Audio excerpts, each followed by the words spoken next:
But you were right, dear. Bill's attitude about paying for air reflects his wrong-headedness in general. So I've discovered. We sat in Old Dome and discussed many things.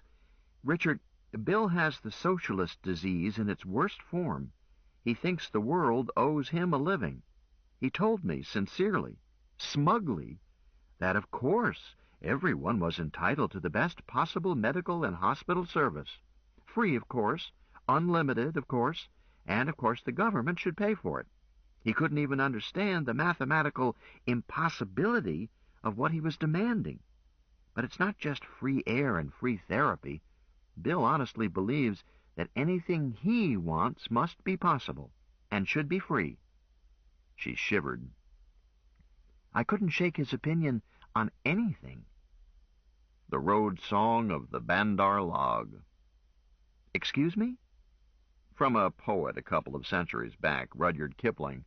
The Bandar Log, apes they were, believed that anything was possible just by wishing it so. Yes, that's Bill. In all seriousness, he explains how things should be, then it's up to the government to make it happen. Just pass a law. Richard, he thinks of the government the way a savage thinks of idols. Or, no, I don't know. I don't understand how his mind works. We talked at each other, but we didn't reach each other. He believes his nonsense. Richard, we made a mistake, or I did. We should not have rescued Bill. Wrong, honey girl. No, dear. I thought I could rehabilitate him. I was wrong. That's not how I meant you were wrong. Remember the rats? Oh. Don't sound so miserable. We took Bill with us because each of us was afraid that if we didn't, he would be killed, possibly eaten alive by rats. Gwen, we both knew the hazards of picking up stray kittens. We both understood the concept Chinese obligation. We did it anyhow. I tilted up her chin, kissed her. And we would again this very minute, knowing the price. Oh, I love you. I love you too, in a sweaty, vulgar fashion. Now? I need a bath. We can bathe later. I had just retrieved Gwen's other baggage, temporarily forgotten outside the door, and happily untouched, and we were getting ready to bathe when Gwen bent over the little tree, then picked it up and put it on the shelf table by the dumbwaiter so she could get at it better. Present for you, Richard. Goody. Girls or liquor? Neither, although I understand both are readily available. The desk manager wanted a cut of my fee when I bought Bill a key here. Bill is here? Overnight in the cheapest single. Richard, I didn't know what to do with Bill. I would have told him to find his own doss in Bottom Alley if I hadn't heard something Rabbi Ezra said about rats. Darn it all, there did not used to be rats down there. Luna City is getting to be a slum. I'm afraid you're right. I fed him, too. There was a sloppy Joe up the line. He eats enough for 4. Perhaps you've noticed. I have. Richard, I could not abandon Bill without feeding him and finding him a safe bed. But tomorrow is another story. I told him that I expected him to shape up before breakfast. Bill would lie for a fried egg. He's a sad sack, Gwen, the saddest. I don't think he can lie convincingly. At least I gave him something to think about. He knows that I am angry with him, that I despise his notions, and that the free lunch is about to shut its doors. I hope I have given him a sleepless night. Here, dear. She had been digging into the potting soil under the little maple. For Richard. Better wash them. She handed me 6 cartridges, Skoda 6.5mm longs, or monkey copies. I picked one up, examined it. Wonder Woman, you continue to amaze me. Where? When? How? Praise made her look sunnily happy and about 12. This morning, in Kong. Black market, of course, which simply means finding which counter to look under at Sears. I hid my Miyako under Treeson before I went shopping, then stashed the ammo there in leaving Chia's place. Sweetheart, I did not know what sort of search we might have to stand if things got sticky in Kong. And they did. But Auntie got us loose. Can you cook? I'm an adequate cook. You can shoot, you can wrestle a Raleigh, you can pilot a spacecraft, you can cook. Okay, you're hired. But do you have any other skills? Well, some engineering. I used to be a pretty good lawyer, but I haven't practiced either one lately. She added, and I can spit between my teeth. Super gal. Are you now or have you ever been a member of the human race? Careful how you answer. It will be taken down in writing. I decline to answer on advice of counsel. Let's order dinner before they shut down the kitchen. I thought you wanted a bath. Do. I'm itchy. But if we don't get the order in soon, we'll have to get dressed and go out to Sloppy Joe's. And I don't mind Sloppy Joe, but I do mind having to get dressed. This is the first completely relaxed, quiet time I've had alone with my husband for, ages. In your sweet and golden rule before that silly eviction notice. 3 days. As little as that? Truly? 80 hours. Fairly busy hours, I grant you. The Raffles has a good kitchen, as long as you stick to chef's choice. That night it was meatballs with Swedish pancakes, honey and beer sauce. An odd combination that worked. Tossed fresh salad, oil and wine vinegar, cheese and fresh strawberries, black tea. We enjoyed it, but an old shoe, suitably sautéed, would have been acceptable, so long had it been since we had eaten. It could have been fried skunk, and I would not have noticed. Gwen's company was all the sauce I needed. We had been happily chomping away for a half hour, making no attempt to be elegant, when my darling noticed the brass plate in the rock. Too busy before then. Understandable. She got up and looked at it, then said in a hushed voice, I'll be a Hollywood hooker. This is the place. Richard, this is the very cradle of the revolution. And here I've sat belching and scratching as if this were just any hotel room. I said, Sit down and finish your dinner, love. 3 out of 4 hotel rooms in Luna City have signed something like that. Not like that. Richard, what is the number of this room? Doesn't have a number. A letter. Room L. Room L. Yes, this is the place. Richard, in any nation back dirt side, a national shrine this important would have an eternal flame, likely a guard of honor. But here, somebody puts up that little brass plaque, and it's forgotten, even on Free Luna Day. But that's Loonies, weirdest mob in the known universe. My word. I said, Darling girl, if it pleases you to think that this room is truly what that sign says, fine. In the meantime, sit back down and eat. Or shall I eat your strawberries? Gwen did not answer. She did sit down, then kept quiet. She merely toyed with the fruit and cheese. I finally said, Sweetheart, something is bothering you. I won't die from it. Glad to hear it. Well, when you feel like talking, I'm all ears. Meanwhile, I'll simply fan you with them. Don't feel hurried. Richard! Her voice sounded choked. I was surprised to see tears slowly creeping down each side of her nose. Yes, dear? I've told you a pack of lies. Stop right there. My love, my lusty little love, I have always believed that women should be allowed to lie as much as they need to, and never be taxed with it. Lies can be their only defense against an unfriendly world. I have not quizzed you about your past, have I? No, but... Again, stop. I haven't. You volunteered a few things, but even so, I've shut you up a couple of times when you were about to have an attack of pernicious autobiography. Gwen, I didn't marry you for your money or for your family background or your brains, or even for your talents in bed. Not even for the last? You haven't left me much. Oh, yes, I have.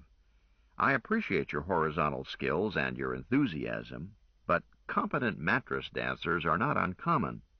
Take Chia, for example. I conjecture that she is both skilled and eager. Probably twice as skilled as I am, but I'll be damned if she's more eager. You do all right when you get your rest. But don't distract me. You want to know what it is that makes you so special? Yes. Well, I think so, if it's not booby-trapped. It's not. Mistress mine, your unique and special quality is this. When I'm around you, I'm happy. Richard. Quit blubbering. Can't stand a female who has to lick tears off her upper lip. Brute. I'll cry if I goddamn well feel like it. And I need this one. Richard, I love you. I'm fond of you too, monkey face. What I was saying was that if your present pack of lies is wearing thin, don't bother to build up another structure filled with solemn assurances that this is at last the truth, the whole truth, and nothing but the truth. Forget it. The old structure may be threadbare, but I don't care. I'm not looking for holes or inconsistencies because I don't care. I just want to live with you and hold your hand and hear you snore. I don't snore. Do I? I don't know. We haven't had enough sleep in the last 80 hours for it to be a problem. Ask me in 50 years.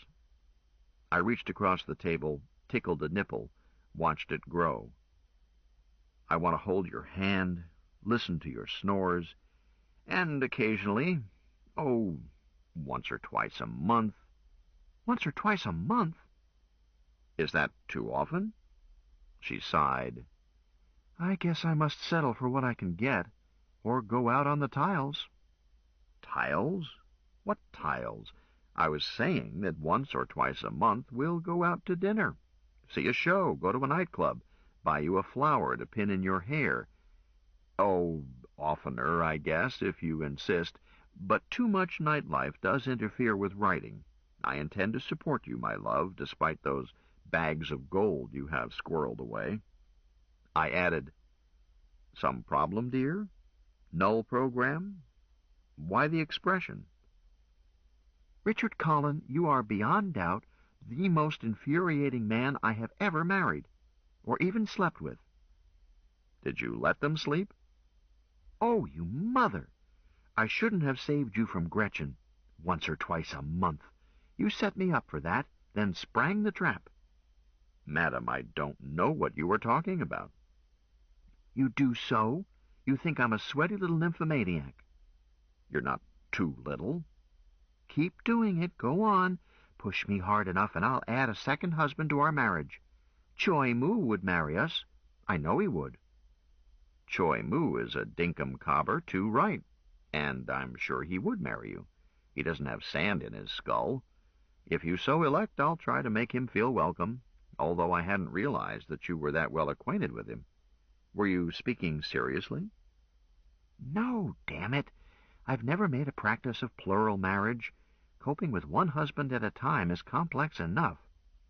Certainly Captain Marcy is a nice boy, but he's much too young for me. Oh, I won't say that I would turn him down for a night of bundling if he asked me gracefully, but it would be simply for fun, nothing serious. I won't say that you would turn him down either. Well, let me know ahead of time, if convenient, so I can gracefully fail to notice. Or stand jigger. Even hand out towels. Ladies' option. Richard, you're entirely too agreeable. You want me to be jealous? But this is Luna, and I'm a loony. Only by adoption, but nevertheless a loony. Never a groundhog banging his head against a rock wall. I paused to kiss her hand. My lovely mistress, you are indeed small and not massy, but your heart is big. Like the loaves and fishes, you are a rich plenitude for as many husbands and lovers as you choose. I am happy to be the first, if I am first, among equals. Is this a dagger which I see before me? No, an icicle. Really? Let's grab it before it melts. We did, but just barely.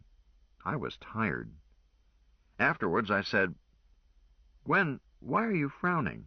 Did I do so poorly? No, love, but I still have those lies on my mind. And this time, please, don't change the subject. I know that the inscription on that brass plate over there is correct, because I knew 3 of those 4, knew them well. I was adopted by 2 of them. Beloved, I am a founding father of Luna Free State. I said nothing because sometimes there is nothing one can say. Shortly, Gwen wiggled and said almost angrily, Don't look at me that way. I know what you're thinking. 2076 is quite a while back. So it is.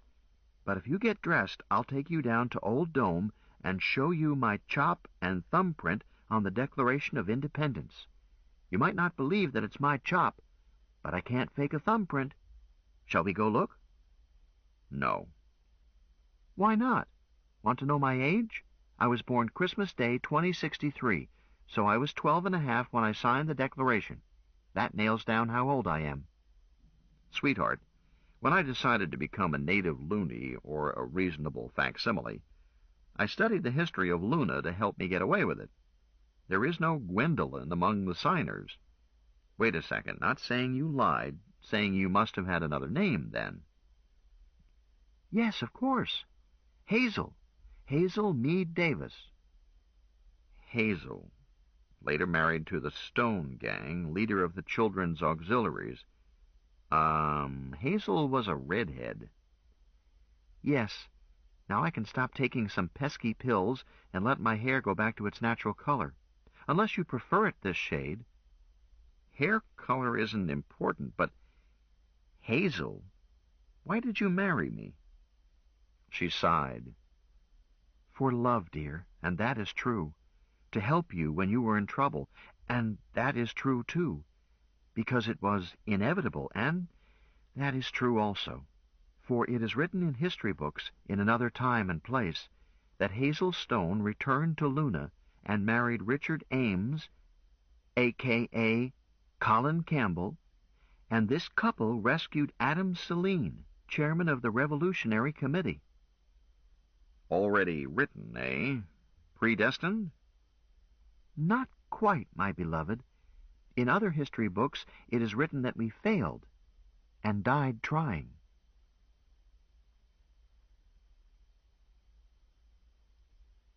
Chapter 17. Age cannot wither her, nor custom stale her infinite variety. Other women cloy the appetites they feed, but she makes hungry where most she satisfies. William Shakespeare. So this girl tells the school nurse, "My brother thinks he's a hen." The nurse answers, "Oh, goodness, what's being done to help him?" The girl answers, "Nothing. Mama says we need the eggs." Are a woman's delusions anything to worry about, if she is happy with them? Was I duty-bound to take Gwen to a shrink to try to get her cured? Hell no. Shrinks are the blind leading the blind. Even the best of them are dealing from a short deck.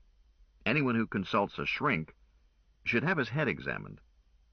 Close scrutiny showed that Gwen was possibly over 30, probably under 40, but certainly not as old as 50. So what was a gentle way to handle her claim that she was born more than a century ago?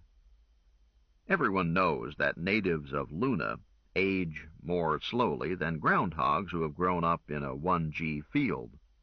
Gwen's delusion seemed to include the notion that she herself was actually a loony instead of the native groundhog she had claimed to be. But loonies do age, albeit slowly, and loonies more than 100 years old, I had met several, do not look only 30-odd years old. They look ancient. I would have to try hard to let Gwen think that I believed her every word, while believing none and telling myself that it did not matter. I once knew a man who, sane himself, was married to a woman who believed devoutly in astrology. She was forever buttonholing someone and asking what sign her victim was born under. That sort of antisocial nuttiness must be much harder to live with than Gwen's gentle delusion. Yet this man seemed happy. His wife was an excellent cook, a pleasant woman, aside from this hole in her head, and may have been a bedroom artist equal to Rangy Lil. So why should he worry about her syndrome? She was happy with it, even though she annoyed other people. I think he did not mind living in an intellectual vacuum at home, as long as he was physically comfortable there. Having gotten off her pretty chest what was fretting her, Gwen went right to sleep, and soon I did likewise, for a long, happy, solid night of rest. I woke up restored and cheerful, ready to fight a rattlesnake and allow the snake the first 2 bites. Or ready to eat a rattlesnake. Come Monday, I was going to have to find us new quarters. I'm usually willing to go out for other meals, but breakfast should be available before one has to face the world. This is not the only reason to be married, but it is a good one. Of course, there are other ways to manage breakfast at home, but marrying and conning your wife into getting breakfast is, I believe, the commonest strategy. Then I came a little wider awake and realized that we could get breakfast right here. Or could we? What hours do the kitchen function? What time is it now? I checked the notice posted by the dumbwaiter, was depressed by it. I had cleaned my teeth and put on my foot, and was pulling on my pants, while noting that I must buy clothes today. These trousers were reaching critical mass, when Gwen woke up. She opened one eye. Have we met? We of Boston would not consider it a formal introduction, but I'm willing to buy you breakfast anyhow. You were fairly lively. What'll it be? This flea bag offers only something called café complet, a bleak promise at best, or you can get decent and we'll creep slowly out to see Sloppy Joe. Come back to bed. Woman, you're trying to collect my life insurance. Sloppy Joe, or shall I order for you a cup of lukewarm Nescafé, a stale croissant, and a glass of synthetic orange juice for a luxurious breakfast in bed? You promised me waffles every morning. You promised me, you did. Yes, at Sloppy Joe's. That's where I'm going. Are you coming with me, or shall I order for you the Raffles specialty of the house? Gwen continued to grumble and moan and accuse me of unspeakable crimes and urge me to come die like a man while promptly and efficiently getting up, refreshing for the day, and dressing. She finished looking spick and span instead of 3 days in the same clothes. Well, we both did have brand-new underclothes, recent hot baths, and putatively clean minds and nails, but she looked bandbox fresh, while I looked like the pig that slowly walked away, which was all her misfortune and none of my own. Gwen was wonderfully good to wake up to. I felt bubblingly happy. After we left room L, she took my arm and hugged it. Mister, thank you for inviting me to breakfast. Any time, little girl. What room is Bill in? She sobered instantly. Richard, I did not propose exposing you to Bill until after you had eaten. Better, perhaps? Oh, hell. I don't enjoy waiting for breakfast, and I see nothing to be gained by making Bill wait for his. We don't have to look at him. I'll grab a table for 2, and Bill can sit at the counter. Richard, you are a soft-hearted slob. I love you. Don't call me a soft-hearted slob, you soft-hearted slob. Who lavished spending money on him? I did, and it was a mistake, and I got it back from him, and it won't happen again. You got some of it back from him. Got back what he had left, and quit rubbing my nose in it, please. I was an idiot, Richard. Too right. So let's forget it. This is his room? Bill was not in his room. An inquiry at the desk confirmed what knocking had shown to be likely. Bill had gone out a half-hour earlier. I think Gwen was relieved. I know I was. Our problem child had become a major pain in the Khyber. I had to remind myself that he had saved Auntie to see anything good about him. A few minutes later, we entered the local Sloppy Joe. I was looking around for a free table for two when Gwen squeezed my arm. I looked up, then looked where she was looking. Bill was at the cashier's station, paying a check. He was doing so with a 25-crown note. We waited. When he turned around, he saw us and looked ready to run. But there was nowhere to run except past us. We got him outside without a scene. In the corridor, Gwen looked at him, her face cold with disgust. Bill, where did you get that money? He looked at her, looked away. It's mine. Oh, nonsense. You left Golden Rule without a farthing. Any money you have you got from me. You lied to me last night. You held out on me. Bill looked doggedly stubborn, said nothing. So I said, Bill, go back to your room. After we've had breakfast, we'll see you there, and we'll have the truth out of you. He looked at me with barely restrained fury. Senator, this ain't none of your pigeon. We'll see. Go back to the Raffles. Come, Gwen. But I want Bill to return my money, now. After breakfast. This time, let's do it my way. Are you coming? Gwen shut up, and we went back into the restaurant. I saw to it that we did not discuss Bill. Some subjects curdle the gastric juices. About 30 minutes later, I said, Another waffle, dear? No, thank you, Richard. I've had enough. They're not as good as yours. That's 'cause I'm a natural-born genius. Let's finish up, then go back and take care of Bill. Shall we skin him alive or merely impale him on a stake? I've been planning to question him on the rack. Richard, life lost some of its beauty when truth drugs replaced thumbscrews and hot irons. My beloved, you are a bloodthirsty little wretch. More coffee? You just say that to flatter me. No more, thank you. We returned to the Raffles, went to Bill's room, were unable to raise him, went back to the desk. The misanthrope who had checked me in was again on duty. I asked, Have you seen anything of William Johnson, room KK? Yes, about 30 minutes ago he collected his key deposit and left. But I bought that key, Gwen said, rather shrilly. The desk manager was unruffled. Guspaja, I know you did, but we returned the deposit for the return of the key. It doesn't matter who rented the room. He reached for his rack, took down key card KK. The deposit just barely pays for changing the magnetic code if someone fails to return his key. It doesn't pay for the nuisance. If you dropped your card in the corridor and somebody picked it up and turned it in, we would pay the deposit. Then you would have to pay a second deposit to get into your room. I took Gwen firmly by the elbow. Fair enough. If he shows up, let us know, will you? Room L. He looked at Gwen. You don't want room KK? No. He turned his attention to me. You have room L at its single rate. For double occupancy, we charge more. Suddenly I had had it. All the caca, all the shoving around, all the petty nonsense I could take.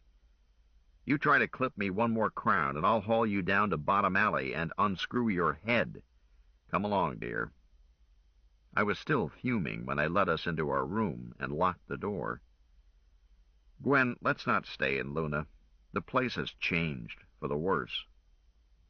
Where do you want to go, Richard? She looked and sounded distressed. I would opt to emigrate, right out of the system. Botany Bay or Proxima or such.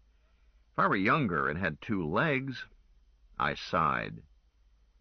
Sometimes I feel like a motherless child. Sweetheart. Yes, dear? I'm here and I want to mother you. I go where you go. I'll follow you to the ends of the galaxy, but I don't want to leave Luna City just yet. If you will indulge me, we can go out now and search for somewhere else to stay. If we don't find a place, Rabbi Ezra may be right. Can't we put up with that surly clerk until Monday? Then we can certainly find a place. I concentrated on slowing my heart, managed it. Yes, Gwen, we might shop for a place to move into after the weekend, after the Shriners leave, if we can't find a suitable place available at once. I wouldn't mind that schmo on the desk if we were sure of proper cubic after the weekend. Yes, sir. May I tell you now why I need to stay in Luna City for a while? Yes, certainly. Matter of fact, I ought to stay rooted to one spot for a while, too. Get some writing done. Make some money to offset the rather heavy expenses of this week. Richard, I've tried to tell you, there are no money worries. Gwen, there are always money worries. I'm not going to spend your savings. Call it macho if you like, but I intend to support you. Yes, Richard, thank you. But you need feel no pressure of time. I can lay hands promptly on whatever amount of money we need. So, that's a sweeping statement. It was intended to be, sir. Richard, I stopped lying to you. Now is the time for large chunks of truth. I brushed this aside with both hands. Gwen, haven't I made it clear to you that I don't care what fibs you've told or how old you are or what you've been? It's a fresh start, you and me. Richard, stop treating me as a child. Gwen, I am not treating you as a child. I am saying that I accept you as you are. Today, now. Your past is your business. She looked at me sadly. Beloved, you don't believe that I am Hazel Stone, do you? Time to lie.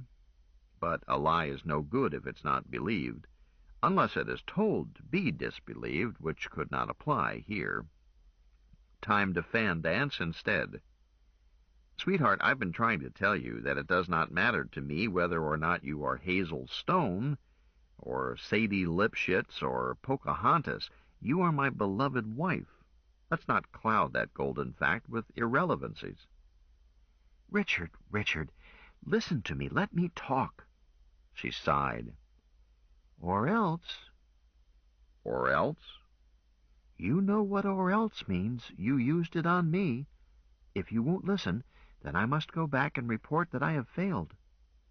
Go back where? Report to whom? Failed in what? If you won't listen, it doesn't matter. You told me not to let you leave. I won't be leaving you.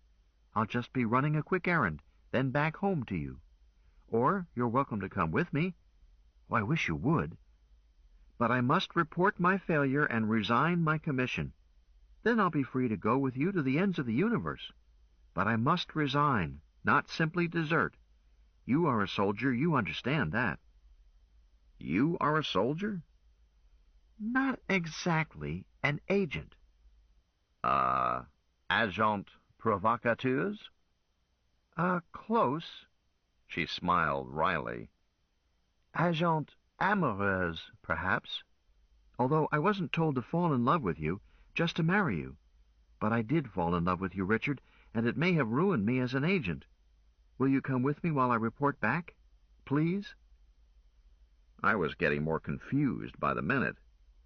Gwen, I'm getting more confused by the minute. Then why not let me explain?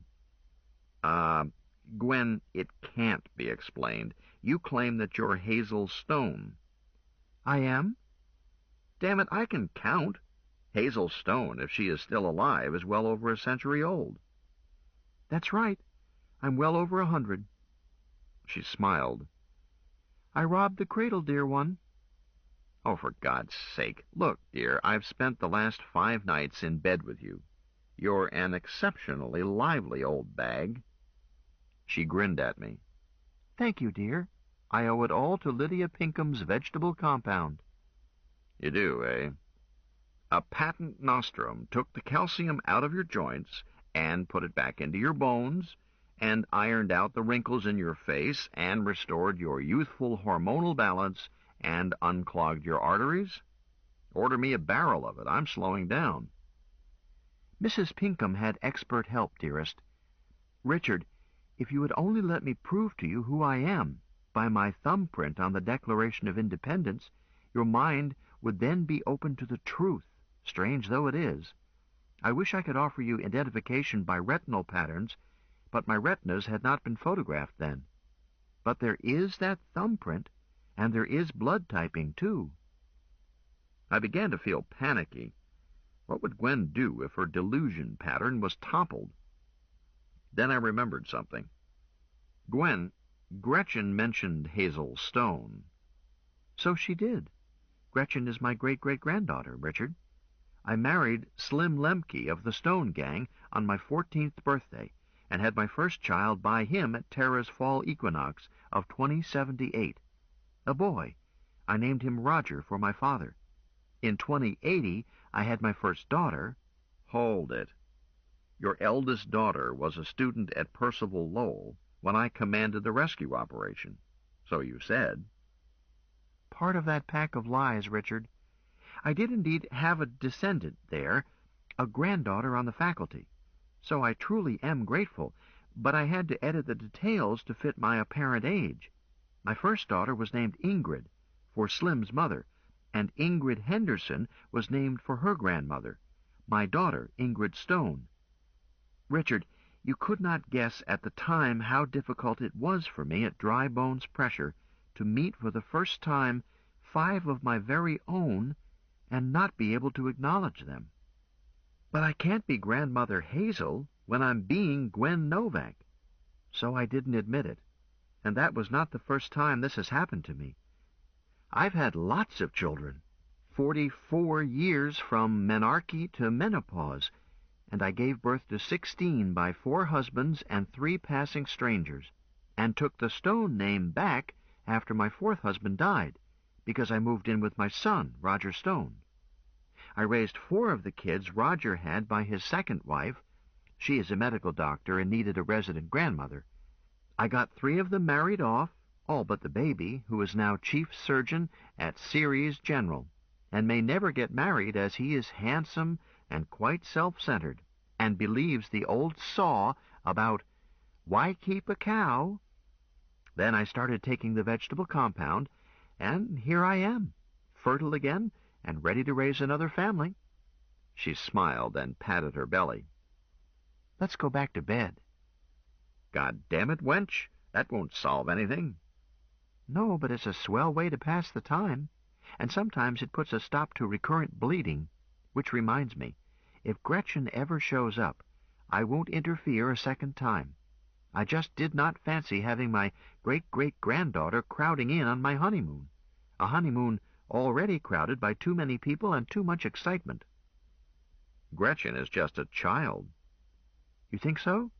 She is physically as mature as I was at 14, when I married and got pregnant at once. Virgin at marriage, Richard.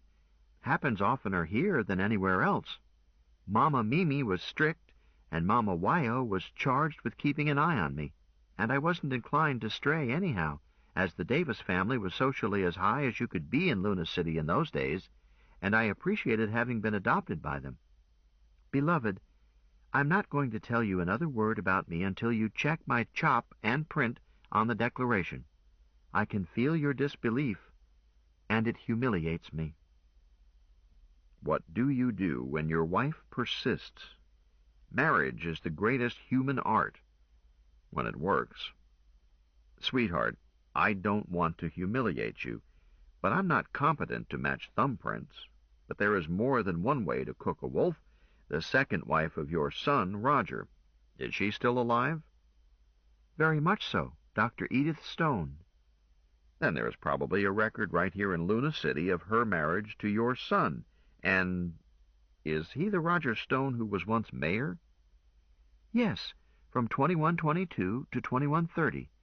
But he is not available. He left here in 2148. Where is he now? Several light years away. Edith and Roger out-migrated to Fiddler's Green. None of that branch of my family is around any longer. It won't work, dear. You're looking for someone who can identify me as Hazel Stone, aren't you? Well, yes, I thought Dr. Edith Stone would be an expert and unbiased witness. She still can be. How? Blood typing, Richard. Look, Gwen, blood typing is a subject I've had to know something about, because of field surgery. I saw to it that every man in my regiment was typed. Blood typing can show who you are not. It cannot prove who you are. In a number as small as a regiment, even the rare AB negative will be matched more than once.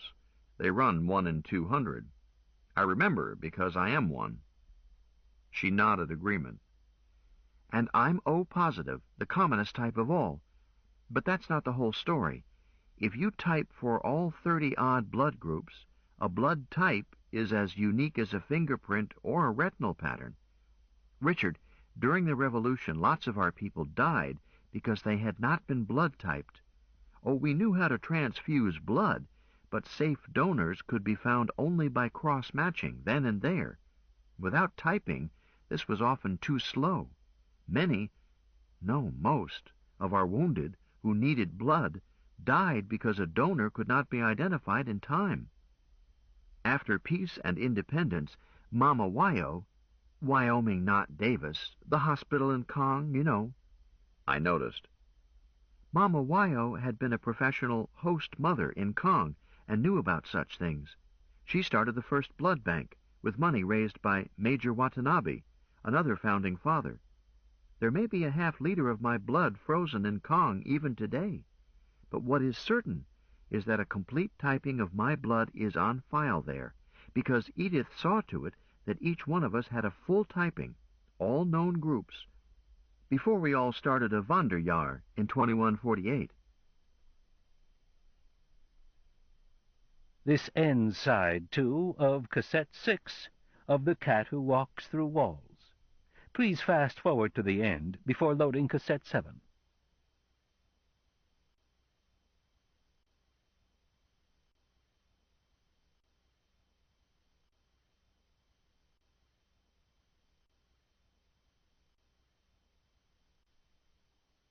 The Cat Who Walks Through Walls, cassette 7.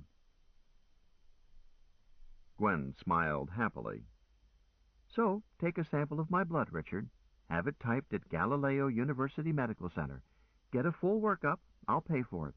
Compare it with my typing done in 2148, filed at Wyoming Knott Memorial. Anyone who can read English can tell whether or not the two workups match. It doesn't take the sort of expertise required to match fingerprints. If that doesn't say I am me, then send for a straitjacket. It'll be time to put me away. Gwen, we're not going back to Kong, not for anything. No need to. We pay the blood bank at Galileo to have a transcript from Kong printed out by terminal. Her face clouded. But it will blow my cover as Mistress Novak. Once those two records are side by side, they'll know that Grandmother Hazel has returned to the scene of her crimes. I don't know what that will do to my mission. It was not supposed to happen. But I do know that convincing you is absolutely essential to my mission. Gwen, assume that you've convinced me. Truly, dear? You wouldn't lie to me? Yes, I would, little love, but I must admit that your words are persuasive. All that you have said matches my own careful study of lunar history, and you deal with little details as if you had been there. It all is convincing, but the physical impossibility. You are young, darling. You are not an old crone of more than a century. Sweetheart, you've given me two positive ways to identify you, so let's assume that I've checked out one or the other or both. Let's stipulate that you're Hazel. Do you prefer to be called Hazel? I answer to both names, darling. Suit yourself. All right. The sticky point is your appearance. If you were old and dried up instead of young and juicy... Are you complaining? No, merely descriptive. Stipulating that you are Hazel Stone, born 2063, how do you account for your youthful appearance? And don't give me any guff about a legendary patent medicine. You'll find the truth hard to believe, Richard. I have undergone rejuvenation. Twice, in fact. The first time to bring me back in appearance to late middle age, while restoring my bodily economy to youthful maturity. The second time was mostly cosmetic, to make me desirable in appearance. To recruit you, sir. Be damned. Monkey face, is that your own face? Yes, it can be changed if you would like me to look otherwise. Oh, no. I'm not one to insist on prettiness as long as a girl's heart is pure. Why, you louse. But since your heart isn't all that pure, it's nice that you're pretty. You can't talk yourself out of it that easily. Okay, you're gorgeous and sexy and evil. But rejuvenation explains without explaining. As far as I've ever heard, rejuvenation is for flatworms, but not for anything higher up the evolutionary ladder. Richard, this part you'll have to take on faith, for now at least. I was rejuvenated at a clinic a couple of 1,000 years away, and in an odd direction. It sounds like a gimmick I might have dreamed up when I was writing fantasies. Yes, it does, doesn't it? Not convincing. Merely true. So I see no way to investigate it. Perhaps I'll have to get that blood-type transcript. Hazel Stone. Roger Stone. The scourge of the spaceways. My God, my past has caught up with me. Richard, did you ever watch my show? Every episode, unless I had been caught doing something that called for drastic punishment. Captain John Sterling was my childhood hero. And you wrote it? My son Roger started it. I started writing it in 2148, but I didn't put my name on it until the following year. Then it was Roger and Hazel Stone. I remember. But I don't remember that Roger Stone ever wrote it by himself. Oh, yes, he did. Until he got tired of the golden treadmill, I took it over from him, intending to kill it off. Sweetheart, you can't kill off a serial. It's unconstitutional. I know. Anyway, they took up the option and waved too much money under my nose. And we needed the money. We were living in space then, and a spacecraft, even a little family job, is expensive. I've never quite had the courage to write a serial against deadlines. Oh, I've written episodes on assignment using a show's Bible, but not on my own and under the gun. We didn't use a Bible. Buster and I just whipped him up as we went along. Buster? My grandson, the one who is now chief surgeon at Ceres General. For 11 years we wrote them together, frustrating the galactic overlord at every turn. The Galactic Overlord. The best villain in the Creepies. Honey, I wish there were really a Galactic Overlord. Why, you young whippersnapper, how dare you throw doubt on the authenticity of the Galactic Overlord? What do you know about it? Sorry, I apologize. He's as real as Luna City. Poor John Sterling would not have had anyone to frustrate. And I certainly believe in Captain John Sterling of the Star Patrol. That's better. That time Captain Sterling was lost in the Horsehead Nebula with the radiation worms after him. How did he get out? That was one of the times I was being punished and not allowed to watch. As I recall, mind you, this was some years back, I seem to recall that he jury-rigged his Doppler radar to fry them with polarized beams. No, that was what he used on the space entities. Richard, are you sure? I don't think he encountered the space entities until after he escaped from the Horsehead Nebula, when he had to make a temporary truce with the Galactic Overlord to save the galaxy. I thought about it. How old was I at the time? What year in school? Hon, I do believe you're right. I was upset that he would join forces with the Overlord even to save the galaxy. But he had to, Richard. He couldn't let billions of innocent people die just to keep from soiling his hands through cooperating with the Overlord. But I can see your point. Buster and I fought over that episode. Buster wanted to take advantage of the temporary truce to do the Overlord in, once the space entities were destroyed. No, Captain Sterling would never break his word. True, but Buster was always the pragmatist. His solution to almost any problem was to cut somebody's throat. Well, it's a convincing argument, I admitted. But, Richard, you have to go easy in killing off characters in a serial. You must always leave something for the next episode. But you tell me you've never handled a series all on your own. I haven't, but I do know that. I watched enough of them, back when. Hazel, why did you let me fill you with a lot of guff about the life of a writer? You called me Hazel. Sweetheart. Hazel, my darling. I'm not interested in blood types or in thumbprints. You are undeniably the author of history's greatest creepy, the scourge of the spaceways. It said on the credits week after week, year after year, written by Hazel Stone. Then, sadly, it began to read, based on characters created by Hazel Stone. It did? Those later credits should have included Roger. He created the show, not me. Those no-good-nicks. It didn't matter, because the characters grew anemic and died. Without you, the show was never the same. I had to quit. Buster grew up. I supplied the twists. He supplied the gore. Sometimes I got soft-hearted. Buster never did. Hazel, why don't we revive it? We'll plot it together. You write it. I'll do the cooking and housekeeping. I stopped and looked at her. What in the world are you crying about? I'll cry if I want to. You call me Hazel. You believe me. I have to believe you. Anybody could trick me about blood types or thumbprints, but not about commercial fiction. Not this old hack writer. You're the real McCoy, my love, the authentic scourge of the spaceways.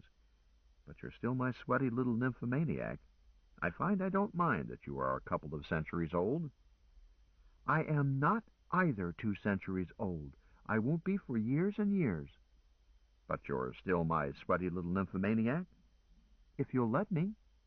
I grinned at her. Do I have any say in the matter? Get your clothes off and let's do some plotting. Plotting?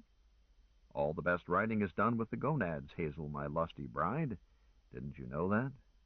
Battle stations, here comes the Galactic Overlord. Oh, Richard.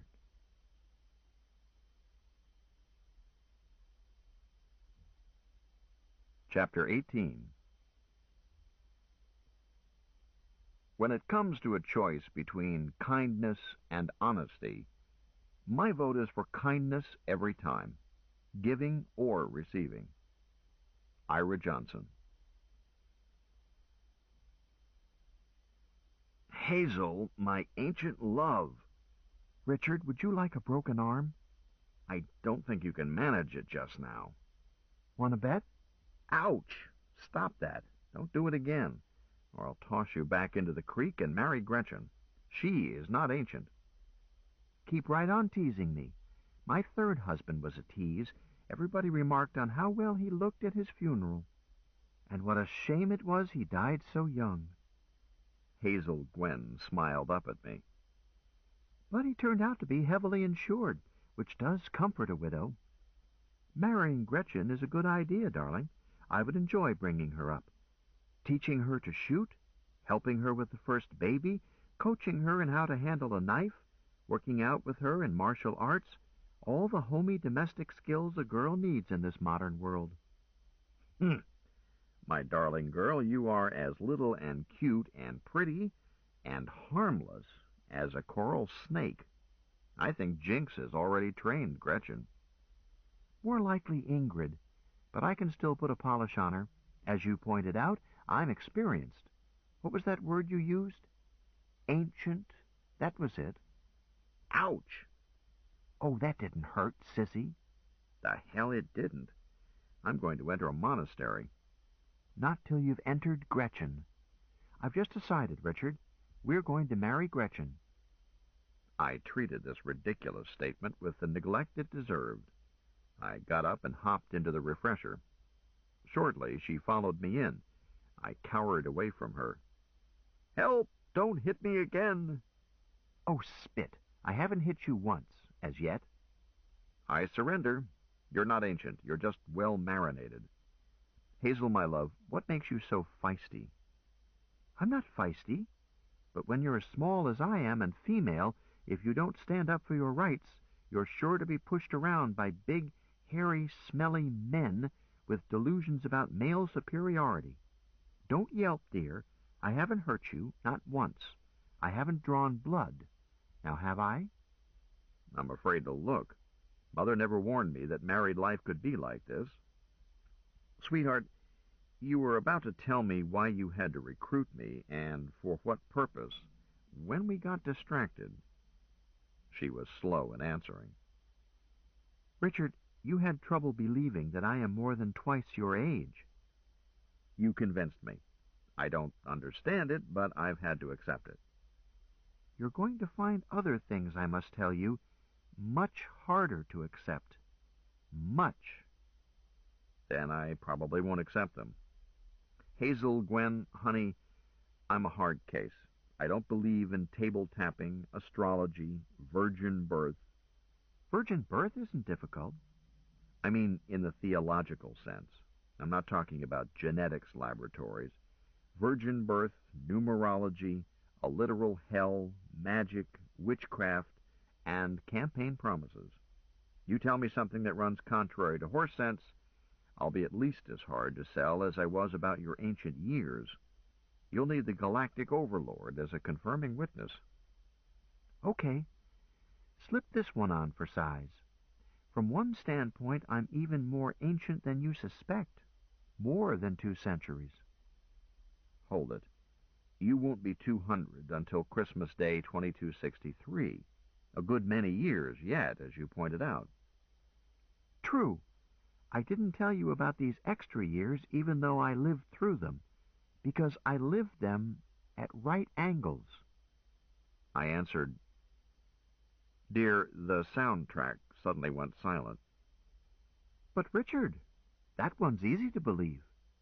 Where did I drop my pants? Through most of the solar system, according to your memoirs. That ain't the half of it, mister.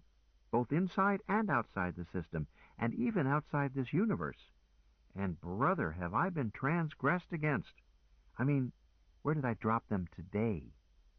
At the foot of the bed, I think. Hun, why do you bother to wear panties when you take them off so frequently? Because only sluts run around without drawers, and I'll thank you to keep a civil tongue in your head. I didn't say a word. I could hear what you were thinking. And I don't believe in telepathy either. You don't, eh? My grandson, Dr. Lowell Stone, a.k.a. Buster, used to cheat at chess by reading my mind. Thank God he lost the ability when he was about 10. Noted, I answered, as hearsay concerning a highly improbable event from a reporter whose veracity has not been established. Reliability of alleged datum is therefore not higher than C5 by military intelligence scaling. You'll pay for that. Scale it yourself, I told her. You've served in military intelligence. CIA, wasn't it? Who says? You says, through several unfinished remarks. It was not the CIA, and I've never been in McLean in my life. And I was fully disguised while I was there, and it wasn't me. It was the Galactic Overlord. And I'm Captain John Sterling. Gwen Hazel looked wide-eyed. Gee, Captain, can I have your autograph? Better give me 2. I can trade 2 of yours for 1 of Rosie the Robot. Richard, will we be going near the main post office? Have to. I've got to set up a mail drop for Father Schultz. Why, dear? If we can swing past Macy's, I'll get Naomi's clothes and wig packed. Then I'll mail them. They've been grinding on my conscience.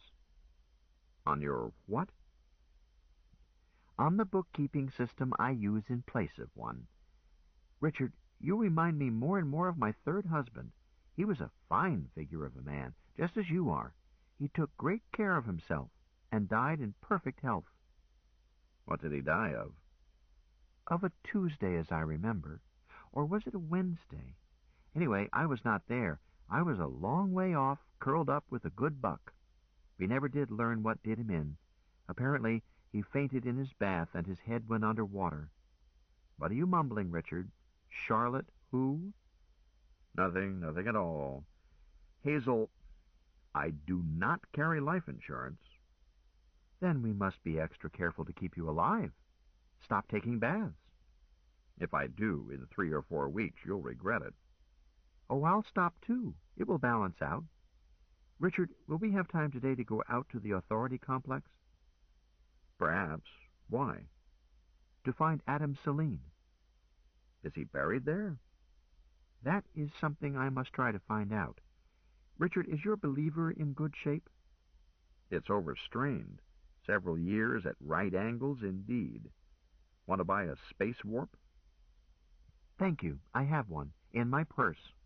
Those extra years are just a matter of geometry, my husband.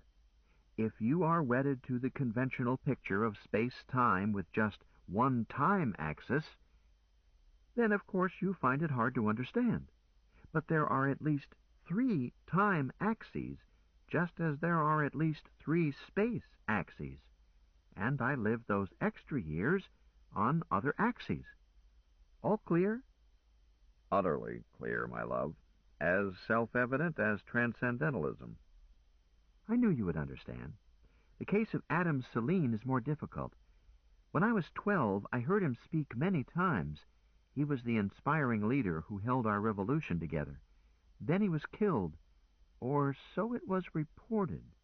It was not until years later that Mama Wyo told me, as deepest secret, that Adam was not a man, not a human being at all, another sort of entity. I most carefully said nothing. Gwen Hazel said, Well, don't you have anything to say? Oh, sure, not human. An alien. Green skin and 1 meter high, and its flying saucer landed in Mare Crisium just outside Looney City. Where was the galactic overlord? You can't upset me talking that way, Richard, because I know just how such an impossible story affects one. I had the same sort of doubts when Mama Wyo told me, except that I had to believe her because Mama Wyo would never lie to me. But Adam was not an alien, Richard. He was a child of mankind, but not a human child. Adam Celine was a computer, or a complex of programs in a computer, but it was a self-programming computer, so it comes to the same thing. Well, sir? I took my time answering. I like flying saucers better. Oh, fiddle! I'm tempted to turn you in on Marcy Choi Moo. The smartest thing you could do. No, I'll keep you. I'm used to your foibles, but I may keep you in a cage. Hazel, listen carefully. Computers do not think. They calculate with great speed in accordance with rules built into them. Since we ourselves calculate by using our brains to think, this designed-in capacity to calculate gives computers the appearance of thinking. But they do not think. They operate the way they do because they must. They were built that way. You can add animism to the list of nonsense notions to which I do not subscribe. I'm glad you feel that way, Richard, because this job will be touchy and difficult. I need your healthy skepticism to keep me straight. I'm going to have to write that down and examine it carefully. Do that, Richard. Now, here is what happened back in 2075 and 6. One of my adoptive fathers, Manuel Garcia, was the technician who took care of the big computer of the authority. This one computer ran almost everything, handled all the utilities of this city and most of the other warrens, except Kong, bossed the first catapult, ran the tubes, handled banking, printed the lunatic, did practically everything.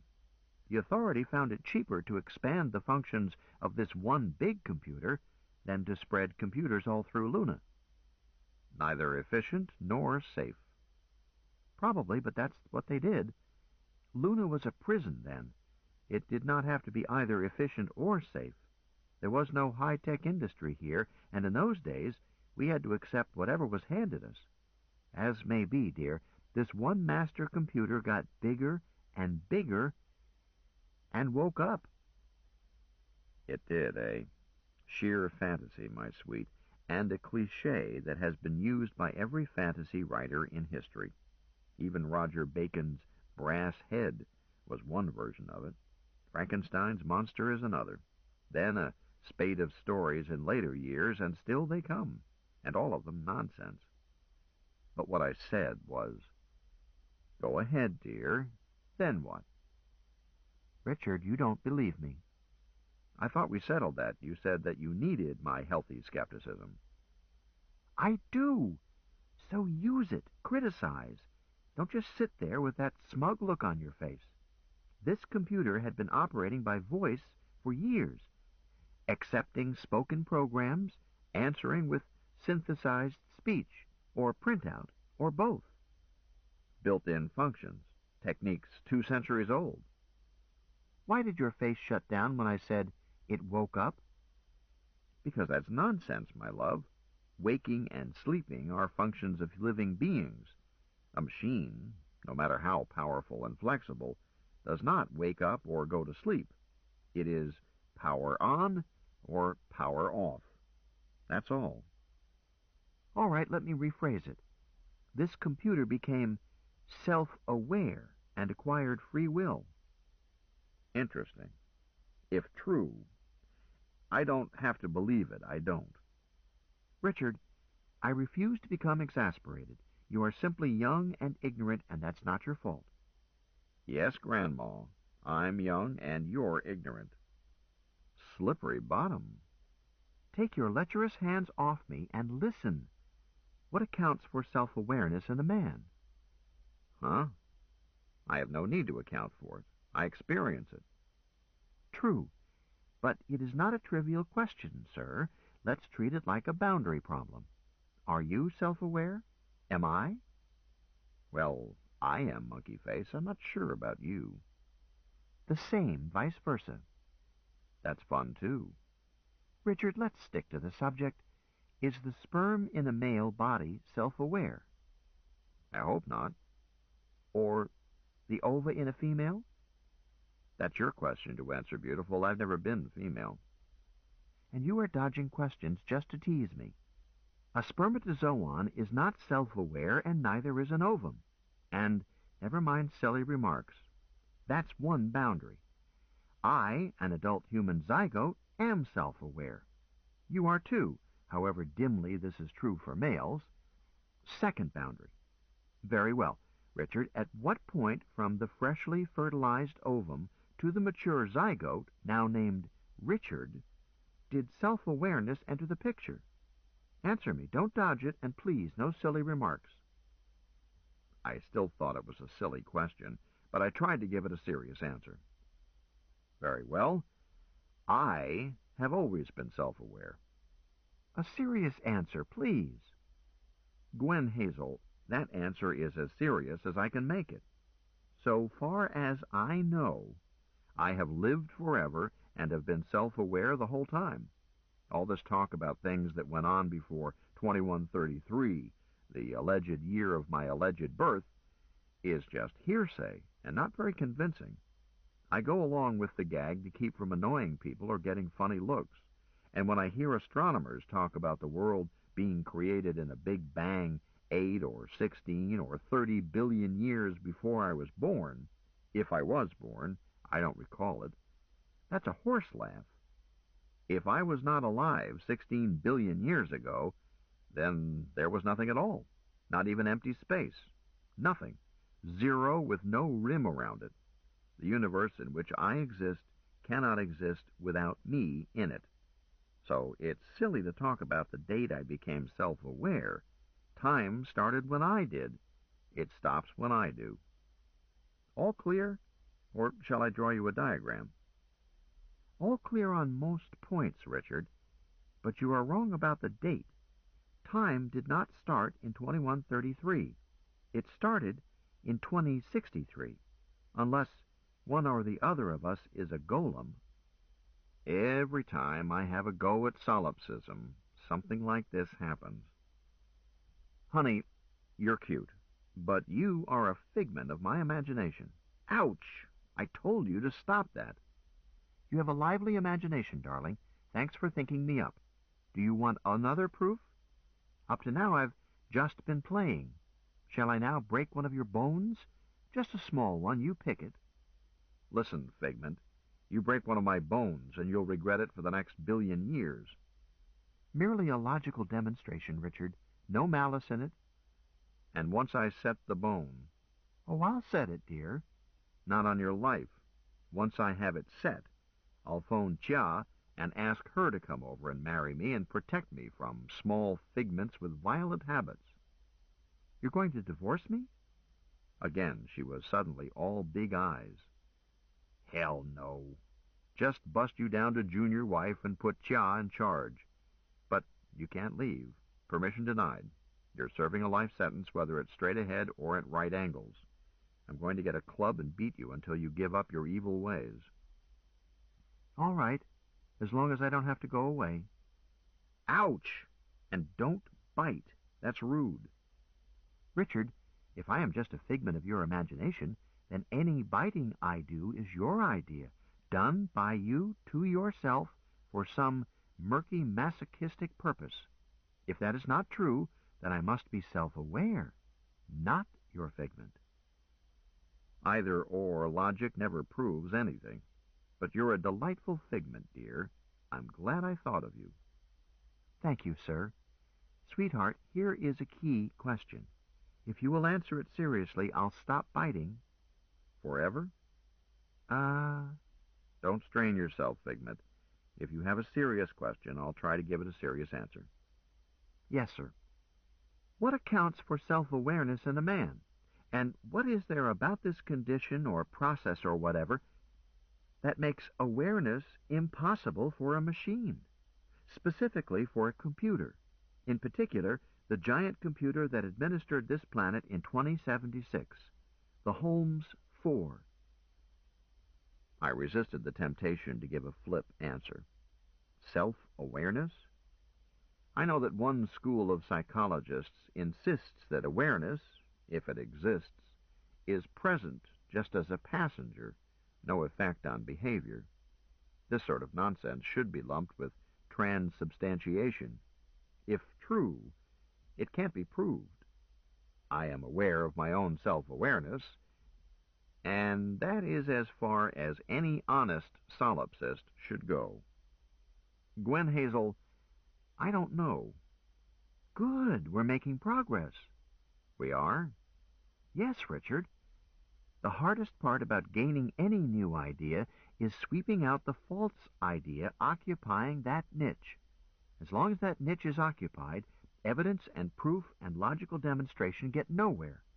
But once that niche is emptied of the wrong idea that has been filling it, once you can honestly say, I don't know, then it becomes possible to get at the truth.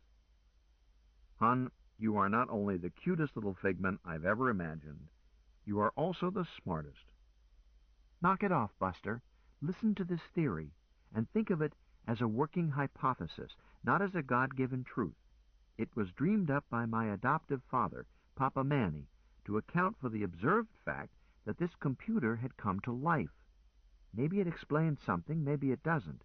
Mama Wyo said that Papa Manny was never sure. Now, attend me. A fertilized human ovum divides, and divides again, and again, and again, and again, and again. Somewhere along there, I don't know where, this collection of millions of living cells becomes aware of itself and the world around it. She went on. A fertilized egg is not aware, but a baby is. After Papa Manny discovered that his computer was self-aware, he noted that this computer, which had been expanded outrageously as more jobs were assigned to it, had reached a point of complication where it had more interconnections in it than has a human brain. Papa Manny made a great theoretical leap. When the number of interconnections in a computer becomes of the same close order as the number of interconnections in a human brain, that computer can wake up and become aware of itself. and probably will. He wasn't sure that it always happened, but he became convinced that it could happen, and for that reason, the high number of interconnections. Richard, Papa Manny never went any farther with it. He was not a theoretical scientist. He was a repair technician. But the way his computer was behaving bothered him. He had to try to figure out why it was acting so oddly. This theory resulted. But you need not pay attention to it. Papa Manny never tested it. Hazel, what was this odd behavior? Oh, Mama Wyo told me that the first thing Manuel noticed was that Mike, the computer I mean, Mike had acquired a sense of humor. Oh, no. Oh, yes. Mama Wyo told me that to Mike, or Michelle, or Adam Celine, he used all three names, he was a trinity, to Mike, the entire lunar revolution, in which thousands died here and hundreds of thousands died on Earth, was a joke. It was just one great big practical joke, thought up by a computer with super genius brain power and a childish sense of humor. Hazel grimaced, then grinned. Just a great big overgrown lovable kid who should have been kicked. You make it sound like a pleasure, kicking him. Do I? Perhaps I should not. After all, a computer could not possibly do right or wrong, or experience good or evil in the human sense. It would have no background for it. No rearing, if you please. Mama Wyo told me that Mike's human behavior was by imitation. He had endless role models. He read everything, including fiction. But his only real emotion, all his own, was deep loneliness and a great longing for companionship. That's what our revolution was to Mike.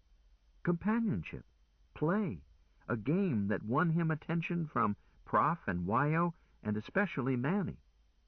Richard, if a machine can have emotions, that computer loved my Papa Manny. Well, sir? I was tempted to say nonsense or something even less polite. Hazel, you are demanding bald truth from me, and it will hurt your feelings. It sounds like fiction to me. If not your fiction, then that of your foster mother, Wyoming Knott. I added, Sweetheart, are we going out to attend to our chores, or are we going to spend all day talking about a theory on which neither of us has any evidence? I'm dressed and ready to go, dear. Just one little bit more and I'll shut up. You find this story unbelievable. Yes, I do. I said it as flatly as possible. What part of it is unbelievable? All of it. Truly? Or is the sticking point the idea that a computer can be self-aware? If you accept that, does the rest of it become easier to swallow? I tried to be honest. If that nonsense did not make me gag, would the rest be acceptable?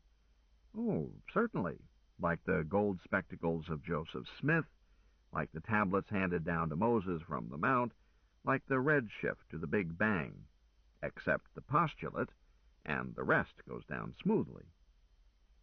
Hazel Gwen, if we assume a self-aware computer with emotions and free will, I would not boggle at anything else, from ghosts to little green men. What was it the Red Queen did? Believe 7 impossible things before breakfast? The White Queen. No, the Red Queen. Are you sure, Richard? It was just before... Forget it. Talking chessmen are even harder to swallow than a prankster computer. Sweetheart, the only evidence you offer is a story told you by your foster mother in her old age. That's all. Senile, maybe? No, sir. Dying, but not senile. Cancer, from exposure to a solar storm when she was quite young, so she thought. As may be, it was not senility. She told me this when she knew she was to die, because she thought the story should not be lost completely. You see the weakness of the story, dear? One deathbed story, no other data? Not quite, Richard. Eh? My adoptive father, Manuel Davis, confirms all of it, and then some. But You always spoke of him in the past tense. I think you did.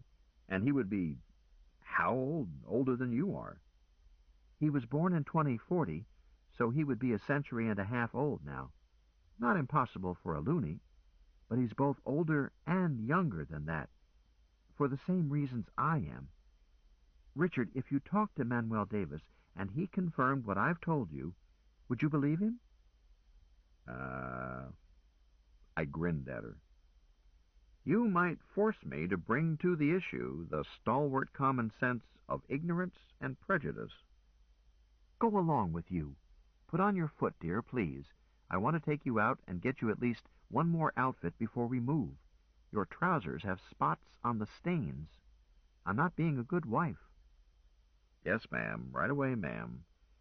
Where is your Papa Manny now? You won't believe this. If it doesn't involve right-angled time or lonely computers, I'll believe it. I haven't checked lately, I think Papa Manny is with your Uncle Jock in Iowa. I stopped with my foot in my hand. You're right. I don't believe it.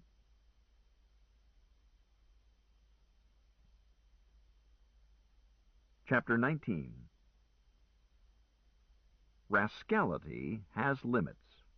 Stupidity has not. Napoleon Bonaparte. How can you argue with a woman who won't? I expected Gwen to start justifying her preposterous allegation, citing chapter and verse in an attempt to convince me. Instead, she answered sadly, I knew that was all I could expect. I'll just have to wait. Richard, do we have any other stops to make besides Macy's and the main post office before we can go out to the Warden's complex? I need to set up a new checking account and then transfer my present account down from Golden Rule. My cash in pocket is becoming rather seldom anemic. But, dearest, I've tried to tell you, money is no problem. She opened her purse, dug out a wad of money, started peeling off 100-crown notes. I'm on an expense account, of course. She held them out. Easy there, I said. Save your pennies, little girl. I undertook to support you, not the other way around. I expected a retort involving macho, or male chauvinist pig, or at least community property. Instead, she flanked me. Richard, your bank account in Golden Rule, is it a numbered account? If not, under what name? Huh? No. Richard Ames, of course. Do you think Mr. Sethos might take an interest? Oh, our kindly landlord. Honey, I'm glad you're here to do my thinking for me. A track leading straight to me, as plain as footprints in snow, for Sethos's goons to follow to collect that reward for my carcass, dead or alive. Of course, all bank records are confidential, not alone numbered accounts, but confidential means only that it takes money or power to break the rules, and Sethos had both. Gwen, let's go back and booby-trap his air conditioning again, but this time we'll use prussic acid instead of Limburger. Good. I wish we could. You're right, I can't touch that Richard Ames bank account as long as storm warnings are up. We'll use your cash. Treat it as a loan. You keep track of it. You keep track of it. Damn it, Richard, I'm your wife. Fight over it later. Leave the wig and the geisha costume here. We won't have time today, as I must first go see Rabbi Ezra, unless you want to run your errands while I run mine. Buster, are you feverish? I'm not letting you out of my sight. Thanks, Ma. That's the answer I wanted. We go see Father Ezra, then we go hunt living computers. If there is time left, we'll do the other chores when we get back. It being before noon, we looked for Rabbi Ezra Ben David by going to his son's fish market across from the city library. The rabbi lived in a room back of the shop. He agreed to represent me and act as a mail drop. I explained to him my parallel arrangements with Father Schultz, then wrote a note for him to send to Henrietta Van Loon. Reb Ezra accepted it. I'll stat it from my son's terminal at once. It should be printed out in Golden Rule 10 minutes from now. Special delivery? Draw attention to it, or accept slower service. Something was stewing in Golden Rule. Hendrik Schultz might have some answers. Special delivery, please. Very well. Excuse me a few moments. He rolled out of his room, was back quickly. Golden Rule acknowledged receipt. Now to other matters. I was expecting you, Dr. Ames. That young man who was with you yesterday, is he a member of your family or a trusted employee? Neither one. Interesting. Did you send him to ask me who was offering a reward for you and the amount of the reward? I certainly did not. Did you tell him anything? My dear sir, you asked for the traditional 3 days. Thank you, sir. Not at all. Since he took the trouble to seek me out here instead of waiting for my business hours, I assumed some urgency. Since you did not mention him, I concluded that the urgency was his, not yours. Now I assume, unless you tell me otherwise, that he intends you no good. This ends side 1 of cassette 7. Please turn the cassette over and start side 2 at the same point.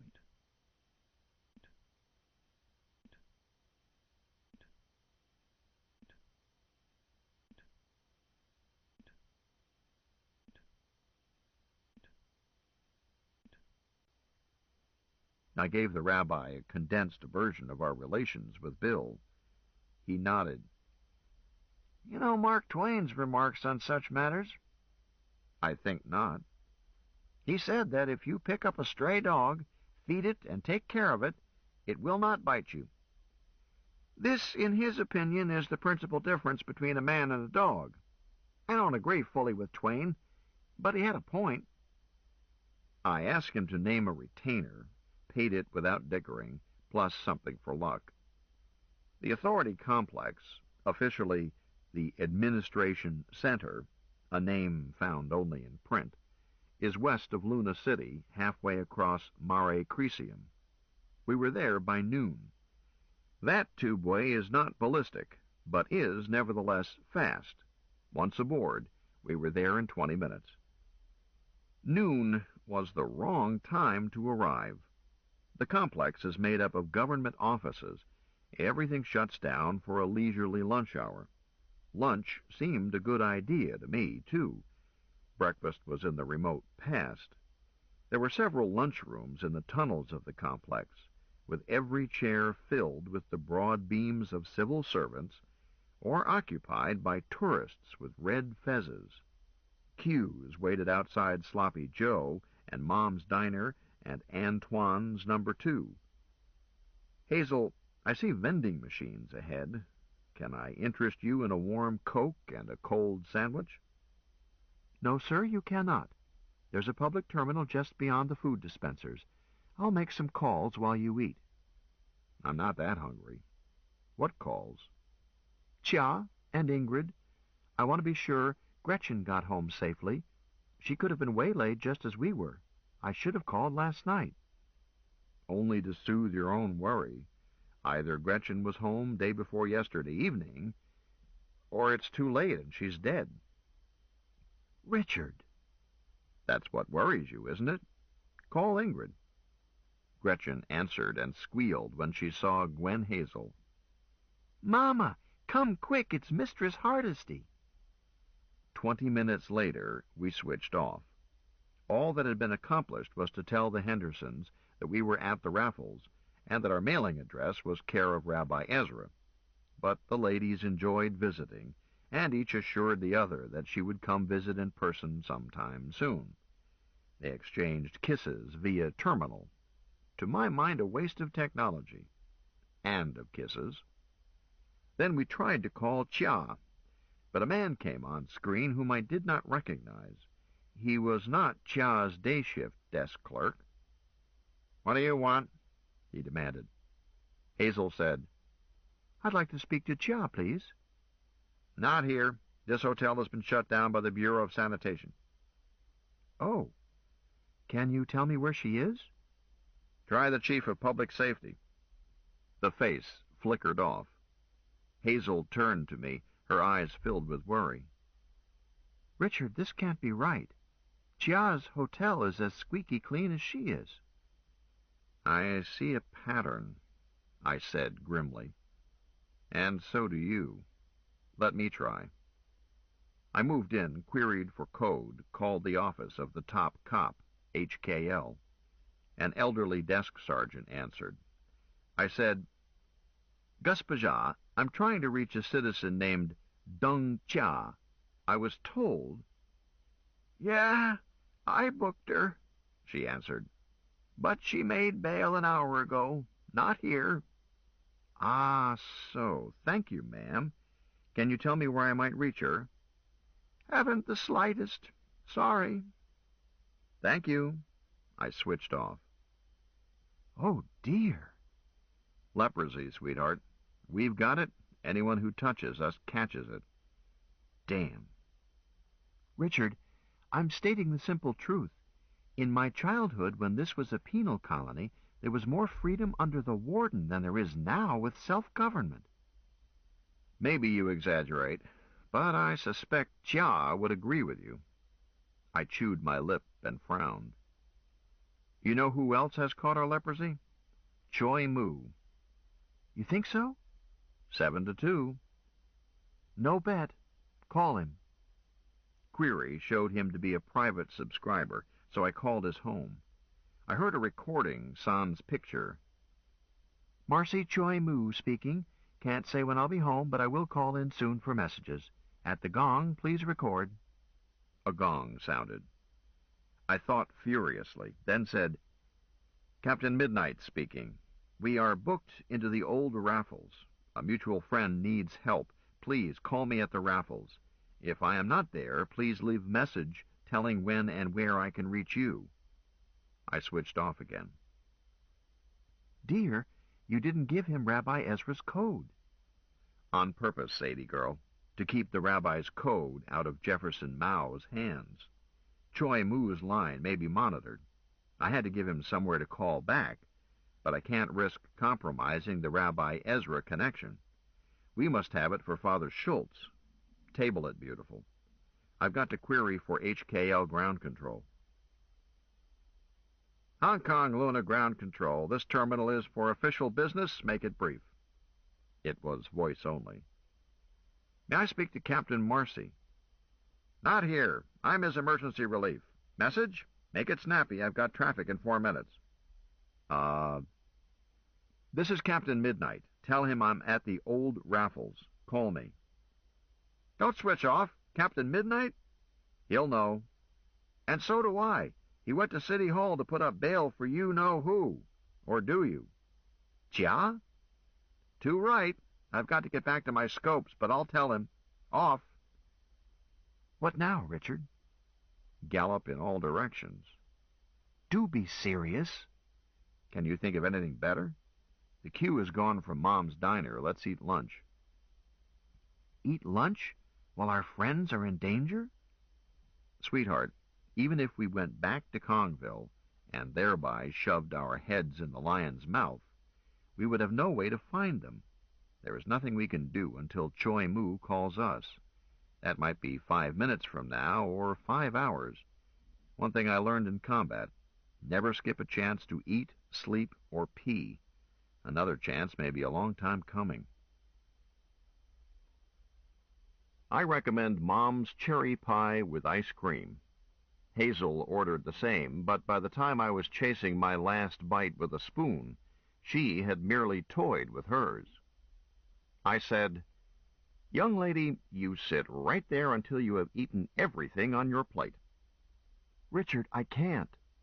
I don't like to beat you in public. So don't. So I won't. Instead, I will sit right here until you have eaten that all up, even if it means that I must sleep in this chair tonight. Hazel expressed obscenely unfavorable opinions of me, of Jefferson Mao, and of cherry pie. then ate the cherry pie. By 1320, we were at the door of the computer area in the complex. There, a youngster at a wicket sold us 2 tickets for 2 crowns 40, told us that the next tour would start in a few minutes, and led us into an enclosure, a waiting lounge with benches and opportunities to gamble against machines. 10 or a dozen tourists were waiting. Most of the males wore fezzes. When at last we started, an hour later, there were 19 or 20 of us, herded by a uniformed guide, or guard. He wore a cop's shield. We made a long circuit on foot of that enormous complex, a dull and endless trip. At each pause, our guide gave us a memorized spiel, perhaps not too well memorized, as I could spot errors, even though I am not a communications control engineer. But I did not jump on these slips. Instead, I made a nuisance of myself, in accordance with earlier coaching by my fellow conspirator. At one stop, our guide explained that engineering control was decentralized all over Luna, both geographically and by functions: air, sewage, communications, fresh water, transportation, etc., but was monitored from here by the technicians you see at those consoles. I interrupted him. "My good man, I think you must be new on this job. The Encyclopedia Britannica explains clearly how one giant computer handles everything on the moon. That's what we've come to see, not backs of necks of junior clerks sitting at monitors. So let's see it. The giant computer, the Holmes 4. The guide let his professional smile slip and looked at me with the natural contempt of a loony for an earthworm. "You've been misinformed. True, it used to be that way, but you're over 50 years out of date. Today we are modernized and decentralized." "Young man, are you trying to contradict the Britannica?" "I'm telling you the simple truth. Now, let's move on and—" "What became of that giant computer, since it's no longer used, or so you say?" "Huh? Look behind you. See that door? It's behind that door." "Come, then let's see it. That's what I paid to see." "Not on your bloody drum and fife. It's an historical antique, a symbol of our great history. You want to look at it, you go to the Chancellor of Galileo U and show your credentials. He'll send you packing. Now then, let's all move along to the next gallery." Hazel did not move on with us, but, following instructions, I always had something ahead to point to and to ask a silly question about whenever our guide seemed about to have a free moment to look around. But when at long last we had made the full circle and were back at the lounge, Hazel was there ahead of us. I kept quiet until we were out of the complex and waiting at the tube station. Then I moved us out of earshot of others before I spoke. "How did it go?" "No trouble. The lock on that door was a type I've dealt with before. Thanks for keeping them all distracted while I coped with it. Good show, love." "You got what you were after?" "I think so. I'll know more after Papa Manny looks over my photographs. It's just a big, lonely room, Richard, crowded with old-fashioned electronics equipment. I shot it from about 20 angles and stereoed each shot by handheld offset. Not perfect, but I've practiced it." "That's all, this visit?" "Yes. Well, mostly." Her voice was choked. I looked at her, saw that her eyes were filled with tears about to overflow. "Why, darling, what's the matter?" Nothing." "Tell me." "Richard, he's in there." "Huh?" "He's asleep in there. I know. I could feel him. Adam Saline." The tube capsule slammed into the station about then, to my relief. There are subjects for which words are useless.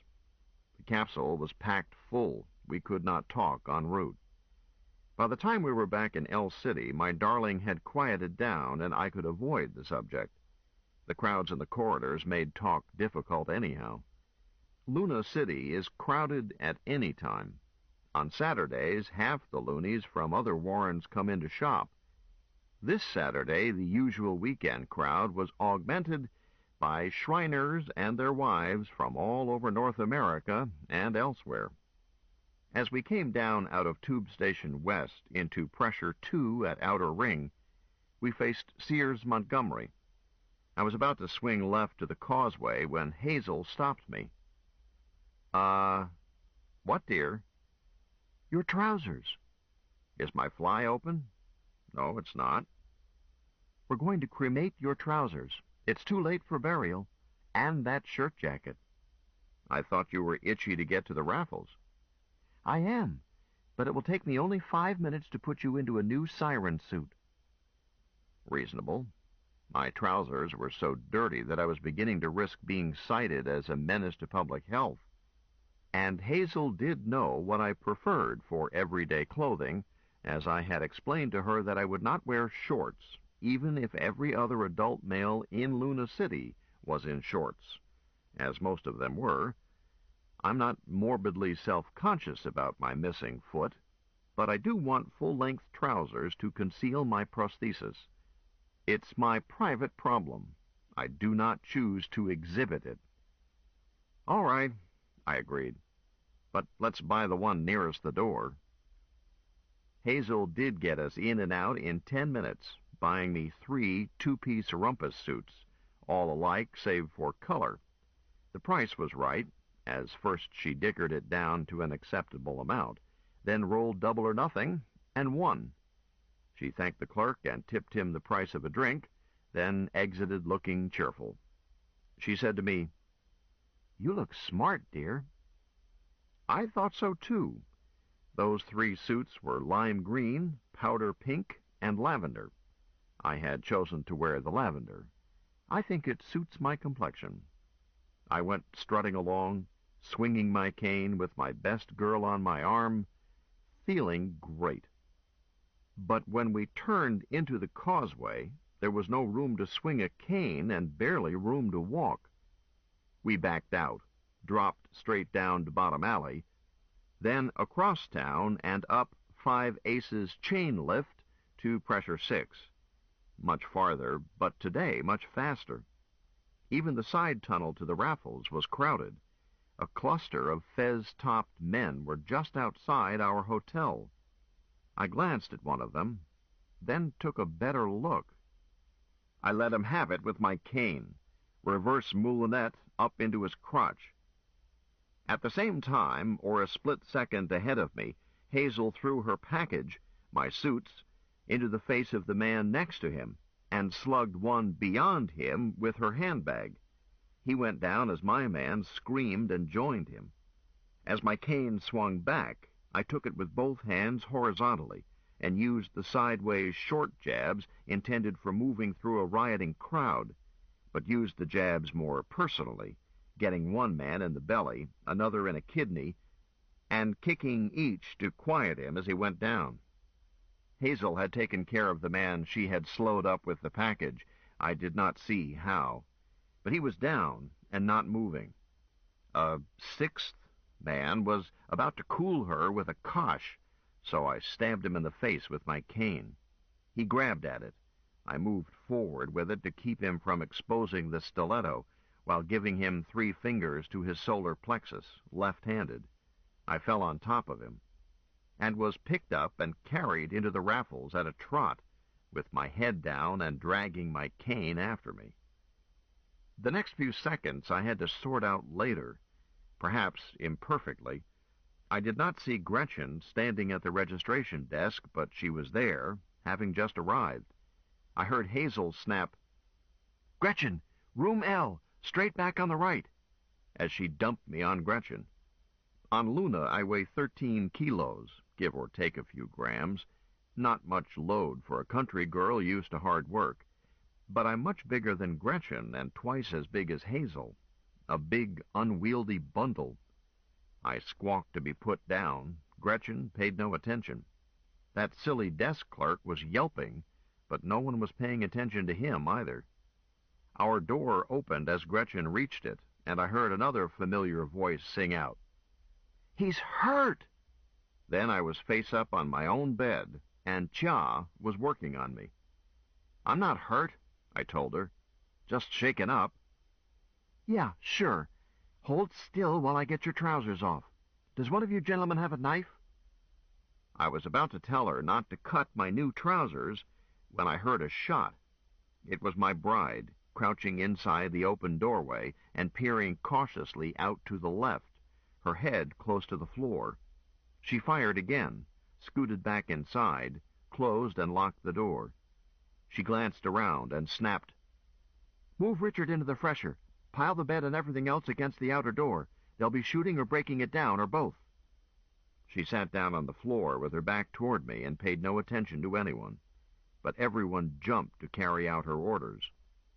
Everyone included Gretchen, Chia, Choi Mu, Father Schultz, and Reb Ezra.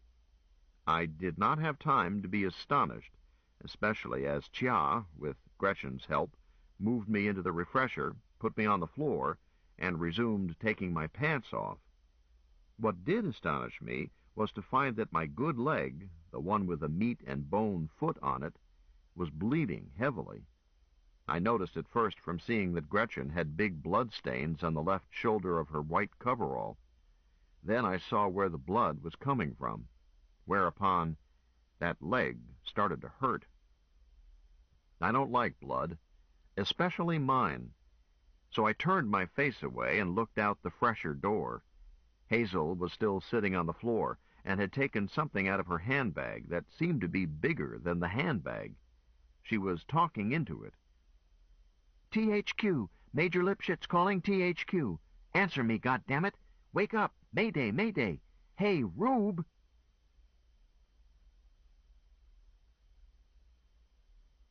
Chapter 20. If anyone doubts my veracity, I can only say that I pity his lack of faith. Baron Munchausen. Chia added, "Gretchen, hand me a clean towel. We'll make do just with a pressure pack until later." "Ouch!" "Sorry, Richard." "Mayday, mayday, Hail Mary, I'm up the crick without a paddle. Answer me." "We read you, Major Lipschitz. Report local fix, planet, system, and universe." It was a machine voice with a typical uninflected brassiness that sets my teeth on edge. "Now let's tape it tightly." "Hell with procedures. I need T-shift pickup and I need it now. Check my assignment and slam it. Switch point, One Small Step by Armstrong. Local fix, Hotel Raffles, Room L. Time tick now." I went on looking out the fresher door to avoid watching the unpleasant things Chia and Gretchen were doing to me. I could hear shouts and people running. Something crashed against the corridor door. Then in the rock wall on my right, a new door dilated. I say door for lack of a precise word. What I saw was a circular locus of silver gray, floor to ceiling, and more. Inside this locus was an ordinary door for a vehicle. What sort of vehicle I could not tell. Its door was all I could see. It swung open. Someone inside called out, "Grandma!" as the corridor door crashed in and a man fell into the room. Hazel shot him. A second man was right behind him. She shot him too. I reached for my cane. Beyond Chia, damn it. "Hand me my cane. Hurry." Now, you lie back down." "Give it to me." Hazel had one round left, or maybe none. Either way, it was time I backed her up. I heard more shots. With bitter certainty that nothing was left but to avenge her, I made a long arm, got my stick, and turned. No more fighting.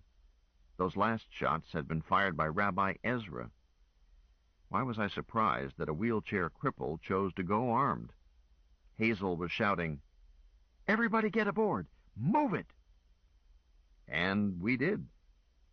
I was confused again, as an endless crowd of young people, male and female, and all of them red-headed, poured out of that vehicle and carried out Hazel's orders.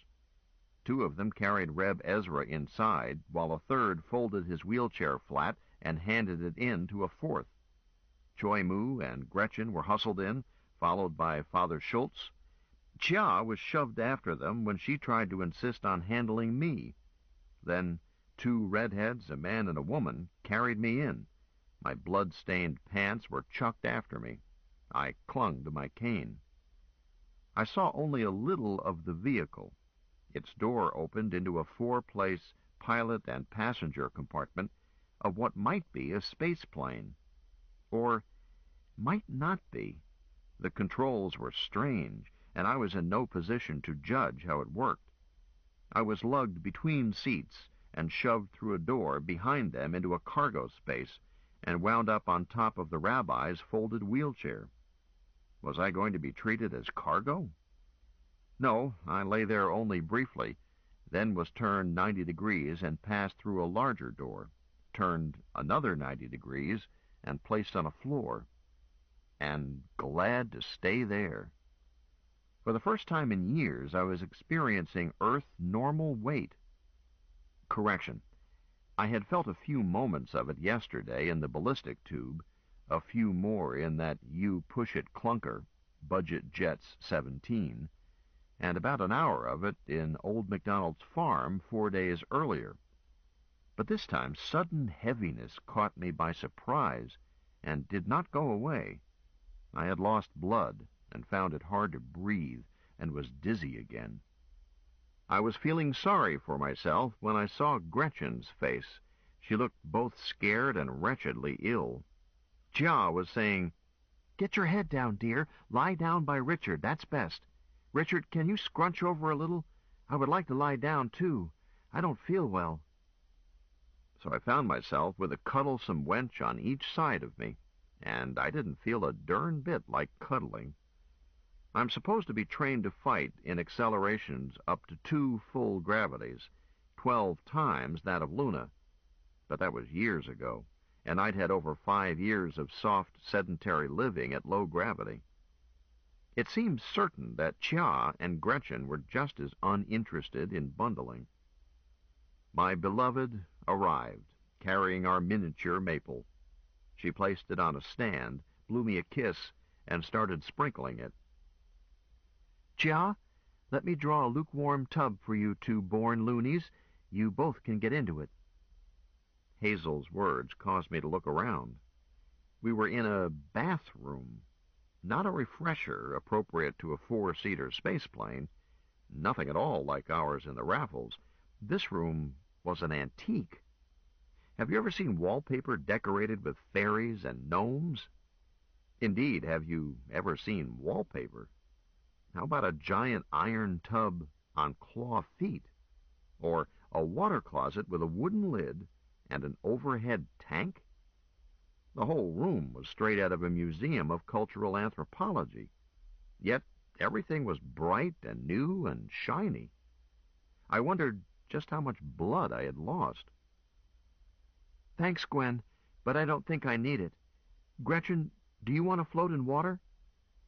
"I don't want to move." "It won't be long," Hazel assured them. "Gay shifted twice to avoid shrapnel, or we would be down now. Richard, how are you feeling?" "I'll make it." "Of course you will, darling. I feel the weight myself from a year in Golden Rule, but not much as I exercised at 1G every day. Dear one, how badly are you wounded?" "I don't know." "Chia?" "Lots of bleeding and some muscle damage, 20 or 25 centimeters and fairly deep. I don't think bone was hit. We put a tight pressure pack on it. If this ship is equipped for it, I want to do a better job and give him a broad-spectrum shot, too." "You've done a fine job. We'll be landing soon, and then there will be professional help and equipment." "All right. I don't feel too lively, I admit." "So try to rest." Hazel picked up my blood-soiled trousers. "I'm going to soak these before the stain sets." "Use cold water," Gretchen blurted, then turned pink and added shyly, "So Mama says." Ingrid is right, dear. Hazel ran water into the hand basin. Richard, I'm forced to admit that I lost your new clothes during that fuss. Clothes we can buy. I thought I was going to lose you. Good, Richard. Here's your wallet and some this and that. Pocket plunder. Better let me have it. I crowded it all into a breast pocket. Where's Choi Moo? I did see him. Or did I? He's in the other fresher, with Father Schultz and Father Ezra. Huh? Are you telling me that a four-seater has 2 refreshers? It is a 4-place job, isn't it? It is, and it does, and wait till you see the rose gardens and the swimming lounge. I started to make a retort, but chopped it off. I had not figured out any formula by which to tell when my bride was jesting or was telling literal but unbelievable truth. I was saved from a silly discussion by one of the redheads coming in. Female, young, muscled, freckled, cat-like, wholesome, sultry. Aunt Hazel, we're grounded. Thank you, Laura. I'm Laz. Cass wants to know who stays here, who comes along, and how long till lift. Gay wants to know whether or not we'll be bombed, and can she park one shift over? The bombing makes her nervous. Something is wrong here. Gay should not be asking directly, should she? I don't think she trusts Cass's judgment. She may have reason. Who's commanding? I am. Oh. I'll let you know who goes, who stays, after I talk to my papa and Uncle Jock. A few minutes, I think. You can let Gay park in a dead zone if you wish, but please have her stay on my frequency triple. We may be in a hurry. Right now I want to move my husband. But first I must ask another of our passengers to lend me his wheelchair. Hazel turned to leave. I called out, "I don't need a wheelchair." But she didn't hear me. Apparently. 2 of the redheads lifted me out of the craft and placed me in Ezra's wheelchair, with its back support lowered and front support lifted. One of them spread a king-size bath towel over my lap and legs. I said, "Thanks, Laz." I'm Lure. Don't be surprised if this towel vanishes. We've never tried taking one outside before. She got back aboard, and Hazel wheeled me under the nose of the craft and around to its port side, which suited me, as I had seen at once that this was indeed a sort of space plane, with lifting body and retractable wings, and I was curious to see how the designer had managed to crowd 2 large refreshers into its port side. It did not seem aerodynamically possible. And it wasn't. Port side was like the starboard side, sleek and slender. No cubic for bathrooms. I had no time to ponder this. When we had turned into the Raffles side tunnel a few minutes earlier, my Sony chron had just blinked 17, Greenwich or L City time, which would make it 11 in the morning in Zone 6, dirt side. And so it was, because that's where we were, Zone 6, in the north pasture of my Uncle Jock's place, outside Grinnell, Iowa. So it becomes obvious that I not only had lost much blood, but also had been hit hard on the head, as even the hottest military courier needs at least 2 hours, Luna to Terror. In front of us was Uncle Jock's fine old restored Victorian, cupola and verandas and widow's walk, and he himself was coming toward us, accompanied by 2 other men. Uncle was as spry as ever, and still with a mop of silver-white hair that made him look like Andrew Jackson. The other 2 I did not recognize. They were mature men, but much younger than Uncle Jock. Well, almost everybody is. Hazel stopped pushing me, ran and threw her arms around one of them, kissed him, all out. My uncle picked her out of that man's arms, bussed her just as enthusiastically, then surrendered her to the third, who saluted her the same way and put her back on her feet. Before I could feel left out, she turned and took the first one by his left hand. "Papa, I want you to meet my husband, Richard Collin. Richard, this is my Papa Manny, Manuel Garcia O'Kelly Davis." "Welcome to family, Colonel." He offered me his right hand. "Thank you, sir." Hazel turned to the third man. "And Richard, this is—" "Is Dr. Hubert," Uncle Jock interrupted. "Leif, slap skin with my nephew, Colonel Colin Campbell. Welcome home, Dickie. What are you doing in that baby carriage?" "Just lazy, I guess. Where's Aunt Sissy?" "Locked up, of course. Knew you were coming. But what have you been doing?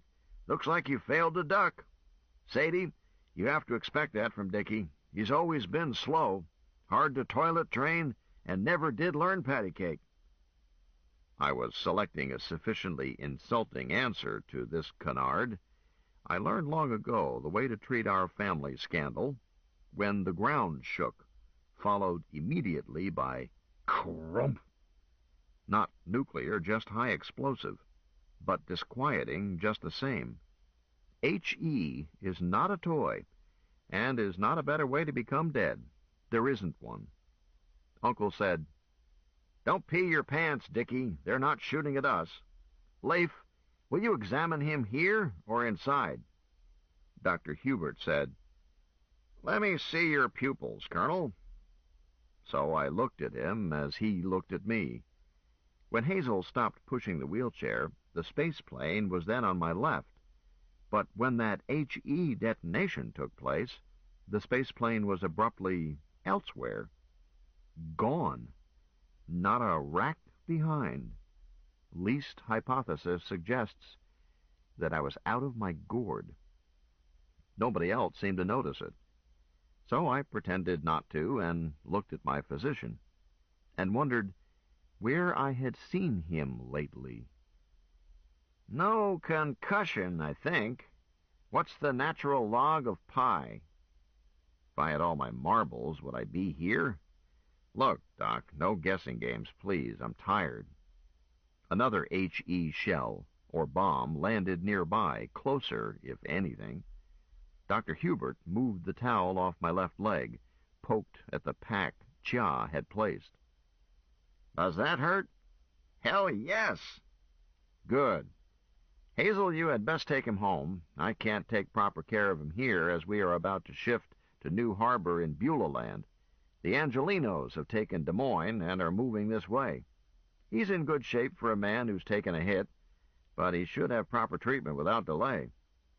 I said, "Doctor, are you any relation to the red-headed girls in that space plane we arrived in?" "They're not girls. They are superannuated juvenile delinquents. Whatever they told you, I deny categorically. Give them my love." Hazel blurted, "But I have to make my report." Everybody talked at once until Dr. Hubert said, "Quiet. Hazel goes with her husband and sees him settled in, stays as long as she finds necessary, then reports to New Harbor, but with time tick established now. Objection? So ordered." Having that space plane reappear was even more disconcerting, and I'm glad I didn't watch. Or not much. The two red-headed men, turned out there were only 4 redheads, not a mob, got me and the wheelchair inside, and Hazel went into that odd refresher with me. And almost at once, Lore followed us in and announced, "Aunt Hazel, we're home." Home turned out to be the flat roof of a large building, and it was late evening, almost sundown. That space plane should be named the Cheshire Cat, but its name is Gay. Her name is Gay. Oh, never mind. The building was a hospital. In checking into a hospital, you first wait an hour and 40 minutes while they process the paperwork. Then they undress you and put you on a gurney under a thin blanket with your bare feet sticking out into a cold draft and make you wait outside the X-ray lab. Then they demand a urine sample in a plastic duck while a young lady waits for it, staring at the ceiling and looking bored. Right? These people didn't know page 1 about the regulation way to run a hospital. Our able-bodied comrades, the ones suffering from nothing but high acceleration, were already on their way in glorified golf carts when I was again lifted out and placed in another golf cart. Gurney, wheelchair, floating couch. Rabbi Ezra was there in his wheelchair. Hazel was with us and carrying Treeson and a Sears-labeled package containing Naomi's costume. The space plane had vanished. I had barely had time to tell Laz, Lore, that Dr. Hubert sent his love. She had sniffed, "If he thinks sweet talk will get him out of the doghouse, he had better think again." But her nipples crinkled up, so I assumed that she was pleased. 4 of us were left on the roof, we 3 and 1 member of the hospital staff, a little dark woman who seemed to combine the best of Mother Eve and Mother Mary without flaunting any of it. Hazel dropped the package on me, handed the bonsai to Reb Ezra, and threw her arms around her. "Tammy! Arisul mtemqua!" The motherly creature kissed Hazel. "Rexy, Rexy, so very long." They broke from the clinch, and Hazel said, "Tammy, this is my beloved, Richard." This got me kissed on the mouth. Tammy put that bundle aside to do it properly. A man kissed by Tammy stays kissed for hours, even if he is wounded, even if she makes it brief. "And this is our dear friend, the Reverend Rabbi Ezra Ben David." He did not get the treatment I got. Tammy curtsied deeply, then kissed his hand, so I showed a clear profit. Tammy, Tamara, said, "Inside I must get you both, that quickly may we repair Richard. But both each my cherished guests will here be through time not short. Hazel, such room as you with Jubal shared, nay?" "Tammy, that's a fine idea, 'cause I'm going to have to be away sometimes. Gentlemen, will you room together while you are patients here?" I was about to say, yeah, sure, but when Reb Ezra said, "There's some mix-up. Mistress Gwendolen, please explain to this dear lady that I am not a patient, not a candidate for hospitalization. Perfect health, not a sniffle, not even a hangnail." Tamara looked surprised and, no, not troubled, but deeply concerned. She stepped close to him, gently touched his left stump. "Are we not your legs to back on put?" Reb Ezra stopped smiling. "I'm sure you mean well, but I can't wear prosthetics, truly." Tamara broke into that other language, speaking to Hazel. She listened, then said, "Father Ezra, Tamara is speaking of real legs, flesh and blood. They can do it. 3 ways they can do it." Reb Ezra took a deep breath, sighed it out, then looked at Tamara. "Daughter, if you can put my legs back on, go ahead, please." Then added something. Hebrew, I think. This ends side 2 of cassette 7 of The Cat Who Walks Through Walls. Please fast forward to the end before loading cassette 8. 8. 8. 8. 8. 8. 8. 8. 8. The Cat Who Walks Through Walls, cassette 8. Book 3. The Light at the End of the Tunnel. Chapter 21. God created woman to tame Man. Voltaire.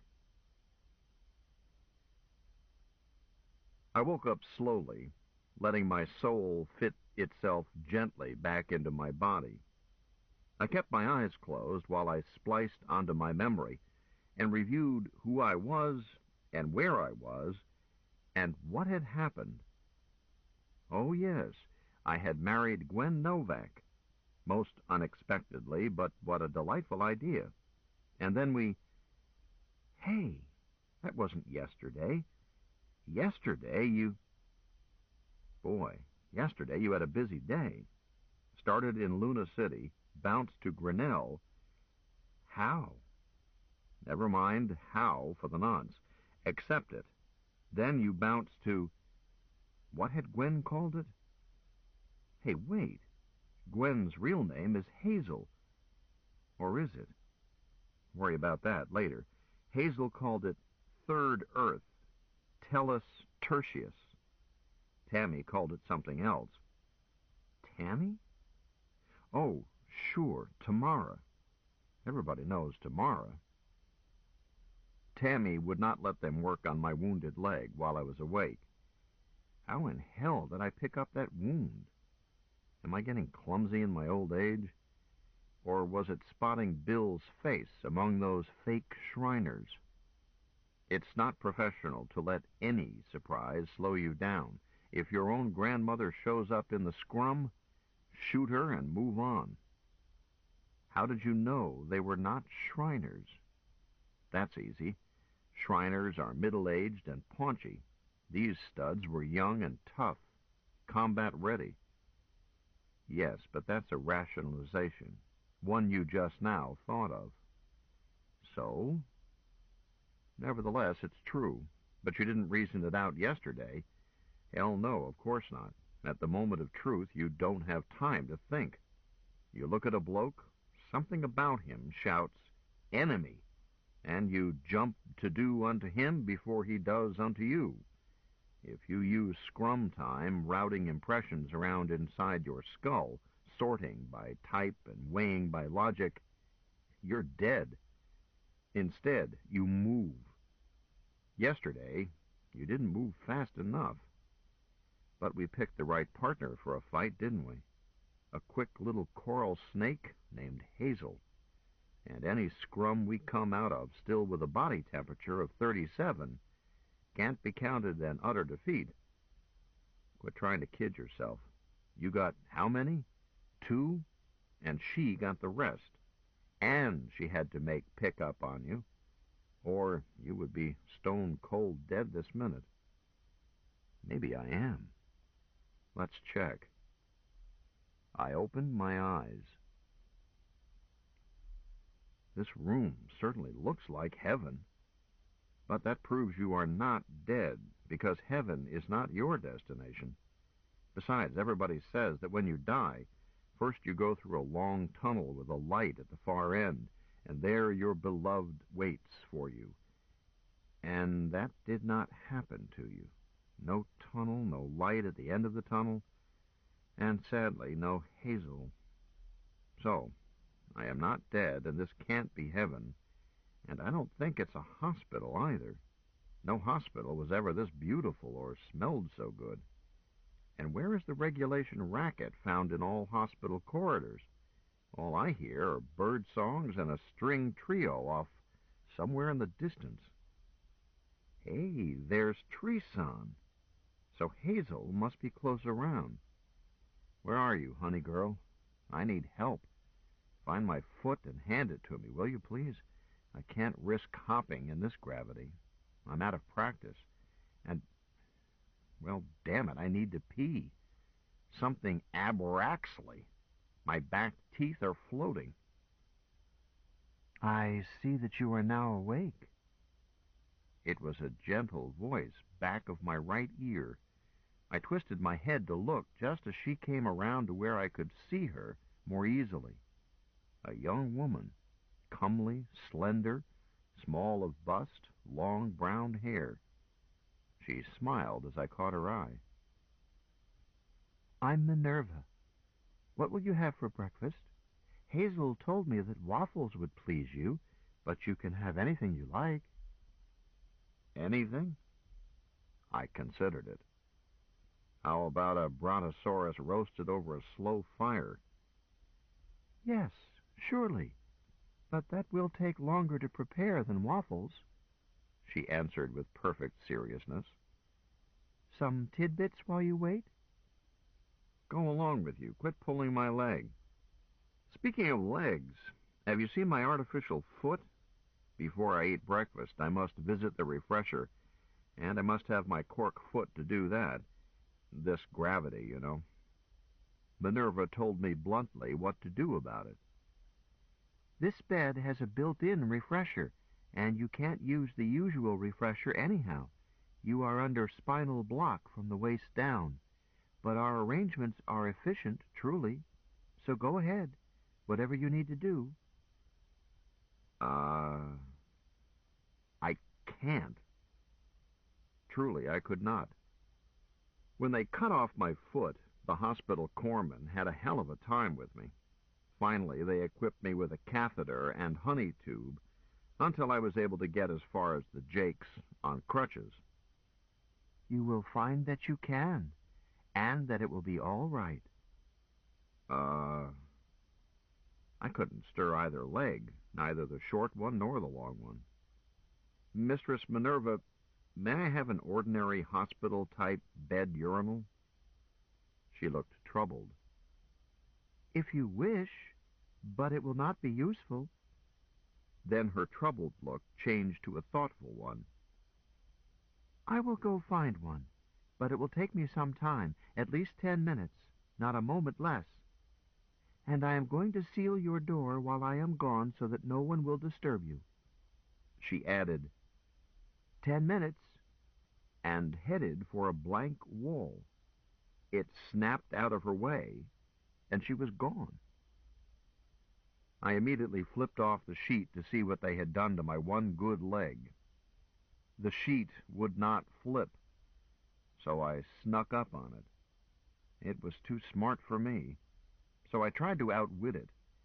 After all, the sheet can't be smarter than a man. Can it be? Yes, it can. Finally, I said to myself, look, chum, we are getting nowhere. Let's try assuming that Mistress Minerva was being precisely truthful.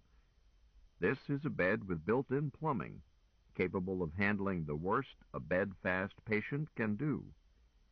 So saying, I worked a couple of ballistic problems in my head, hairy empiricals guaranteed to distract even a man waiting at the guillotine, and cut loose with half a liter. Sighed, then let go with the other half.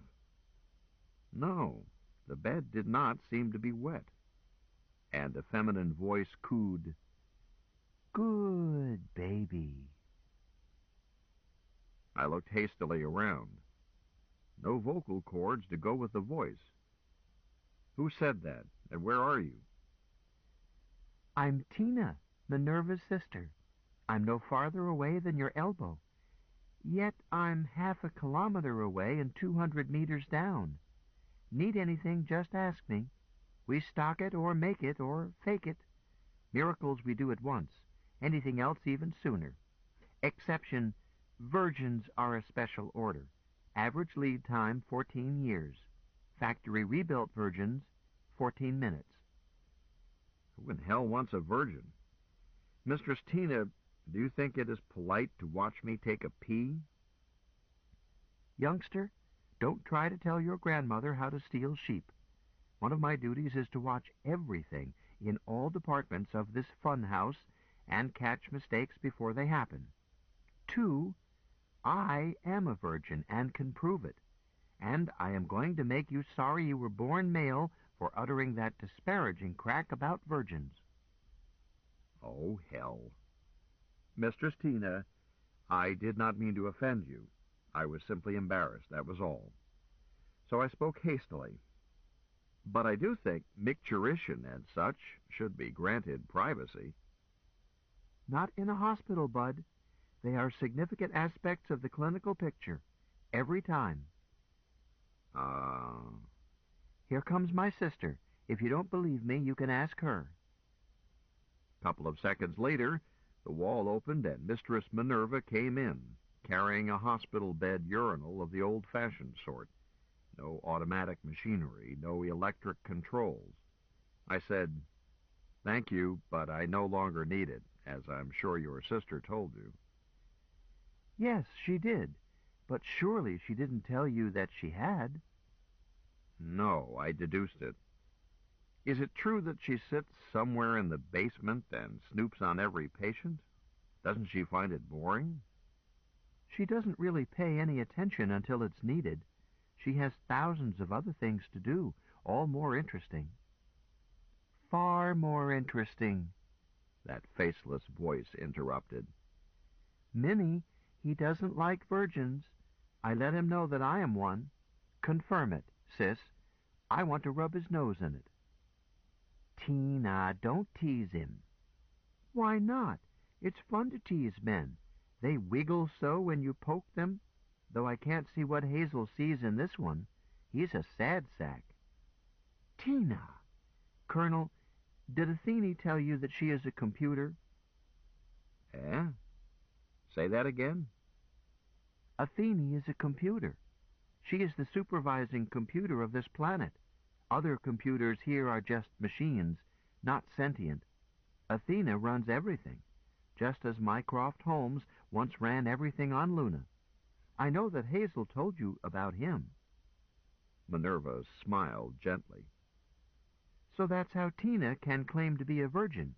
Technically she is one, in the sense that a computer can have no experience in carnal copulation. But I know all about it. Yes, sis, with a male human. On the other hand, when she transfers to a meat-and-bone body and becomes human, in another technical sense, she will no longer be virgin because her hymen will have been atrophied in vitro, and any vestigial tissue trimmed away before her animal body is kindled. That's how it was done with me. And you were out of your mind, Minnie, to let Ishtar sell you that. I'm not going to do it that way. I've decided to have the works, a real maidenhead, and both ritual and physical defloration. Even a bridal costume and a wedding, if we can swing it. Do you think we can sell that to Lazarus? I doubt it intensely, and you would be making a silly mistake. Unnecessary pain on first copulation could start you out with bad habits in what should always be an utterly happy experience. Sister, sex is the most important reason to become human. Don't spoil it. Tammy says it doesn't hurt all that much. Why let it hurt at all? Anyhow, you won't get Lazarus to agree to a formal wedding. He promised you a place in our family. He did not promise you anything else. Maybe we should volunteer Colonel Zero here. He's going to owe me plenty of favors by then, and Maureen says nobody ever notices the bridegroom anyhow. How about it, soldier boy? Think of the honor of being my bridegroom at a swank June wedding. Careful how you answer. My ears were ringing, and I felt a headache coming on. If I just closed my eyes, would I find myself back in my bachelor digs in Golden Rule? I tried it, then opened them. Answer me, the disembodied voice persisted. Minerva, who repotted my little maple? I did. Tammy pointed out that it didn't have room to breathe, much less grow, and asked me to find a bigger pot. I found it. Tina found it, and I repotted it. See how much happier it is? It's grown more than 10 centimeters. I looked at the little tree, and looked again. How many days have I been in this hospital? Minerva suddenly had no expression at all. The Tina voice said, You didn't say how big a brontosaurus you wanted for breakfast. Better make it a little one, huh? The older ones are terribly tough. So everybody says. 10 centimeters. Hazel had said she would see me in the morning. Which morning, dear one? 2 weeks ago? Or longer? The older ones aren't tough if they are hung properly, but I don't want to wait while the meat ages. Would there be any such delay with waffles? Oh, no, agreed Tina's voice. Waffles aren't common here, but Maureen knows all about them. She was brought up, she says, only a few kilometers from where you were reared, and at almost the same time, give or take a century or so. So she knows the sort of cooking you were used to. She explained to me all about waffle irons, and I experimented until I made one just the way she wanted it. How many waffles can you eat, Fatty? 507. There was a short silence. Then Tina said, Minerva? I don't know. But, I went on, I'm on a diet, so let it go with 3. I'm not sure I want you as my bridegroom. In any case, you haven't consulted Hazel, my bride. No obstacle. Hazel and I are pals, years and years. She'll make you do it, if I decide to use you. I'm not certain about you, Dickie boy. You veer. Dickie boy, huh? Do you know my Uncle Jock? Jock Campbell? The Silver Fox. Do I know Uncle Jock? We won't invite him, Dickie. He would claim jus prime noctis. Have to invite him, Mistress Tina. He's my closest relative. All right, I'll stand up as bridegroom, and Uncle Jock will take care of deflowering the bride. Wrap it up. Minerva? Colonel Richard, I do not think that Athene should do this. I have known Dr. Jock Campbell for many years, and he has known me. If Athena insists on this silly thing, I do not think she should give herself first to Dr. Campbell. A year or 2 later, when she knows... Minerva shrugged. They are free persons. Tina can work it out with Hazel and Jock. It wasn't my idea. When does this crime take place? Almost at once. Athena's clone is almost matured, about 3 of your years. Oh, I thought we were talking about next week. I'll stop worrying. The horse might learn to sing. What horse? A nightmare. Now, about those waffles. Mistress Minerva, will you join me in waffles? I can't stand to have you standing there salivating and swallowing and starving while I wallow in waffles. I have already broken fast today. Too bad. But that was some hours ago, and I would like to experience waffles. Both Hazel and Maureen speak well of them. Thank you. I accept. You didn't invite me. But Tina, my prospective child bride, if you do as you threaten to, my table will be yours. To invite you to share it would be a tautologically redundant plethora of excess surplusage, repetitious and almost insulting. Did Maureen say how waffles should be served? With drawn butter and maple syrup and plenty of crisp bacon, accompanied by fruit juice and coffee. The juice should be ice cold. The rest should be hot. 3 minutes, lover boy. I was about to answer when that insubstantial wall again opened, and Rabbi Ezra walked in. Walked in. He was using crutch canes, but he was on 2 legs. He grinned at me and waved a crutch cane. "Dr. Ames, good to see you awake."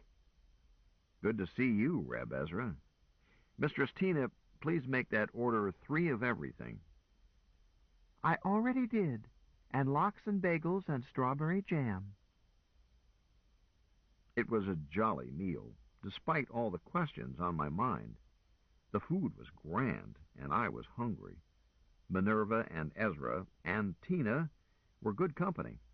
I was chasing syrup with the last bite of my first waffle before I said, "Reb Ezra, have you seen Hazel this morning? My wife, I had expected her to be here." He seemed to hesitate. Tina answered, She'll be here later, Dickie. She can't hang around waiting for you to wake up.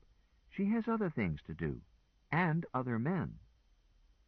Tina, quit trying to get my goat, or I won't marry you, even if Hazel and Jock both agree. Want to bet?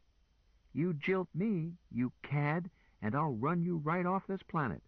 You won't get another bite to eat, doors won't open for you, refreshers will scald you, dogs will bite you, and you will itch. Sister. Aw, Minnie. Minerva went on to me. Don't let my sister fret you, Colonel. She teases because she wants company and attention. But she is an ethical computer, utterly reliable. I'm sure she is, Minerva, but she can't expect to tease me and threaten me, and still expect me to stand up in front of a judge or a priest or somebody and promise to love, honor, and obey her. I'm not sure I want to obey her anyhow. The computer voice answered, You won't have to promise to obey, Dickie boy. I'll train you later. Just simple things. Heel, fetch, sit up, lie down, roll over, play dead. I don't expect anything complex out of a man, aside from stud duties, that is. But on that score, your reputation has preceded you. What do you mean by that? I threw my serviette down. That tears it. The wedding is off. Friend Richard. Yes, Reb. Don't let Tina worry you. She has propositioned me and you and Father Hendrick and Choi Moo and no doubt many others. Her ambition is to make Cleopatra look like a piker. And Ninon de l'Enclos, and Rangy Lil, and Marie Antoinette, and Rahab, and Battleship Kate, and Messalina, and you name her. I'm going to be the champion nymphomaniac of the multiverse, beautiful as sin, and utterly irresistible. Men will fight duels over me, and kill themselves on my doorstep, and write odes to my little finger. Women will swoon at my voice. Every man, woman, and child will worship me from afar, and I'll love as many of them up close as I can fit into my schedule. So, you don't want to be my bridegroom, eh? What a filthy, wicked, evil, stinking, utterly selfish thing to say. Angry mobs will tear you to bits and drink your blood. Mistress Tina, that is not polite table talk. We are eating. You started it. I tried to review the bidding. Had I started it? No, indeed.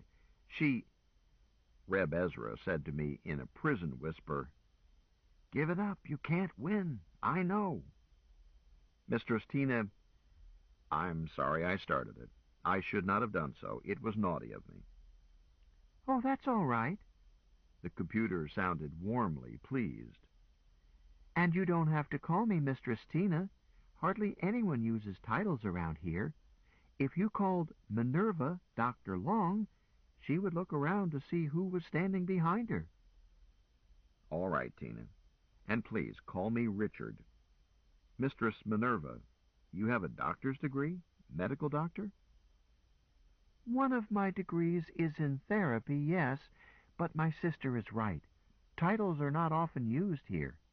Mistress one never hears, other than as a term of affection to a woman you have gifted with your carnal love.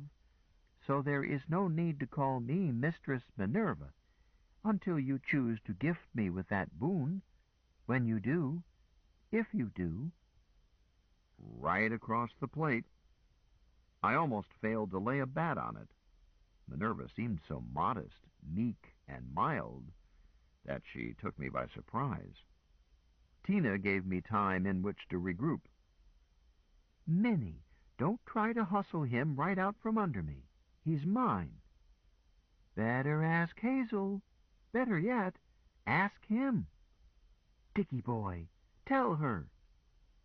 What can I tell her, Tina? You haven't settled it with Hazel and my Uncle Jock. But in the meantime, I contrived to bow to Minerva as well as one can from bed and handicapped by a spinal block. Dear lady, your words do me great honor. But as you know, I am at present physically immobilized, unable to share in such delights. In the meantime, may we take the wish for the deed? Don't you dare call her mistress. Sister, behave yourself. Sir, you may indeed call me mistress, or as you say, we can treat the wish for the deed and wait until a later time. Your therapy will take time. Ah, yes, so it will. I glanced at the little maple, no longer quite so little. How long have I been here? I must already have run up quite a bill. Don't worry about it, Minerva advised me. I must worry about it. Bills must be paid, and I don't even have Medicare. I looked at the rabbi. Rabbi, how did you finance your transplants, are they? You're as far from home in your bank account as I am. Farther than you think, and it is no longer appropriate to address me as rabbi. Where we are today, the Torah is not known. I am now Private Ezra Davidson, Time Corps Irregulars. That pays my bills. I think something like it pays yours. Tina, will you tell Dr. Ames the account to which his bills are charged? He has to ask it himself. I do ask, Tina. Please tell me. Campbell Colin, also known as Ames Richard, charges all departments to Senior's Special Account, Galactic Overlord, Miscellaneous. So don't fret, lover boy. You're a charity case. All bills on the house. Of course, the ones on that account usually don't live long. Athena! But, Minnie, that's the simple truth. An average of 1.73 missions. Then we pay their death benefits. Unless he's ordered to some featherbed job at THQ. I was not listening carefully. Galactic Overlord, indeed. Only one person could have set up that account. The playful little darling. Damn it, dear. Where are you? That none-too-solid wall blinked away again. Am I too late for breakfast? Oh, Shaw, hello, darling. It was she. Chapter 22. When in doubt, tell the truth. Mark Twain. Richard, I did see you the next morning, but you didn't see me. She certainly did see you, Dickie boy, Tina confirmed. At great risk to her own health. Be glad you're alive. You almost weren't. That's true, agreed Ezra. I was your roommate part of one night. Then they moved me and put you in tight quarantine and inoculated me 9 or 90 ways. My brother, you were sick unto death. Breakbone cramp, green pus shakes, strangle fever. Hazel was ticking them off on her fingers. Blue death, typhus. Minerva, what else? Golden staphylococcus, systemic infection, hepatic herpes landrii. Worst of all, a loss of will to live. But Ishtar will not permit a person to die who has not asked for death while possessed of judicial capacity, and neither will Galahad. Tamara stayed with you every minute until that crisis was over. Why don't I remember any of this? Be glad you don't, Tina advised. Sweetheart, if you had not been in the best hospital in all the known universes, with the most skilled therapists, I would be a widow again. And I look terrible in black. Ezra added, If you didn't have the constitution of an ox, you would never have made it. Tina interrupted with, Of a bull, Ezra, not an ox. I know. I've seen 'em. Impressive. I didn't know whether to thank Tina or call off the wedding again, so I ignored it. What I don't understand is how I got all those diseases. I took a hit, I know that. That could account for Staph aureus. But those other things? Ezra said, Colonel, you are a professional soldier. Yes, I sighed. I never practiced that aspect of the profession. I don't feel easy with it. Biological warfare makes fusion bombs seem clean and decent. Even chemical warfare looks humane compared with bioweapons. Very well, that knife. Was it a knife? Was prepared nastily. Yes, agreed Ezra. Somebody wanted you dead and was willing to kill all of Luna City as long as you died. That's crazy. I'm not that important. Minerva said quietly, Richard, you are that important. I stared at her. What makes you think so? Lazarus told me. Lazarus. Tina used that name earlier. Who is Lazarus? Why is his opinion so weighty? Hazel answered. Richard, I told you that you were important, and I told you why. The rescue of Adam Selene. The same people who want him to stay unresurrected wouldn't boggle at killing Luna City to kill you. If you say so. I wish I knew what happened there. Luna City is my adopted home. Some mighty fine people in it. Your son, Ezra, among others.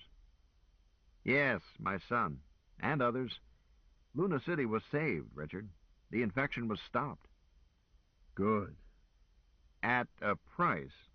A reference time tick was available from our rescue. The number of seconds it took us all to get aboard and get out of there was reconstructed through careful reenactment by all of us who were involved in it, with your part played by a skilled actor. This was compared with Gay's own memory of how long she was there, and the two were reconciled. Then a Burroughs space-time capsule was moved to the resultant coordinates, plus 4 seconds, and a heat bomb was released. Not atomic, but hot, star-hot. Some of those bugs are hard to kill. Obviously, the hotel had to be damaged with a high probability, no, a certainty of loss of life. The threat to Luna City was cauterized, but the price was high. Tanstoffel. Ezra looked grim. Your son was saved? I think so. However, my son's welfare did not figure into this decision, and my opinion was not sought. This was a Time Headquarters policy decision. THQ rescues individuals only when those individuals are indispensable to an operation. Richard, as I understand it, mind you, I'm a recruit private on sick leave. I'm not privy to high policy decisions. As I understand it, permitting Luna City to suffer a killing epidemic at that time would have interfered with THQ's plans for something else. Perhaps this matter that Mistress Gwendolen, Hazel, hinted at. I don't know. It was, and I do know, and on Tertius you don't call me mistress, unless you mean it, Ezra. But thank you anyhow. Richard, it was the widespread damage that airborne disease could do to their plans that caused headquarters to act so radically. They cut it so fine that you and I and the rest of Gay's load came within a blink of being killed by that heat bomb as we escaped. And at this point I barked my shins on a paradox. But Hazel was still talking. They couldn't risk waiting even a few more seconds. Some killer bugs might get into the city's air ducts. They had projected the effect that would have on Operation Adam Selene. Disaster. So they moved. But the Time Corps doesn't go chasing through the universes, saving individual lives, or even the lives of whole cities. Richard, they could save Herculaneum and Pompeii today if they wanted to, or San Francisco or Paris. They don't. They won't. Sweetheart, I said slowly, are you telling me that this Time Corps could prevent the blotting of Paris in 2002, even though that happened 2 centuries in the past? Please. Hazel sighed. Ezra said, Friend Richard, attend me carefully. Don't reject what I am about to say. Okay, shoot. The destruction of Paris is more than 2,000 years in the past, not just 2 centuries ago. But that is clearly, by groundhog reckoning today, is Gregorian year AD 4400, or the year 8160 by the Jewish calendar, a fact I found quite disturbing, but had to accept. Besides that, here and now, we are over 7,000 light years from Earth. Both Hazel and Minerva were looking soberly at me, apparently awaiting my reaction. I started to speak, then reviewed my thoughts. At last I said, I have only one more question. Tina? No, you can't have any more waffles. Not waffles, dear. My question is this. May I have another cup of coffee? This time with cream, please?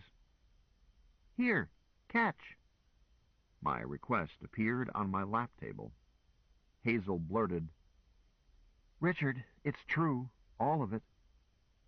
I sipped the fresh coffee. Thank you, Tina. It's just right. Hazel, my love, I didn't argue. It would be silly of me to argue something I don't understand. So let's move to a simpler subject. Despite these terrible diseases you tell me I had, I feel brisk enough to leap out of bed and lash the serfs. Minerva, can you tell me how much longer I must have this paralysis? You are my physician, are you not? No, Richard, I am not. Sister is in charge of your happiness, Tina interrupted. That's more important. Athena is more or less right. I'm always right. But she sometimes phrases things oddly. Tamara is chief of morale for both Ira Johnson Hospital and the Howard Clinic. And Tamara was here when you needed her most. She held you in her arms.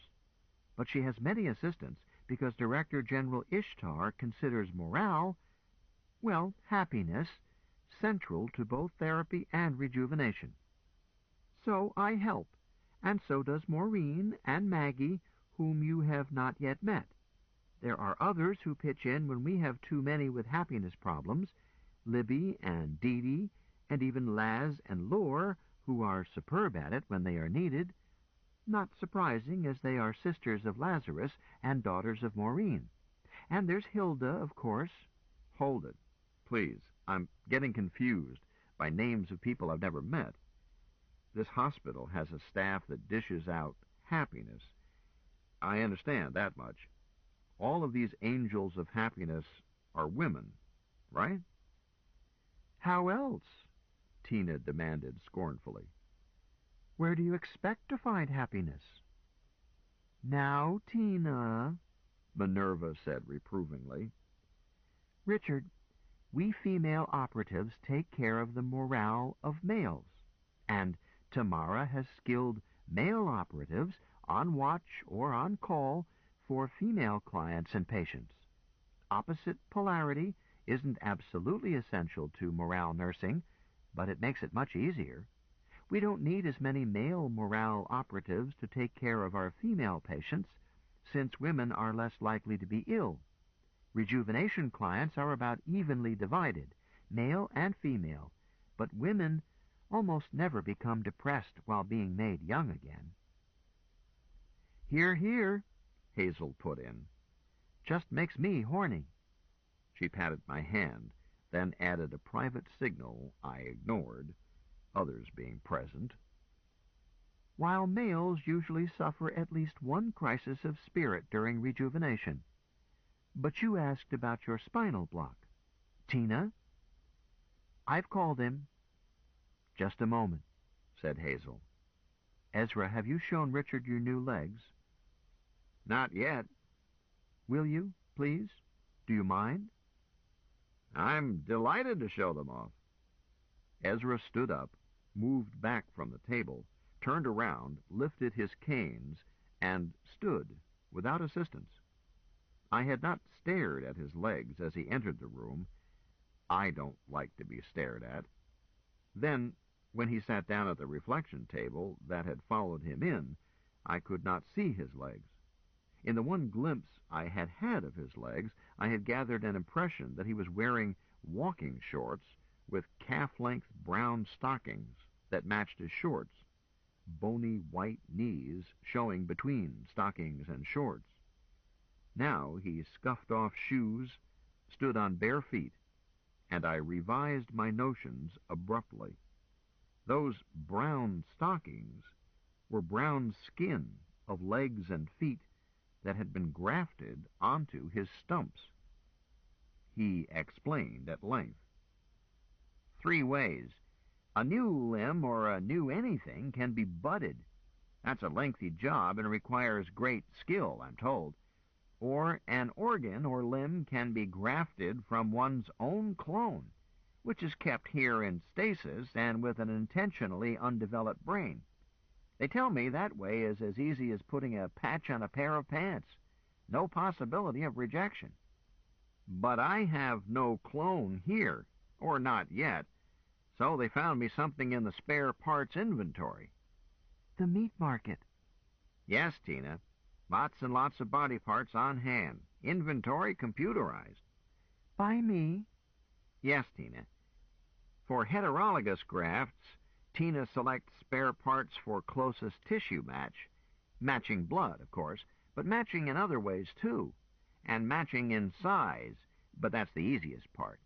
Tina checks everything and digs out a spare part that your own body will mistake for its own. Or almost. Ezra, the computer said. You can wear those legs for 10 years at least. I really did a job on you. By then your clone will be available, if you need it. You did indeed, and thank you, Tina. My benefactor's name is Azrael Nkrumah. Richard, we are twins, aside from the irrelevant matter of melanin. Ezra grinned. I said, doesn't he miss his feet? Ezra suddenly sobered. He's dead, Richard. Dead from the commonest cause of death here. Accident. Mountain climbing. Landed on his head and crushed his skull. Even Ishtar's skill could not have saved him. And she certainly would have tried her best. Dr. Nkrumah was a surgeon on her staff. But these are not the feet Dr. Nkrumah wore. These are from his clone. That he never needed. Richard. Yes, dear, I wanted to ask Ezra. Richard, I did something without consulting you. So? Am I going to have to beat you again? You may decide to. I wanted you to see Ezra's legs because without your permission, I had them put a new foot on you. She looked scared. This ends side 1 of cassette 8.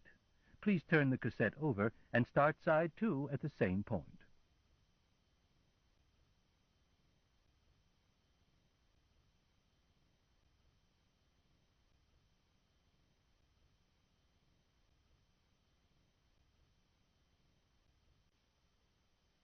There ought to be some rule limiting the number of emotional shocks a person can legally be subjected to in one day.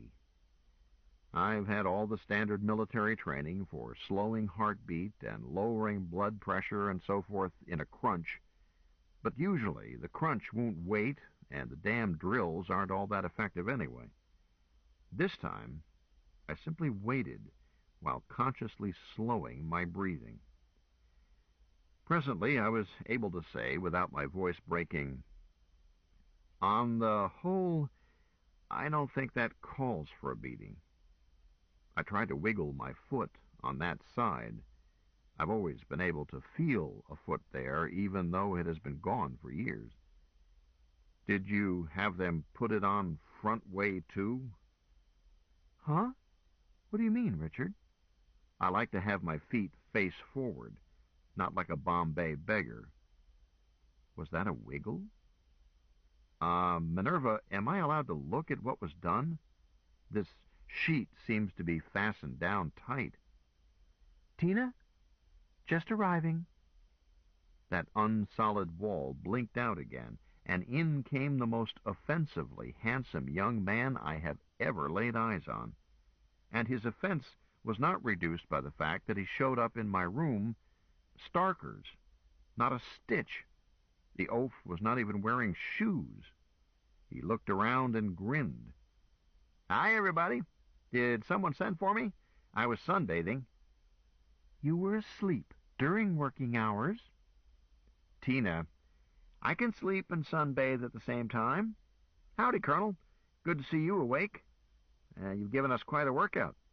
There was a time when we thought we might have to throw you back and try again." "Dr. Galahad," said Minerva, "is your physician." "Not exactly," he amended, as he advanced toward me, with a squeeze for Ezra's shoulder, a pinch for Minerva's rump, and a kiss en passant for my bride. "I drew the short straw, that's all. So I'm the one picked to take the blame. I deal with all complaints. But I must warn you, no use trying to sue me, or us. We own the judge. Now," he paused with his hands just above my sheet, "do you want privacy for this?" I hesitated. Yes, I did want privacy. Ezra sensed it and started to struggle to his feet, having sat down again. "I'll see you later, friend Richard." "No, don't go. You showed me yours. Now I'll show you mine, and we can compare them, and you can advise me, as I don't know anything about grafts. And Hazel stays, of course. Minerva has seen it before, have you not?" "Yes, Richard, I have." "So stick around. Catch me if I faint. Tina, no wisecracks." "Me? That's a slur on my professional judgment." "No, dear, on your bedside manner, which must be improved if you expect to compete with Ninon de l'Enclos, or even Rangy Lil. Okay, Doc, let's see it." I put pressure on my diaphragm, held my breath. For the doctor, that pesky sheet came off easily. The bed was clean and dry. I checked that first. No plumbing that I could identify. And two big, ugly feet were sticking up side by side. The most beautiful sight I have ever seen. Minerva caught me as I fainted. Tina made no wisecracks.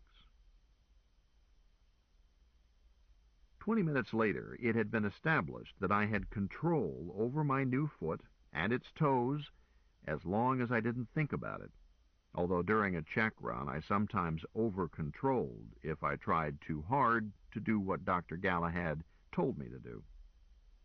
"I'm pleased with the results," he said. "If you are you?" How can I describe it? Rainbows, silver bells, mushroom clouds. Ezra, can you tell him?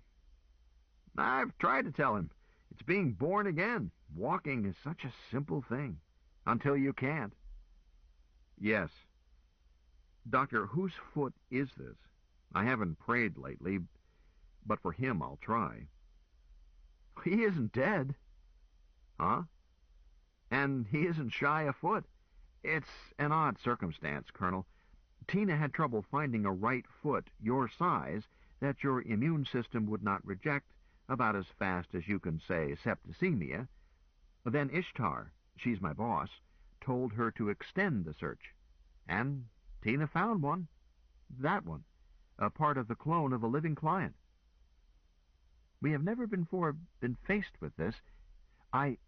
We, the hospital staff, have no more authority and no more right to use a dedicated clone than we have to chop off your other foot. But the client who owns that clone, when he was told about it, decided to give you this foot. His attitude was that his clone could bud a new foot in a few years. In the meantime, he could get along without that part of the insurance a complete clone offers."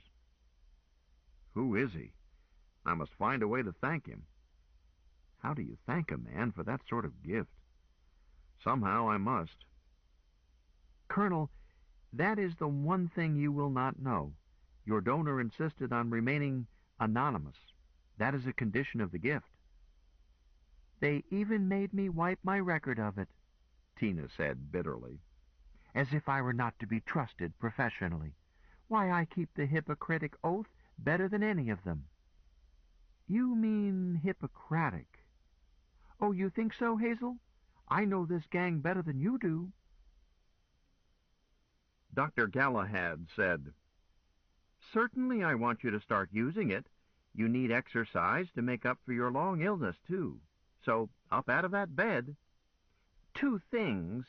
I recommend that you use your cane until you are certain of your balance. And also, Hazel or Minerva or somebody had better hold your other hand for a while. Pamper yourself. You're still weak. Sit or lie down any time you feel like it. Do you swim?" "Yes, not lately, as I've been living in a space habitat that had no facilities. But I like to swim." "Plenty of facilities around here. A plunge in the basement of this building and a bigger one in its atrium. And most of the private homes here have a pool of some sort. So, swim. You can't walk all the time. Your right foot has no calluses whatever, so don't rush it. And don't wear shoes until that foot learns how to be a foot." He grinned at me. "All right?" "Yes, indeed." He patted my shoulder, then leaned down and kissed me, just when I was beginning to like the klutz. I didn't have time to dodge it. I felt extremely annoyed and tried not to show it. From what Hazel and others had said, this too pretty pansy boy had saved my life, again and again. I was in no position to resent a Berkeley bus from him. Damn it. He did not seem to notice my reluctance. He squeezed my shoulder, said, "You'll do all right. Minerva, take him swimming. Or Hazel, somebody." And he was gone. So the ladies helped me get up out of bed, and Hazel took me swimming. Hazel kissed Minerva goodbye, and I suddenly realized that Minerva was expecting the same treatment from me. I made a tentative move in that direction. It was met by full cooperation. Kissing Minerva beats the hell out of kissing a man, no matter how pretty he is. Before I let her go, I thanked her for all she had done for me. She answered soberly, "It is happiness to me." We left then, me walking carefully and leaning on my cane. My new foot tingled. Once outside my room, that wall just winks out as you walk toward it. Hazel said to me, "Darling, I'm pleased that you kissed Minerva without my having to coach you. She's an utter snuggle puppy. Giving her physical affection means far more to her than thanks can possibly mean, or any material gift, no matter how lavish. She's trying to make up for 2 centuries as a computer." She really was a computer? "You'd better believe it, Buster." Tina's voice had followed us. "Yes, Tina, but let me explain it to him. Minerva was not born of woman. Her body was grown in vitro from an egg with 23 parents. She has the most distinguished parentage of any human who ever lived. When her body was ready, she moved her personality into it, along with her memories." "Some of her memories," Tina objected. "We twinned the memories she wanted to take with her, and I kept one set and retained all the working read-only and the current RAM. That was supposed to make us identical twins. But she held out on me, kept some memories from me, didn't share them, the chinchy bitch. Is that fair, I ask you?" "Don't ask me, Tina. I've never been a computer. Richard, have you ever used a drop tube?" "I don't know what one is." "Hang on to me and take your landing on your old foot, I think. Tina, can you help us?" "Sure thing, chum." Drop tubes are more fun than a collie pup. After my first drop, I insisted on going up and down 4 times to gain practice, for fun, in fact, and Hazel indulged me, and Tina made sure I didn't hurt my new foot in landings. Stairs are a hazard to an amputee and a painful chore at best. Elevators have always been a dreary expedient for anyone, as grim as a fat woman's girdle, too much like cattle cars. But drop tubes offer the same giddy excitement as jumping off a straw stack on my uncle's farm when I was a kid, without the dust and the heat. Whoopee! Finally, Hazel stopped me. Look, dear, let's go swimming, please. Okay. You coming with us, Tina? How else? Hazel said, Do you have us bugged, dear, or one of us? We no longer use implants, Hazel. Too crude. Zeb and I worked out a gimmick using a double-triple to hold 4 axes in linking two-way sight sound. Color is a bit skitty, but we're getting it. So you do have us bugged. I prefer to call it a spy ray. It sounds better. Okay, I have you bugged. So I assumed. May we have privacy? I have family matters to discuss with my husband. Sure thing, chum. Hospital monitoring only. Otherwise, 3 little monkeys and the old fast wipe. Thank you, dear. Usual Long Enterprises service. When you want to crawl out from under the rock, just mention my name. Kiss him once for me. So long. We really do have privacy now, Richard. Tina is listening and watching you every split second, but doing so as impersonally as a voltmeter, and her only memory, not transient, is for matters such as pulse and respiration. Something like this was used to keep you from hurting while you were ill. I made my usual brilliant comment. Huh? We'd come outdoors from the central building of the hospital and were facing a small park flanked by 2 side wings, a U-shaped building. This court was rich with flowers and greenery, and the middle of it was a pool that just happened to be the right casual shape to fit those flower beds and paths and bushes. Hazel stopped at a bench facing the pool in the shade of a tree. We sat down, let the bench adjust itself to us, and watched people in the pool. As much fun as swimming. Almost. Hazel said, What do you recall of your arrival here? Not much. I was feeling pretty rocky. That wound, you know. That wound was now a hairline scar, hard to find. I think I was disappointed. Tammy, was looking me in the eyes and looking worried. She said something in another language. Galacta. You'll learn it. It's easy. So? Anyhow, she spoke to me, and that's the last I remember. To me, that was last night, and I woke up this morning, and now I learn that it was not last night, but God knows when, and I've been crashed the whole time. Disturbing. Hazel, how long has it been? Depends on how you count it. For you, about a month. They've kept me knocked out that long? That's a long time to keep a man sedated. It worried me. I've seen him go in for surgery right out of the scrum and come out of hospital physically perfect, but hooked on painkiller. Morphine, Demerol, Sanssouci, methadone, whatever. Dear one, you weren't kept knocked out. Playback? A lethe field the whole time. No drugs. Lethe lets the patient stay alert and cooperative, but pain is forgotten as soon as it happens. Or anything. You did hurt, dear, but each pain was a separate event, forgotten at once. You never had to endure that overpowering fatigue that comes from unending pain. And now you don't have a hangover and the need to wash weeks and weeks of addictive drugs out of your system. She smiled at me. You weren't much company, dear, because a man who can't remember what happened 2 seconds ago does not carry on a coherent conversation. But you did seem to enjoy listening to music, and you ate all right as long as someone fed you. You fed me. No, I did not interfere with the professionals.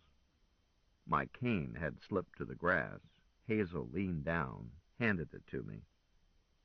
By the way, I reloaded your cane. Thank you. Hey, it was loaded, fully.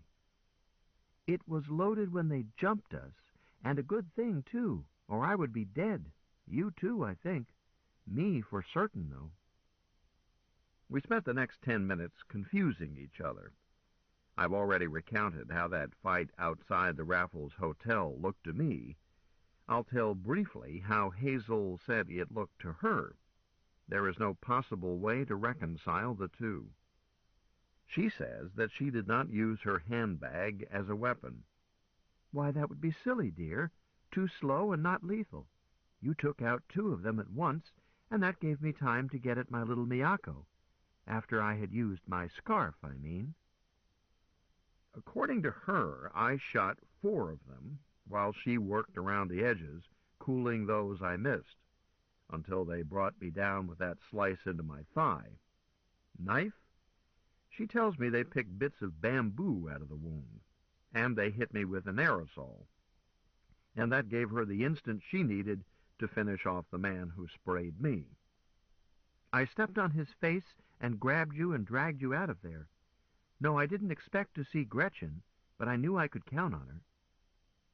Her version does explain a little better how we won, except that by my recollection, it is dead wrong. There is no point in picking at it. It can't be straightened out. How did Gretchen get there? That Chia and Choi Mu were waiting isn't mysterious, in view of the messages we left for them.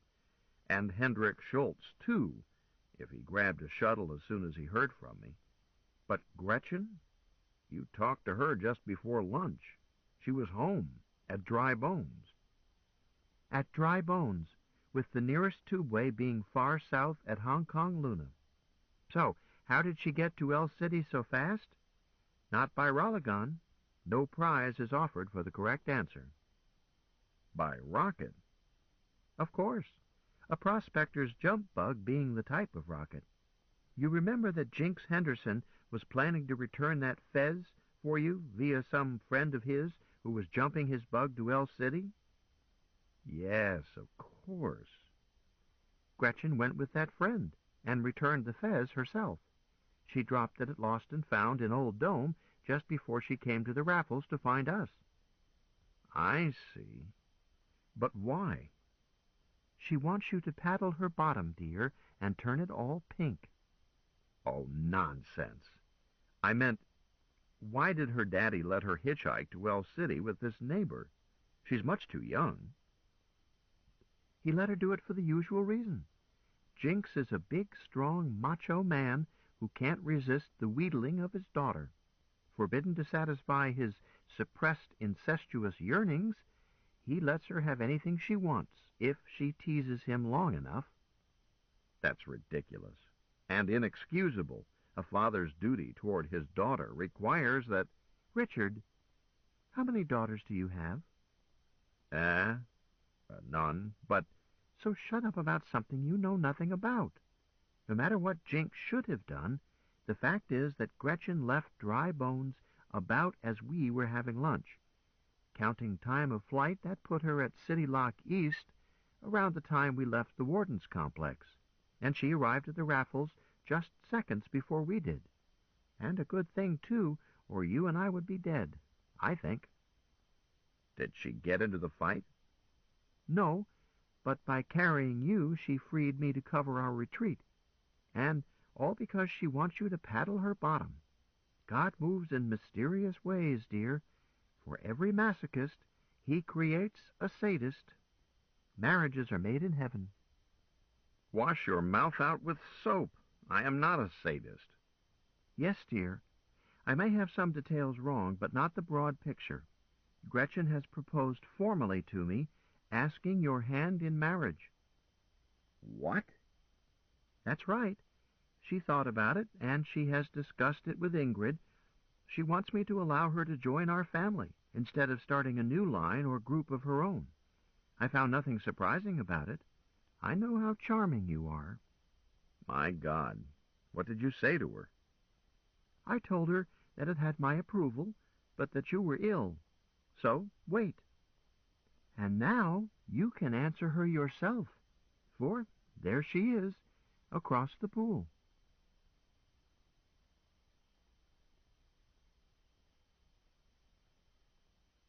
Chapter 23. Do not put off till tomorrow what can be enjoyed today. Josh Billings. I'm going straight back to my room. I feel faint. I squinted, staring across the sun-speckled water. I don't see her. Straight across, just to the right of the water slide. A blonde and a brunette. Gretchen is the blonde. I didn't expect her to be a brunette. I continued to stare. The brunette waved at us. I saw that it was Chia, and waved back. Let's join them, Richard. Leave your cane and stuff on the bench. No one will touch it. Hazel stepped out of her sandals, laid her handbag by my cane. Shower? I asked. You're clean. Minerva bathed you this morning. Dive or walk in? We dived in together. Hazel slid between the molecules like a seal. I left a hole big enough for a family. We surfaced in front of Chia and Gretchen, and I found myself being greeted. I have been told that on Tertius the common cold has been conquered, as well as periodontitis and other disorders that gather in the mouth and throat, and of course that group once called venereal diseases, because they are so hard to catch that they require most intimate contact for transmission.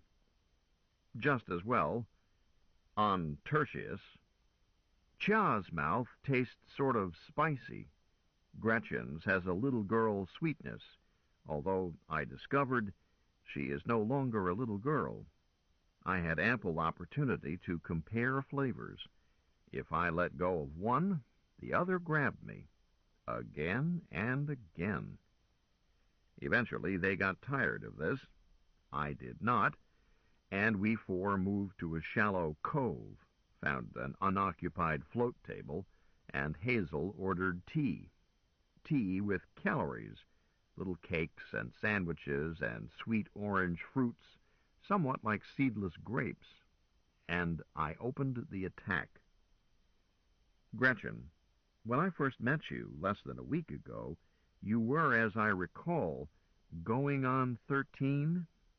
So how dare you be 5 centimeters taller, 5 kilos heavier, and at least 5 years older? Careful how you answer, as anything you say will be taken down by Tina and held against you at another time and place. Did someone mention my name? Hi, Gretchen. Welcome home. Hi, Tina. It's great to be back.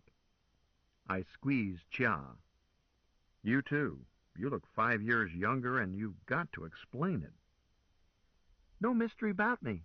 I'm studying molecular biology just as I was in Luna, but here they know far more about it, and paying my way by working in Howard Clinic doing unprogrammed George jobs, and spending every spare minute in this pool. Richard, I've learned to swim. Why, back in Looney Side, I didn't know anyone who knew how to swim. And sunshine, and fresh air. In Kongville, I sat indoors breathing canned air under artificial light and dickered with dudes over bundling bins. She took a deep breath, raising her bust past the danger point, and sighed it out. I've come alive. No wonder I look younger. All right, you're excused, but don't let it happen again. Gretchen? Grandma Hazel, is he teasing? He talks just like Lazarus. He's teasing, love. Tell him what you've been doing and why you were older. Well, the morning we got here, I asked Grandma Hazel for advice. No need to call me Grandma, dear. But that's what Cass and Paul call you, and I'm 2 generations junior to them. They require me to call them Uncle. I'll make them say Uncle. Pay no attention to Castor and Pollux, Gretchen. They're a bad influence. All right, but I think they're kind of nice. But teases. Mr. Richard? And no need to call me mister. Yes, sir. Hazel was busy. You were so terribly ill. So she turned me over to Maureen, who assigned me to Dee Dee, who got me started on Galacta and gave me some history to read and taught me basic six-axes, space-time theory, and the literary paradox. Conceptual metaphysics. Slow down. You lost me. Hazel said. Later, Richard. Gretchen said. Well, the essential idea is that Tertius and Luna, our Luna, I mean, are not on the same timeline. They are at 90 degrees. So I decided I wanted to stay here. Easy enough if you are healthy. Most of this planet is still wilderness. Immigrants are welcome. But there was the matter of Mama and Papa. They would think I was dead. So Cass and Paul took me back to Luna, our Luna, not the Luna on this timeline, and Dee Dee went with me. Back to Dry Bones, that is, early on the afternoon of July 5th, less than an hour after I left in Cyrus Thorne's jump bug. Startled everybody. It was a good thing I had Dee Dee with me to explain things, although our pea suits convinced Papa as much as anything. Have you seen the sort of pressure suits they have here? Gretchen, I have seen one hospital room and one drop tube and this swimming pool. I don't even know my way to the post office. Yes. Anyhow, pressure suits here are 2,000 years more advanced than those we use in Luna, which isn't surprising, but surely surprised Papa. Eventually, Dee Dee made a deal for me. I could stay on Tertius, but visit back home every year or two if I could find someone to bring me. And Dee Dee promised to help with that. Mama made Papa agree to it. After all, almost anyone in Luna would emigrate to a planet like Tertius if he could, except those who just have to have low gravity. Speaking of that, sir, how do you like your new foot? I'm just now getting used to it. But 2 feet are 897 times better than 1 foot. I guess that means you like it. So I came back and enlisted in the Time Corps. Slow down. I keep hearing Time Corps. Rabbi Ezra says that he has joined it. This baggage with the streaky red hair claims to be a major in it. And now you say you enlisted in it? At 13? Or at your present age? I'm confused. Grandma? I mean Hazel? She was allowed to enroll as a cadet in Wench's auxiliary, because I said she was old enough. That got her sent to school on Paradox. When she graduated, she transferred to the 2nd Harpies and went through basic training, followed by advanced combat school. And when we dropped at Solus Lacus on Timeline 4 to change the outcome there then, and that's where I picked up this scar on my ribs. See? And was made corporal in the field. And now I'm 19, but officially 20, to let me be promoted to sergeant, after we fought at New Brunswick. Not this timeline, she added. Gretchen is a natural for a military career, Hazel said quietly. I knew she would be. And I've been ordered to officer's school, but that's been placed on hold until I have this baby, and... What baby? I looked at her belly. Baby fat all gone, not plump the way it was 4 days ago by my reckoning. 6 years ago by the wild tale I was hearing. Not pregnant so far as I could see. Then I looked at her eyes, and under her eyes. Well, maybe. Probably. Doesn't it show? Hazel spotted it at once. So did Chia. Not to me it doesn't. Richard, old son, time to bite the bullet. You're going to have to change your plans. She's knocked up, and while you didn't do it, your presence changed her life, skewed her karma. So get with it. No matter how stiff-lipped and brave a youngster appears to be, when she's going to have a baby, she needs a husband in sight, or she can't be relaxed about it. Can't be happy. A young mother must be happy. Hell, man, you've written this plot for the confession books dozens of times. You know what you have to do. So, do it. I went on. Now look here, Gretchen. You can't get away from me that easily. Last Wednesday night in Lucky Dragon. Well, it was last Wednesday night to me, but you've been gallivanting around strange timelines, and kicking up your heels, apparently.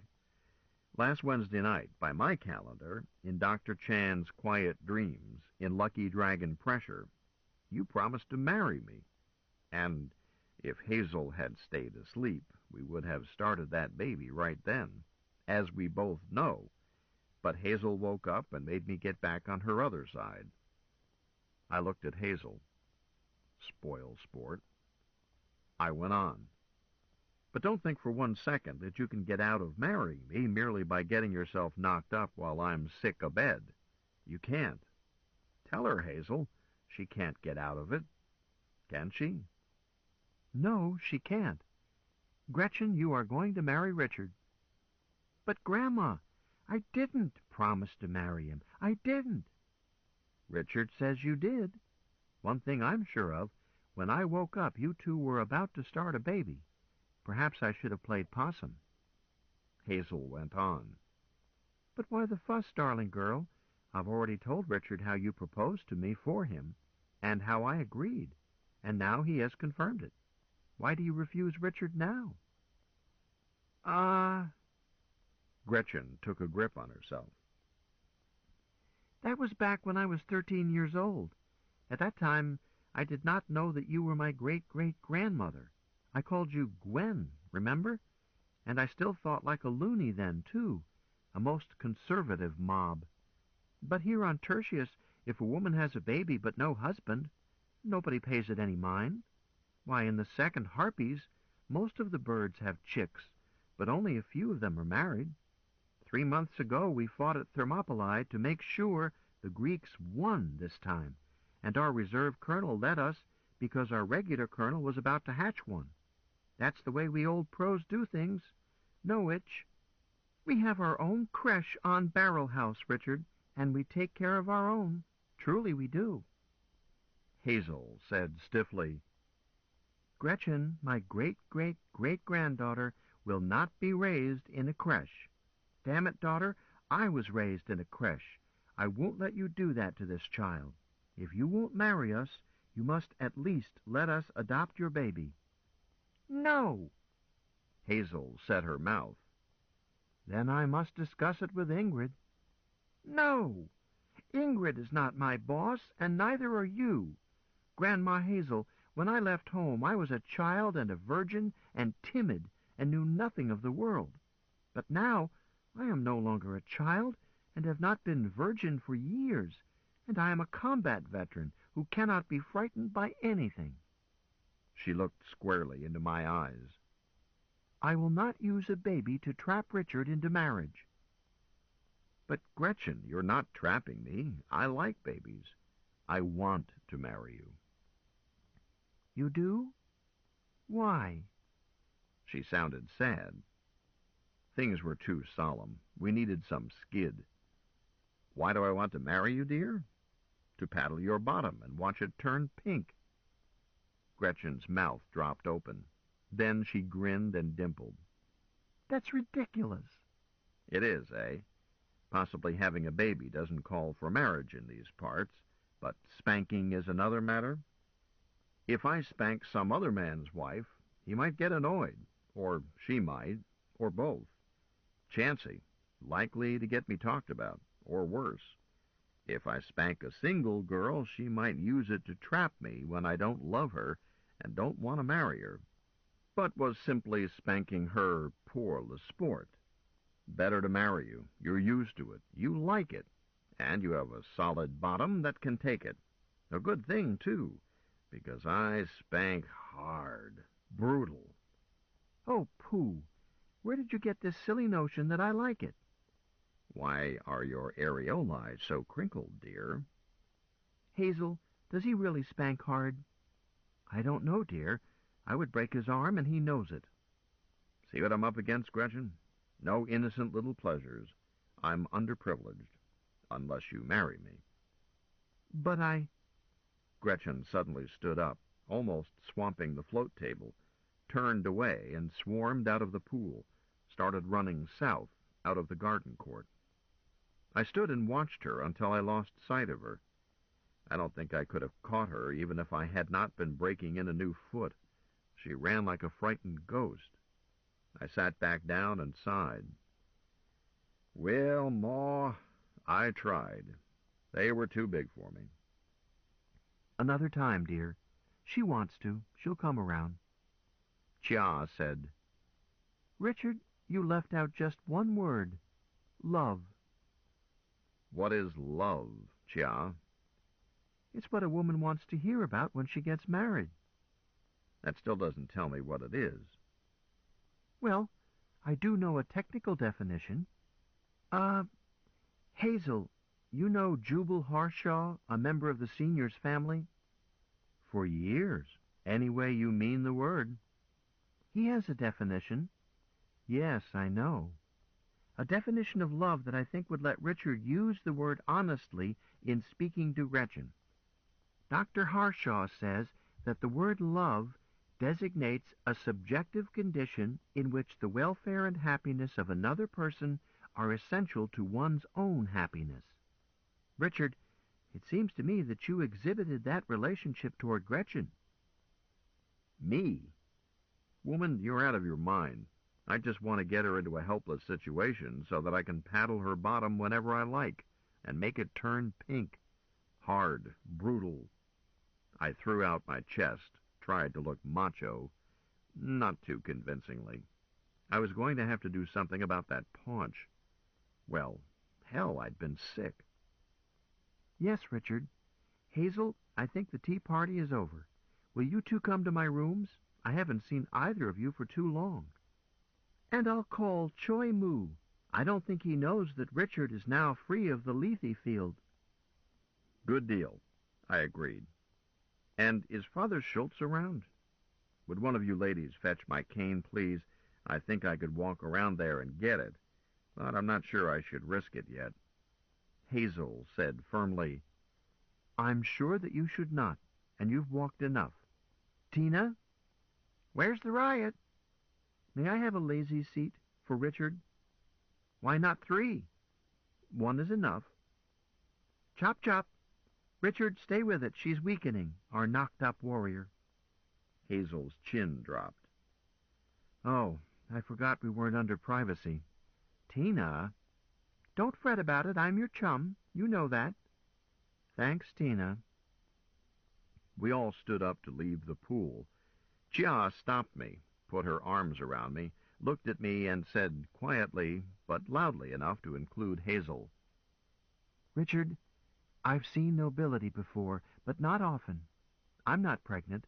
It's not necessary to marry me. I don't need or want a husband. But you're invited to honeymoon with me any time Hazel can spare you, or better yet, both of you. I think you're a shining knight, and Gretchen knows it. She kissed me emphatically. When my mouth was free, I answered, It's not nobility, Chia. I just have an unusual method of seduction. See how easily you fell for it? Tell her, Hazel. He's noble. See? Chia said triumphantly. And he's scared silly someone will find out. Oh, nonsense. Let me tell about my 4th grade teacher. Later, Richard, after you've had time to polish it. Richard tells excellent bedtime stories. When I'm not paddling, that is. Chia, does your bottom turn pink? It appears that I had had breakfast at some hour past noon. That evening was most pleasant, but my memory of it is spotty. I can't blame it on alcohol. I did not drink all that much. But I learned that the Lethe field has a mild side effect that alcohol can potentiate. Lethe may affect the memory erratically for a while after the patient is no longer under it. Ah, well, Tunstoffel. A few gaps in memory are not the hazard that addiction to a hard drug is. I do recall that we had a good time. Hazel, me, Joy Moo, Chia, Ezra, Father Hendrick, and, after Tina found her for us and Hazel talked to her, Gretchen. All of us who had escaped from the raffles. Even the 2 pairs of redheads who rescued us were with us part of the evening. Cass and Paul, Laz and Lore. Nice kids. Older than I am, I learned later, but it doesn't show. On Tertius, age is a slippery concept. Chia's quarters were too small for such a number, but a crowded party is the best kind. The redheads left us, and I got tired and went in and lay down on Chia's bed. There was some murderous card game going on for forfeits in the other room. Hazel seemed to be the big winner. Chia went broke, by whatever rules they were playing, and joined me. Gretchen bet unwisely on the next pot and took the other side of the bed. She used my left shoulder as a pillow, Chia having already claimed the right one. From the other room I heard Hazel say, "See you and raise you 1 galaxy." Father Hendrick chuckled. "Sucker! Big bang, my dear girl, for triple forfeits. Pay up." That is the last I remember. This ends Side 2 of Cassette 8 of The Cat Who Walks Through Walls. Please fast forward to the end before loading Cassette 9.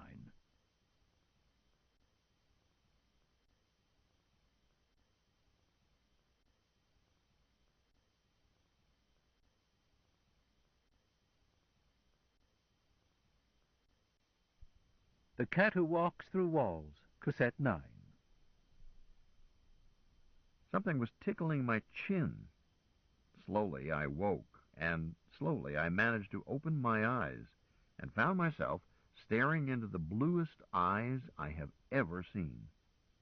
They belonged to a kitten, bright orange in color, but with perhaps some Siamese ancestry. He was standing on my chest, just south of my Adam's apple. He buzzed pleasantly, said, "Blurt," and resumed licking my chin. His scratchy little scrap of tongue accounted for the tickle that had awakened me. I answered, "Blurt," and attempted to lift a hand to pet him, found I could not because I still had a head on each shoulder, a warm body against each side of me. I turned my head to the right to speak to Chia. I needed to get up and find her refresher, and learned that it was not Chia, but Minerva who was now using my starboard shoulder. I made a hasty situation assessment and found that I lacked sufficient data. So instead of using an honorific to Minerva that may or may not have been appropriate, I simply kissed her, or let myself be kissed after showing willingness. Being pinned down from both sides and with a small cat creature standing on my chest, I was almost as helpless as Gulliver, hardly able to be active as initiator of a kiss. However, Minerva does not need help. She can manage. Talent. After she turned me loose, kissed for keeps, I heard a voice from my left. "Don't I get a kiss too?"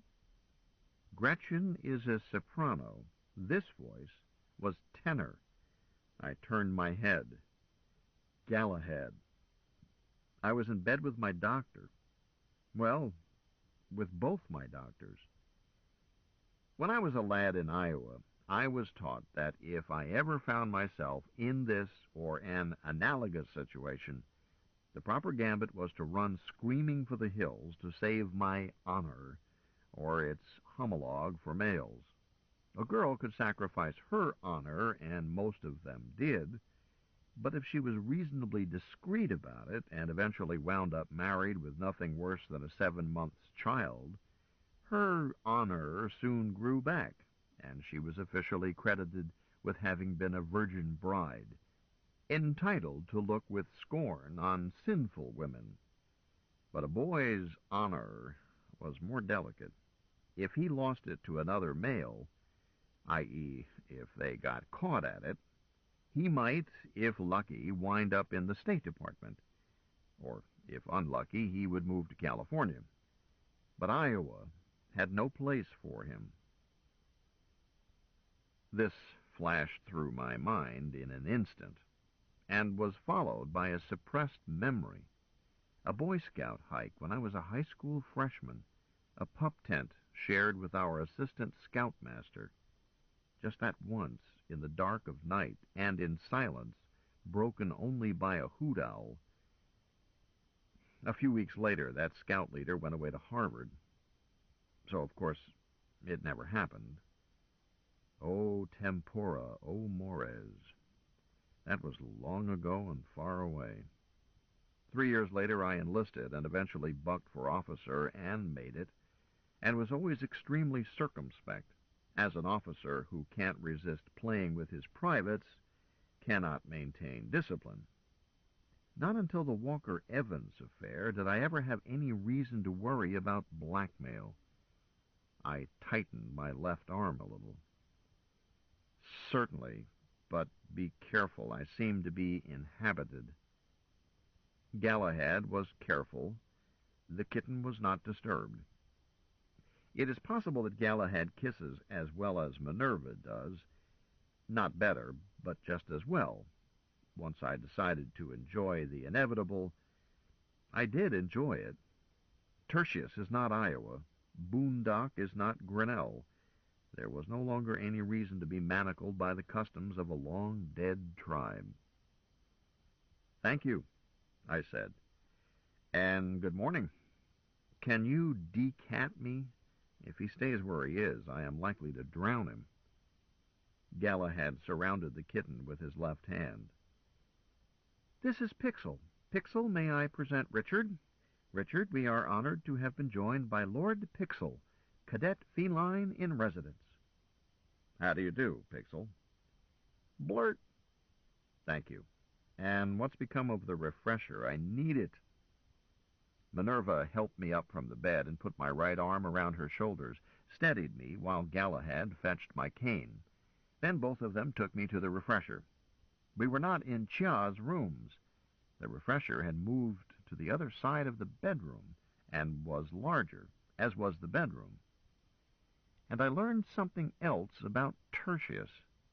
The equipment of a refresher was of a complexity and variety that made the sort of plumbing I was used to, in Golden Rule and Luna City, and so forth, look as primitive as the occasional backcountry backhouse one can still find in remote parts of Iowa. Neither Minerva nor Galahad let me feel embarrassed over never having been checked out on Tertian plumbing. When I was about to pick the wrong fixture for my most pressing need, she simply said, "Galahad, you had better demonstrate for Richard. I'm not equipped to." So he did. Well, I'm forced to admit that I'm not equipped the way Galahad is either. Visualize Michelangelo's David. Galahad is fully that pretty. But equip this image with coupling gear 3 times as large as Michelangelo gave David. That describes Galahad. I have never understood why Michelangelo, in view of his known bias, invariably shortchanged his male creations. When we 3 had completed after-sleep refreshment, we came out into the bedroom together, and I was again surprised. Without yet having worked up my nerve to inquire where we were, how we got there, and what had become of others, especially my necessary one, who, when last heard, was tossing around galaxies in reckless gambling, or gambling, or both. One wall had vanished from that bedroom. The bed had become a couch.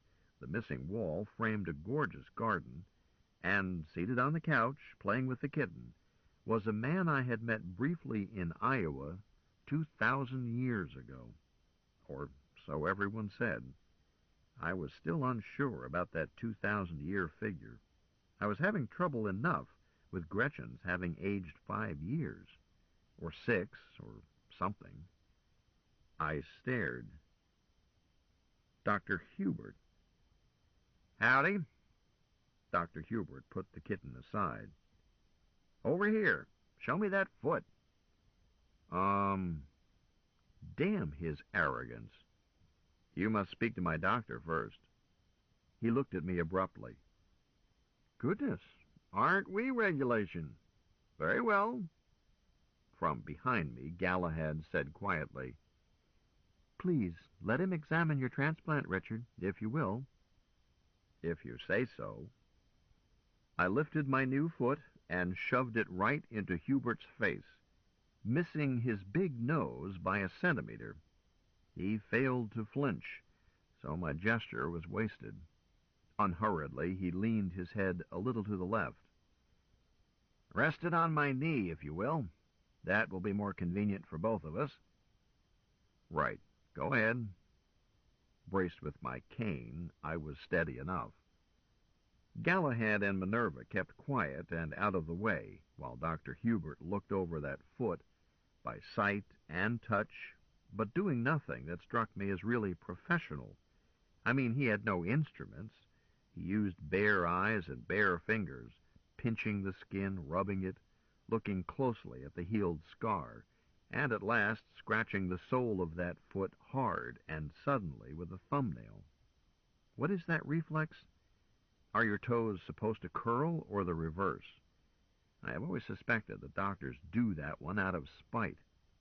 Dr. Hubert lifted my foot, indicated that I could put it back on the floor, which I did. Good job, he said to Galahad. Thank you, Doctor. Sit down, Colonel. Have you folks had breakfast? I did, but I'm ready for some more.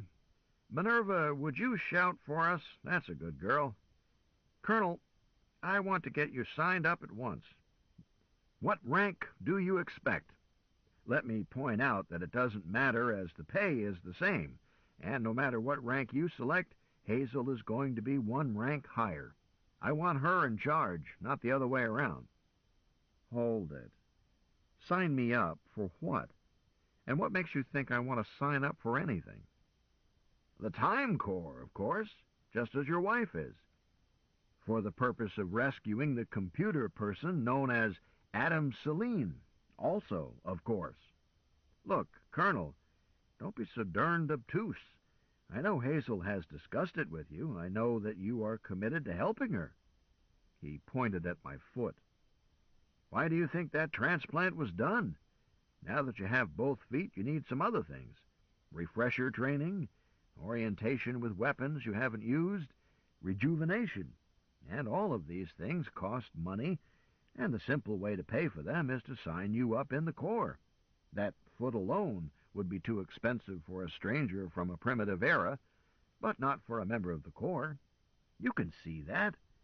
How long do you need to think over anything so obvious? 10 minutes? 15? This fast talker ought to sell used campaign promises. Not that long. I've thought it over. He grinned. Good. Put up your right hand. Repeat after me. No. No? What? Just no. I didn't order this foot. So? Your wife did. Don't you think you ought to pay for it? And since I did not order it, and do not choose to be pushed around by you, I again shoved that foot in his face, just barely missing that ugly nose. Cut it off. Huh? You heard me. Cut it off. Put it back in stock. Tina, are you there? Sure thing, Richard. Where is Hazel? How can I find her? Or will you tell her where I am? I've told her. She says to wait. Thank you, Tina. Hubert and I sat, saying nothing, ignoring each other. Minerva had disappeared. Galahad was pretending to be alone. But in scant seconds my darling came bursting in. Luckily that wall was open. Lazarus! God damn your lousy soul to hell!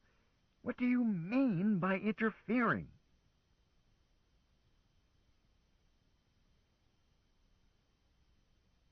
Chapter 24. The optimist proclaims that we live in the best of all possible worlds, and the pessimist fears that this is true. James Branch Cabell. Now, Hazel, my tired ass. Answer me. What are you doing messing around in my bailiwick? I told you to lay off. I warned you. I said that it was a delicate negotiation, but the first minute I turned my back, leaving him safe in the arms of Minerva with Galahad to back her up, I leave to run an errand, and what do I find? You, butting in, thumb-fingered and ham-handed as usual, destroying my careful groundwork. Now, Sadie, bloody! Lazarus, what is this compulsion that makes you lie and cheat? Why can't you be honest most of the time? And where do you get this nasty itch to interfere? Not from Maureen, that's certain. Answer me, goddammit, before I tear off your head and stuff it down your throat. Gwen, I was simply trying to clear the...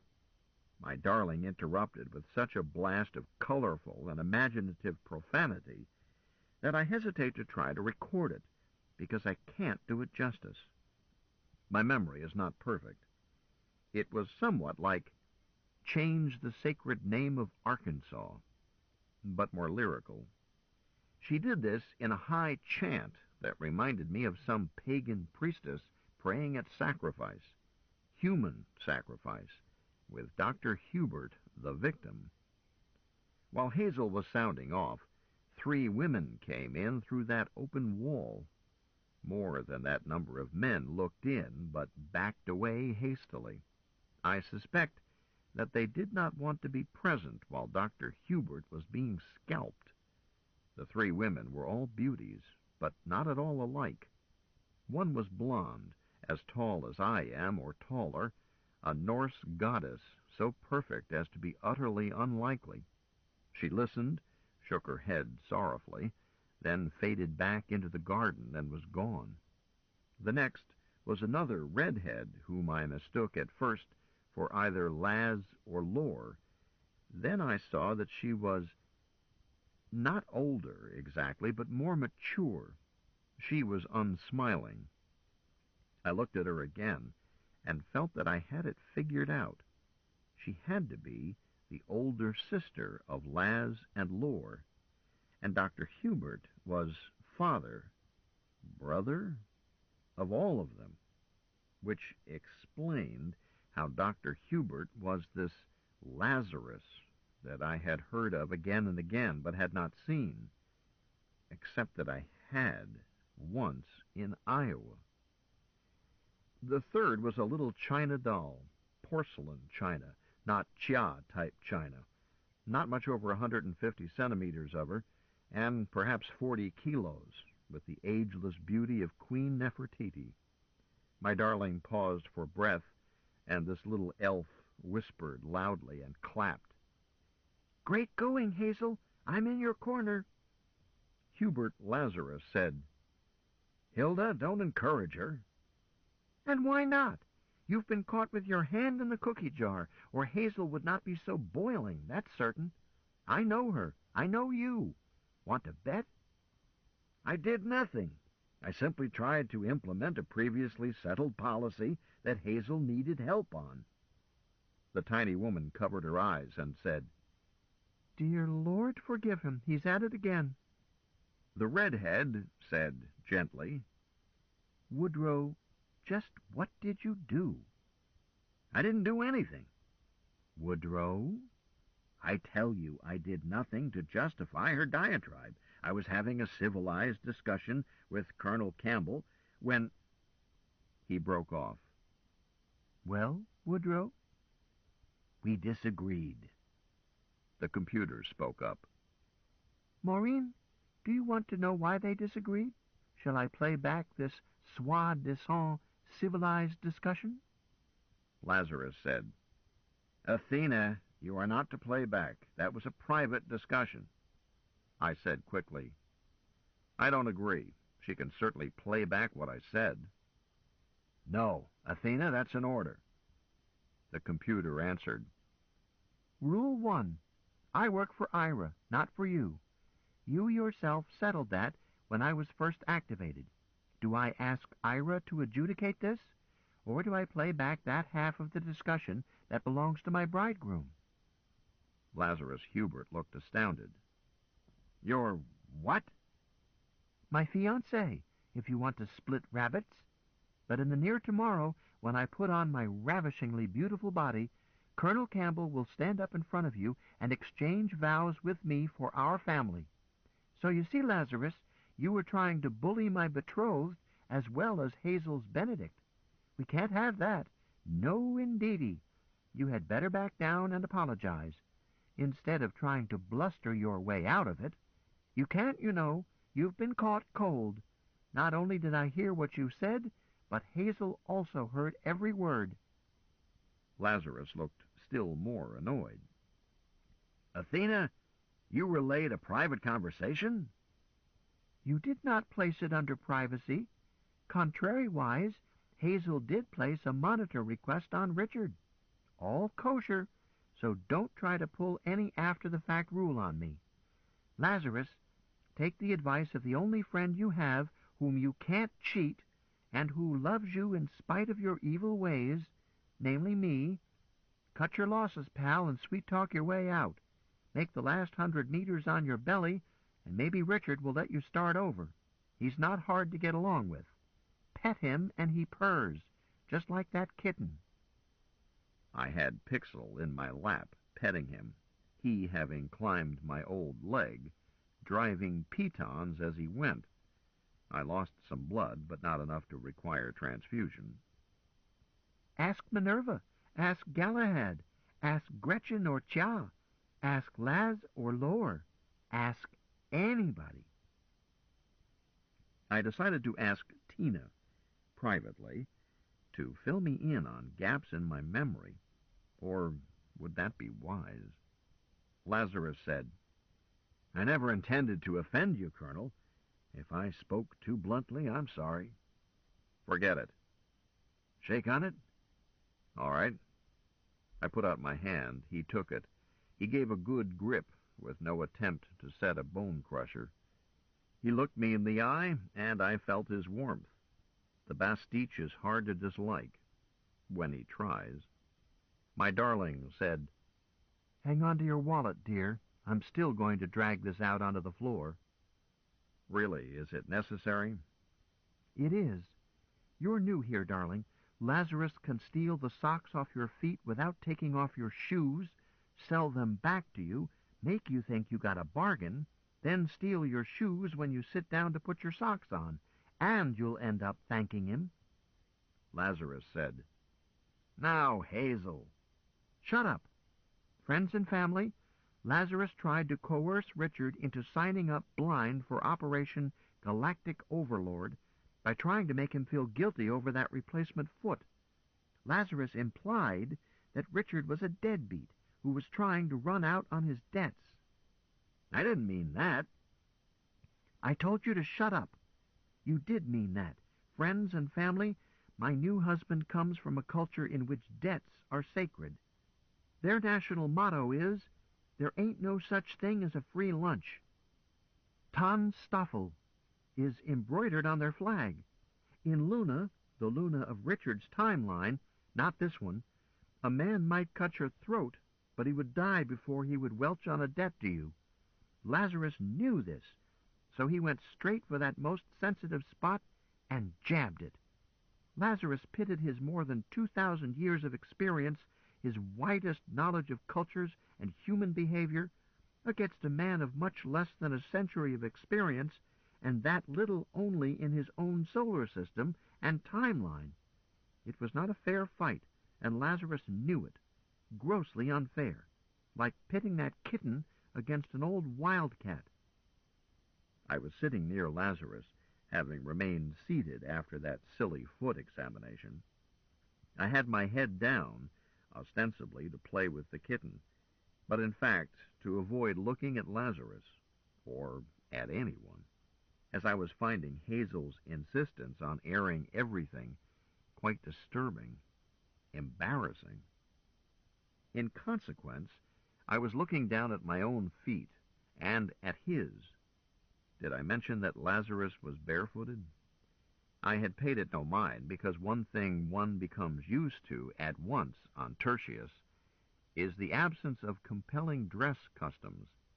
I don't mean absence of dress. Boondock sells more clothes than any groundhog city of similar size, about 1 million people, in part because garments are usually worn once, then recycled. I do mean that neither bare feet nor bare bodies are startling for more than 5 minutes. Lazarus was wearing a wraparound, a lava, or it may have been a kilt. His feet I did not notice until I stared at them. Hazel went on. Lazarus took such cruel advantage of Richard's weak point, his compulsive hatred of being in debt, that Richard demanded that his new foot be amputated. In desperate need to cleanse his honor, he said to Lazarus, "Cut it off. Put it back in stock." Lazarus said, "Oh, come now. He did not mean that seriously, and I did not take it seriously. A figure of speech, to show that he was annoyed with me, as well he might be. I made a mistake. I admit it." "You did indeed make a mistake," I interrupted. "A grave mistake. Your grave, perhaps, or mine. For it was not a figure of speech. I want that foot amputated. I demand that you take back your foot. Your foot, sir. Look here, all of you, and then look there at my right foot, then his right foot." Anyone who bothered to look could not fail to see what I meant. 4 masculine feet. 3 were clearly from the same genes. Lazarus's 2 feet and my new foot. The 4th was the foot I was born with. It matched the other 3 only in size, not in skin color, texture, hairiness, or any detail. When Lazarus had dunned me for the cost of that transplant, it had offended me. But this new discovery, that Lazarus himself was the anonymous donor, that I had been made the unwitting recipient of his charity for the foot itself, the very meat and bone of it, was intolerable. I glared at Lazarus. "Doctor, behind my back and utterly without my consent, you placed me under unbearable obligation. I will not tolerate it." I was shaking with anger. Richard, please." Hazel seemed about to cry. And I, too. That red-haired older lady hurried to me, bent over me, and gathered my head to her motherly breasts, cuddled me, and said, "No, Richard, no. You must not feel this way." We left later that day, but we stayed for dinner. We did not run away angry.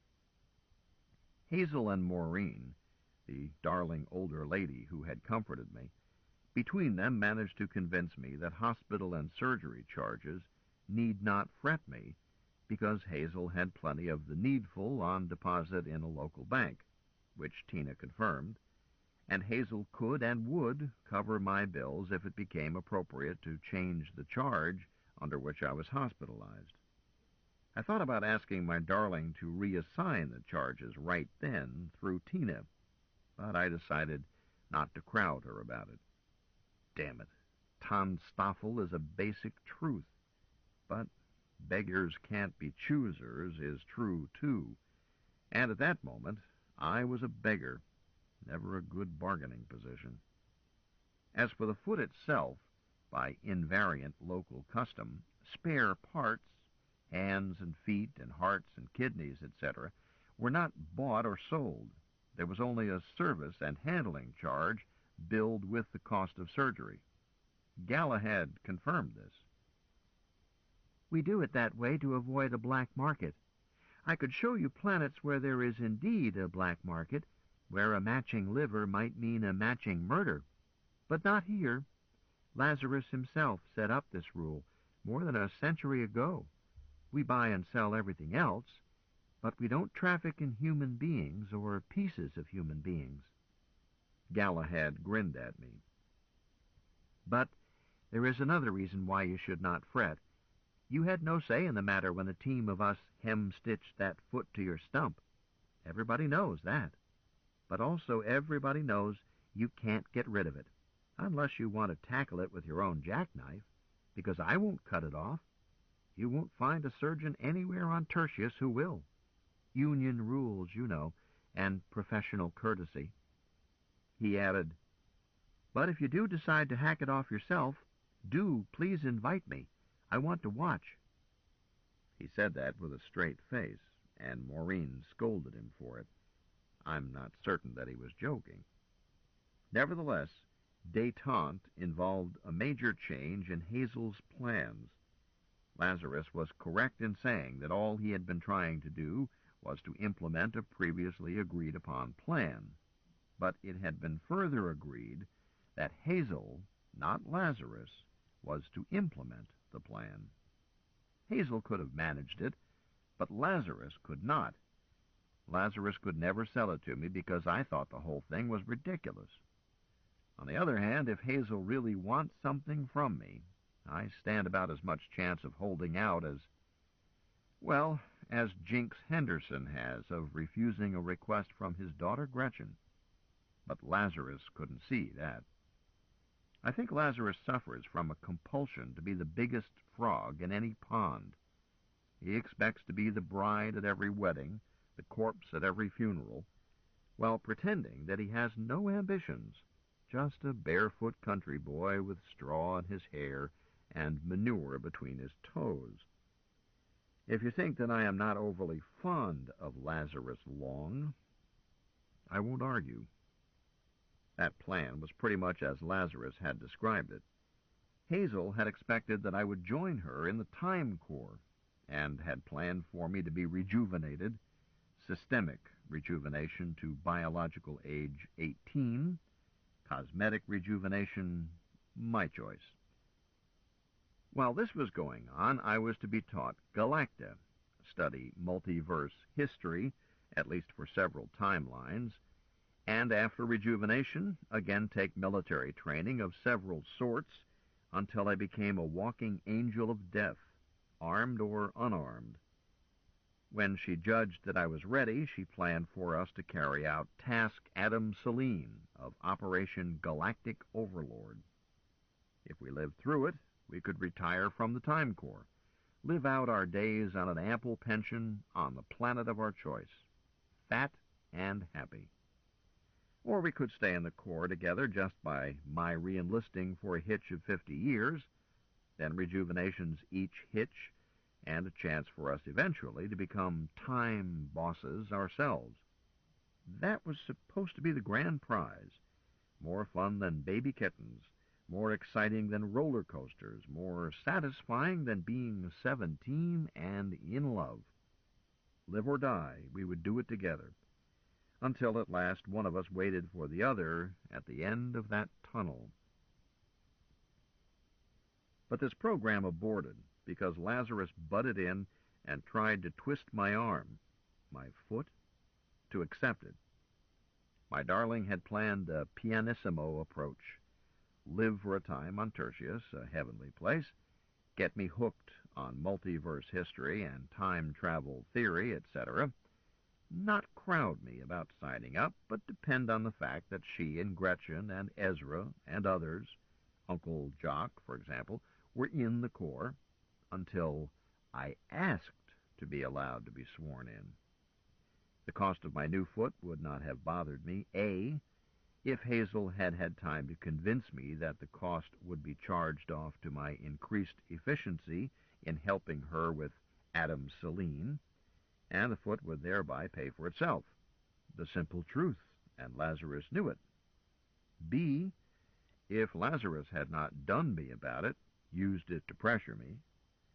C, if Lazarus had stayed away from me, as he was supposed to, and thereby had never offered me any chance of spotting that he was my anonymous donor, bare feet or no bare feet.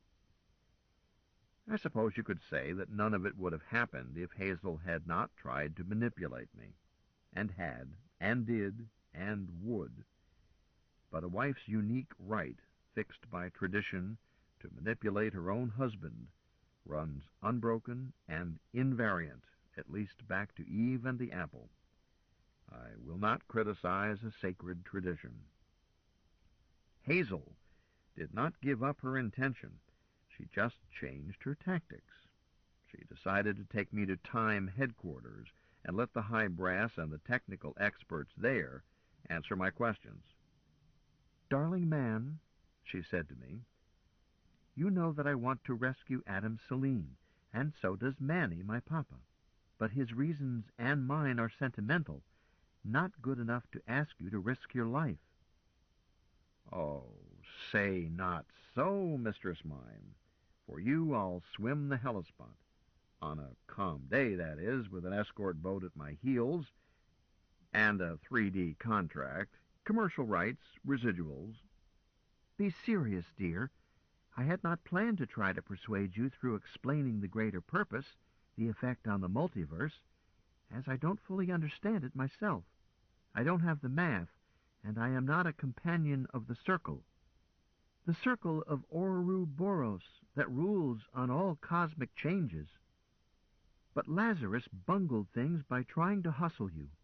So I feel that you are entitled to know exactly why this rescue is necessary, and why you are being asked to take part in it. We'll go to headquarters and let them try to convince you. I wash my hands of that part of the job. It's up to the companions, the high brass of time manipulation. I told Lazarus so. He is a companion of the circle." "Sweetheart, I am much more likely to listen to you. Lazarus would have trouble selling me 10-crown notes for 2 crowns. "His problem. But he has only one vote in the circle, even though he is senior. Of course, he is always senior, anywhere." That caught my ear. This notion that Lazarus is 2,000 years old? More than that, over 2,400. Either way, who says that he is more than 2 millennia old? He looks younger than I do. He's been rejuvenated several times. But who claims that he is that old? Forgive me, my love, but you can't testify to it. Even if we credit you with every fortnight you claim, he would still be more than 10 times your age, if he is. Again, who says? Not me, that's true, but I have never had any reason to doubt it. I think you should talk to Justin Foote." Hazel looked around. We were in that lovely garden court outside the room in which I woke up. Her room, I learned later, or hers when she wanted it. Such things were fluid. Other times, use other customs. We were in that garden with other members of the Long family, and guests and friends and relations, eating tasty tidbits and getting quietly slopped.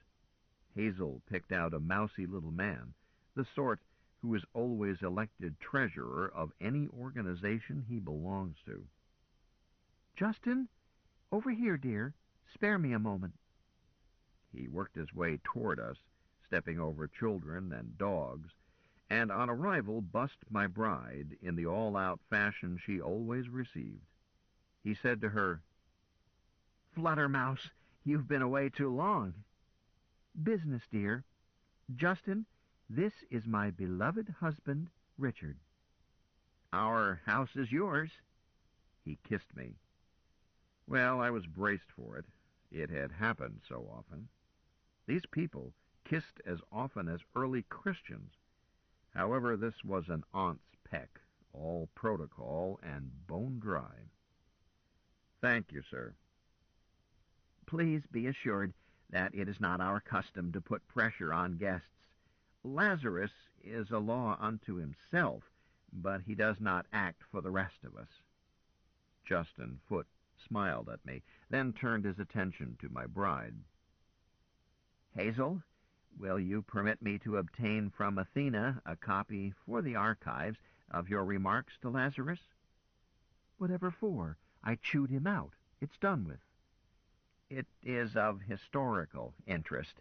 No one else, not even Ishtar, has ever spanked the senior as thoroughly as you did. There is scant disapproval of him on record of any degree. Most people find it hard to disagree with him openly, even when they disagree most. So it is not only an interesting item for future scholars, but it could also be of service to Lazarus himself, if he ever scanned it. He is so used to getting his own way that it is good for him to be reminded now and then that he is not God. Justin smiled. And it's a breath of fresh air for the rest of us. In addition, Hazel love, its literary quality is great and unique.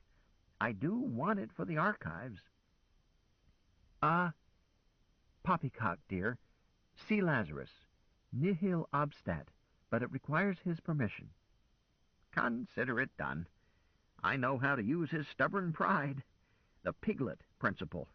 All I have to do is offer to censor it, keep it out of the archives, with a hint that I wish to spare his feelings. He will then scowl and insist that it be placed in the archives, unedited, unbowdlerized. Well, okay, if he says yes. May I ask, dear, where you picked up some of the more scabrous of those expressions? You may not.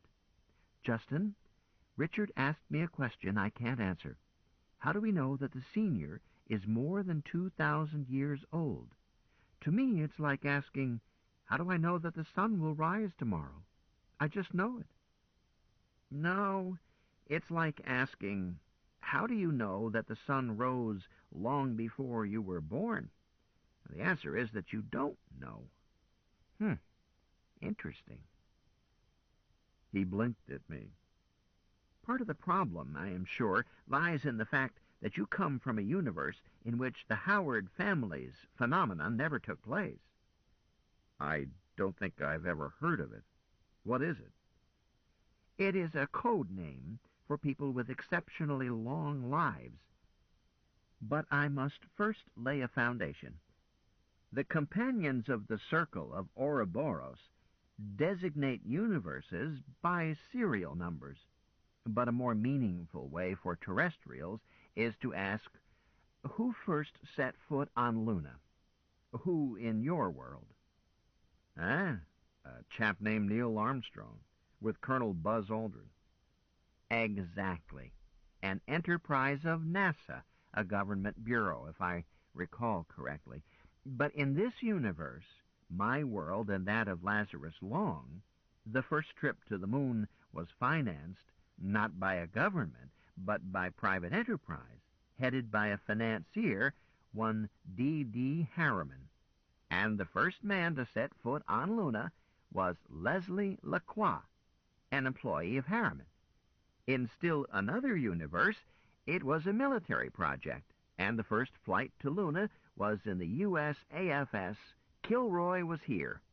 Never mind, in every universe the birth of space travel is a cusp event, affecting everything that follows. Now, about the senior. In my universe, he was one of the earliest space pilots. I was for many years archivist of the Howard families, and from those archives I can show that Lazarus Long has been a practicing space pilot for more than 24 centuries. Would you find that convincing? No. Justin Foote nodded. Reasonable. When a rational man hears something asserted that conflicts with all common sense, he will not, and should not, believe it without compelling evidence. You have not been offered compelling evidence. Just hearsay. Respectable hearsay, and in fact true, but nevertheless hearsay. Odd. For me, I have grown up with it. I am the 45th member of the Howard families to bear the name, Justin Foote. The first of my name being a trustee of the families in the early 20th century Gregorian, when Lazarus Long was a baby, and Maureen was a young woman. At this point, the conversation fell to pieces. The notion that the darling lady who had comforted me had a son 24 centuries old, but was herself a mere child of a century and a half. Hell, some days it doesn't pay to get out of bed.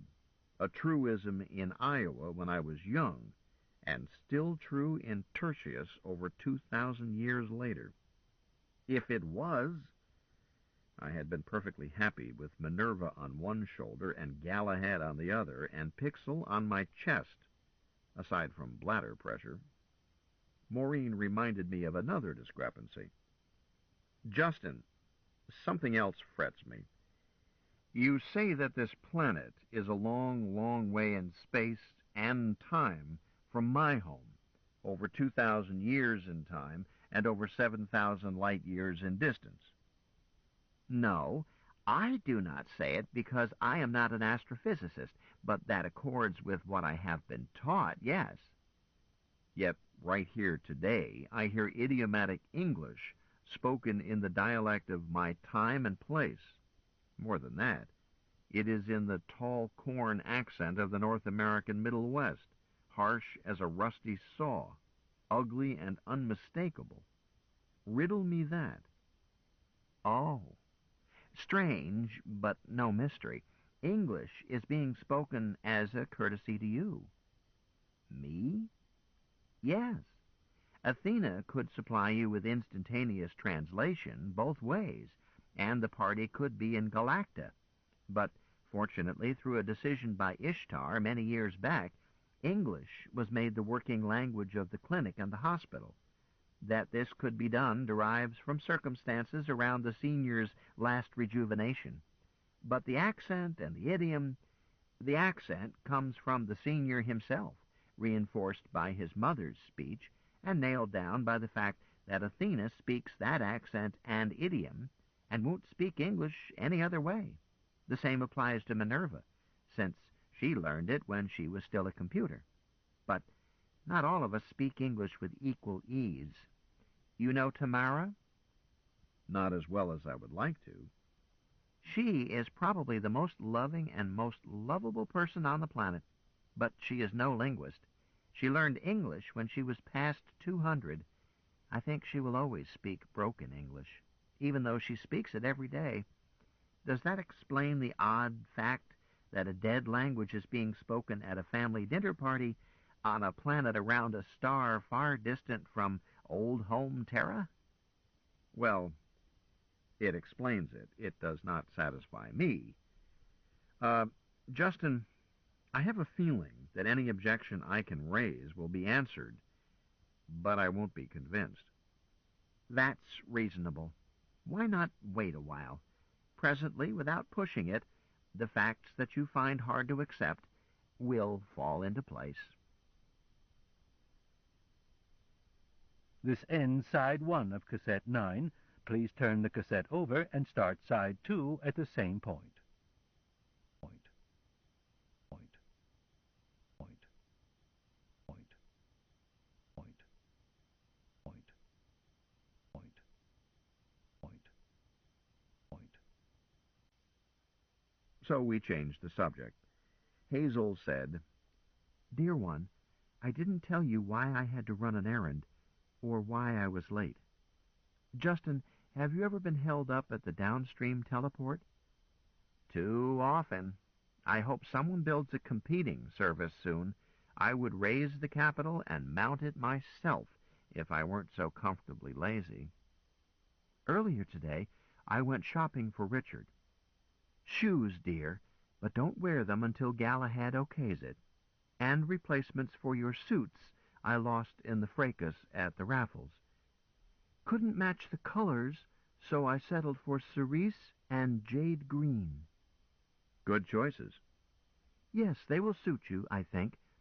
I had finished shopping and would have been back here before you woke up, but Justin, they were queued up at the teleport, so I sighed and waited my turn, and a line jumper, a rancid tourist from Secundus, sneaked in 6 places ahead of me. Why, the scoundrel! Didn't do him a speck of good. The bounder was shot dead. I looked at her. Hazel, Me? No, no, darling, I admit that I was tempted, but in my opinion, crowding into a queue out of turn doesn't rate anything heavier than a broken arm. No, that was not what held me up. A bystander's court was convened at once, and I darn near got co-opted as a juror. Only way I could get out of it was to admit that I was a witness. Thought it would save me time. No such luck, and the trial took almost half an hour. They hanged him? Asked Justin. No, the verdict was homicide in the public interest, and they turned her loose, and I came on home. Not quite soon enough. Lazarus, damn him, had got at Richard and made him unhappy and ruined my plans, so I made Lazarus unhappy, as you know. As we all know. Did the deceased tourist have anyone with him? I don't know. I don't care. I do think killing him was too drastic, but I'm a panty-waist and always have been. In the past, when someone shoved ahead of me in queue, I've always let it go with minor mayhem.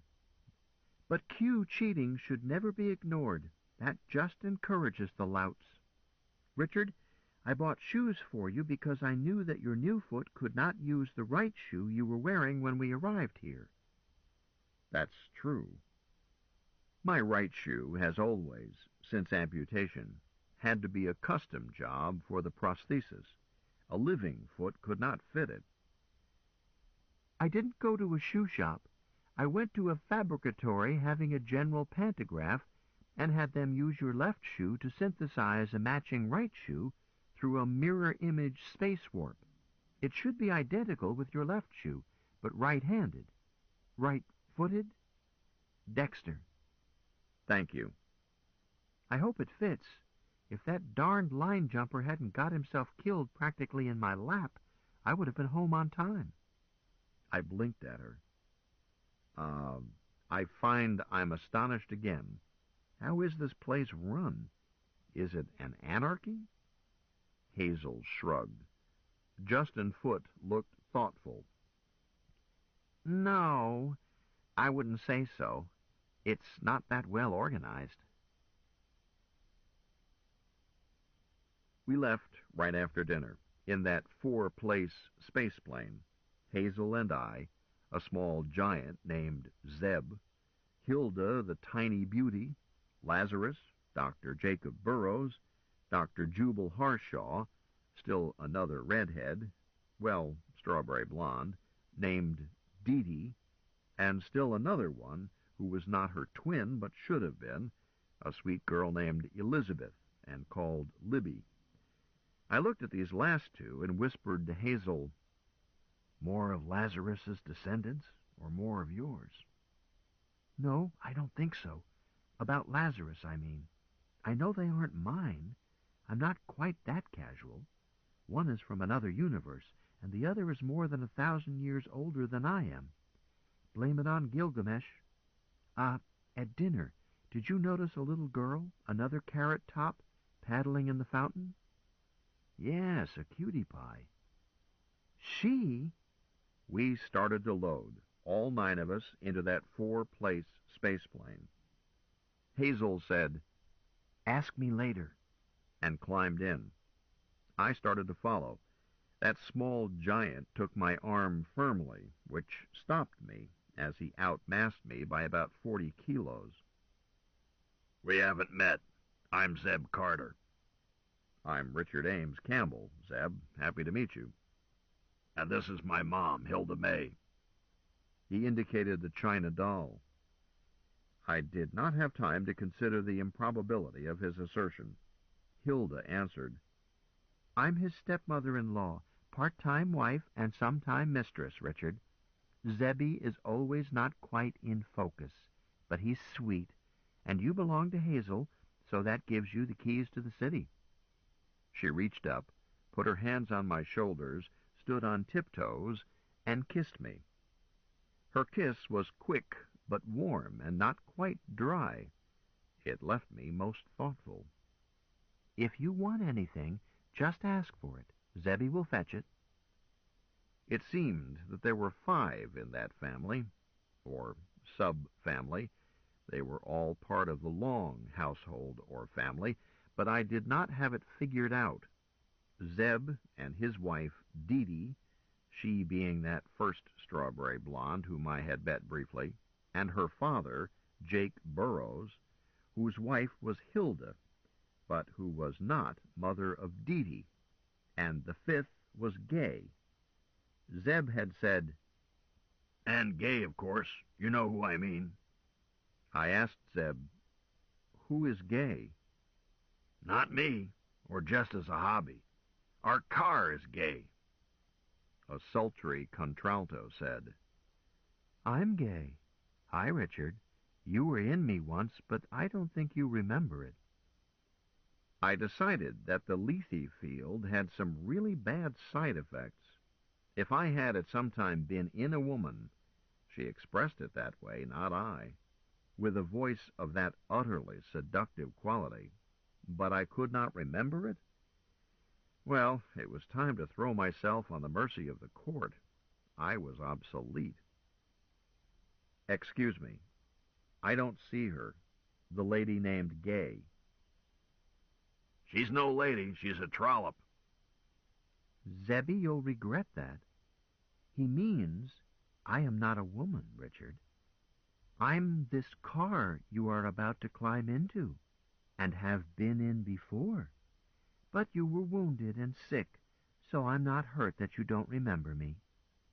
"Oh, but I do." You do? That's nice. Anyhow, I'm Gay Deceiver, and welcome aboard. I climbed in and started to crawl through the cargo door back of the seats. Hilda snagged me.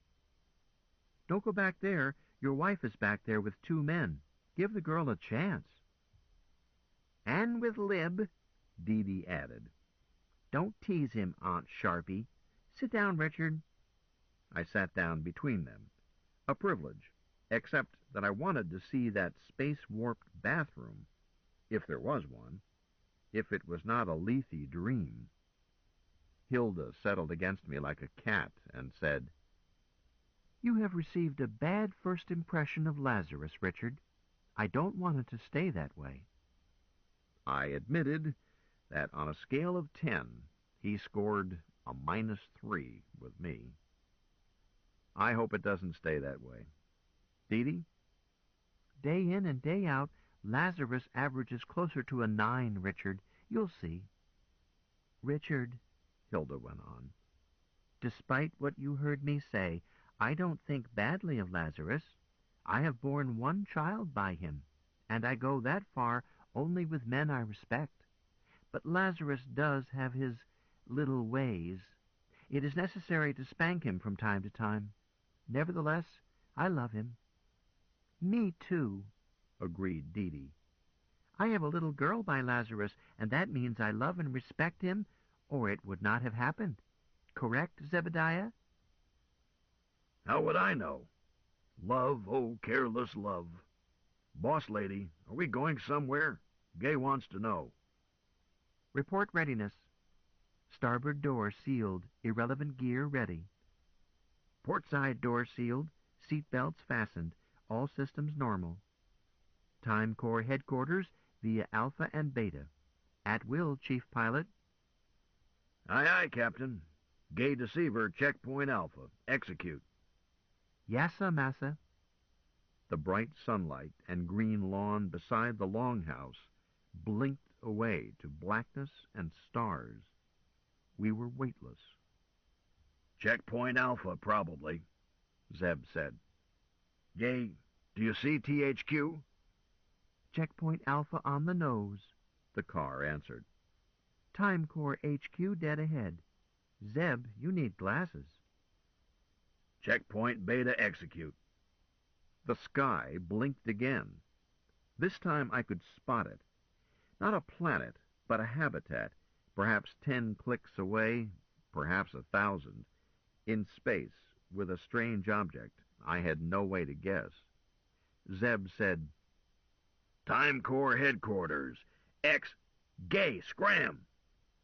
A Nova bomb burst in front of us.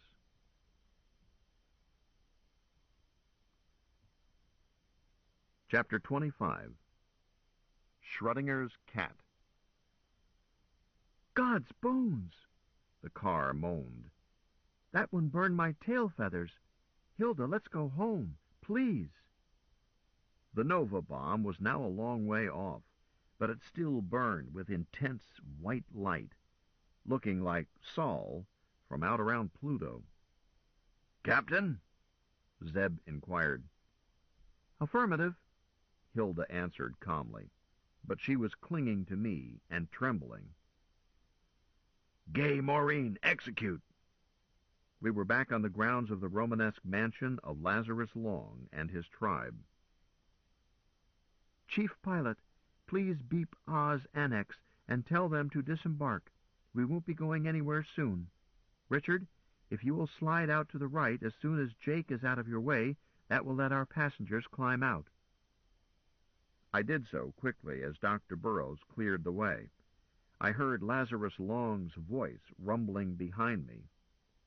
"Hilda, why have you ordered us out of the car? Why aren't we at headquarters?" His tone reminded me of a drill sergeant I had had as a boot 10,000 years ago. Forgot my knitting, Woody. Had to go back for it. "Knock it off. Why haven't we started? Why are we disembarking?" Watch your blood pressure, Lazarus.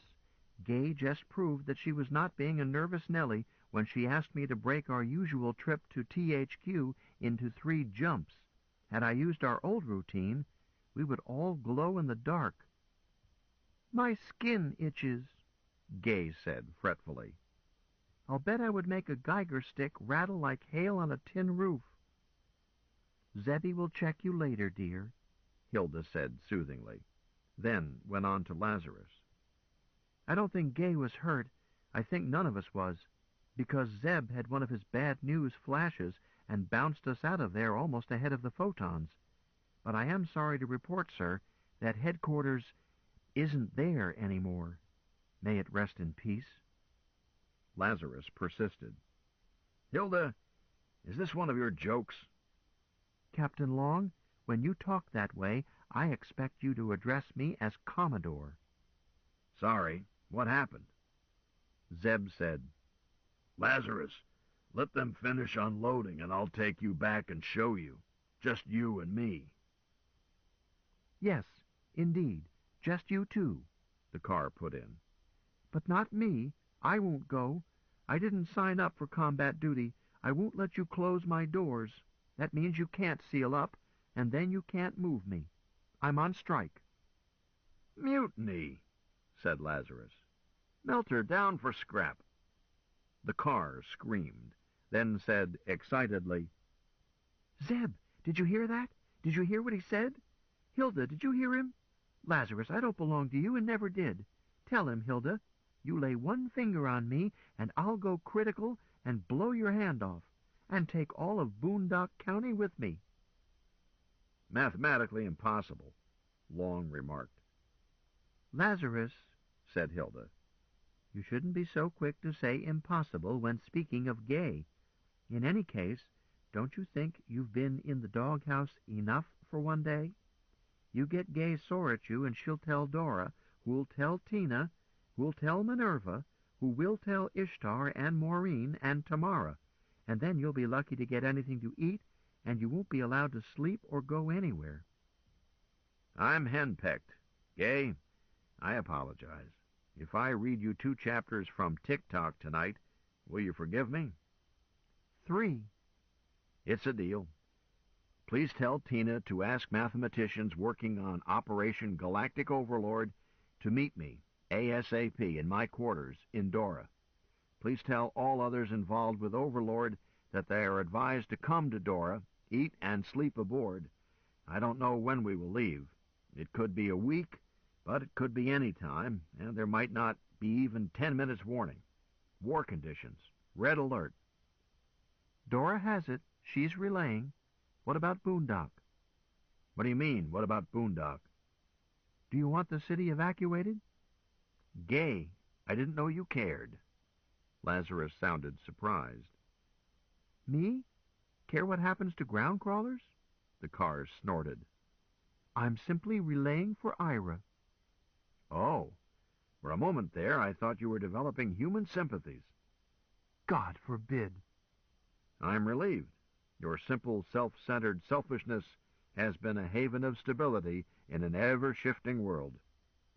Never mind the compliments. You still owe me 3 chapters. Certainly, Gay, I promised.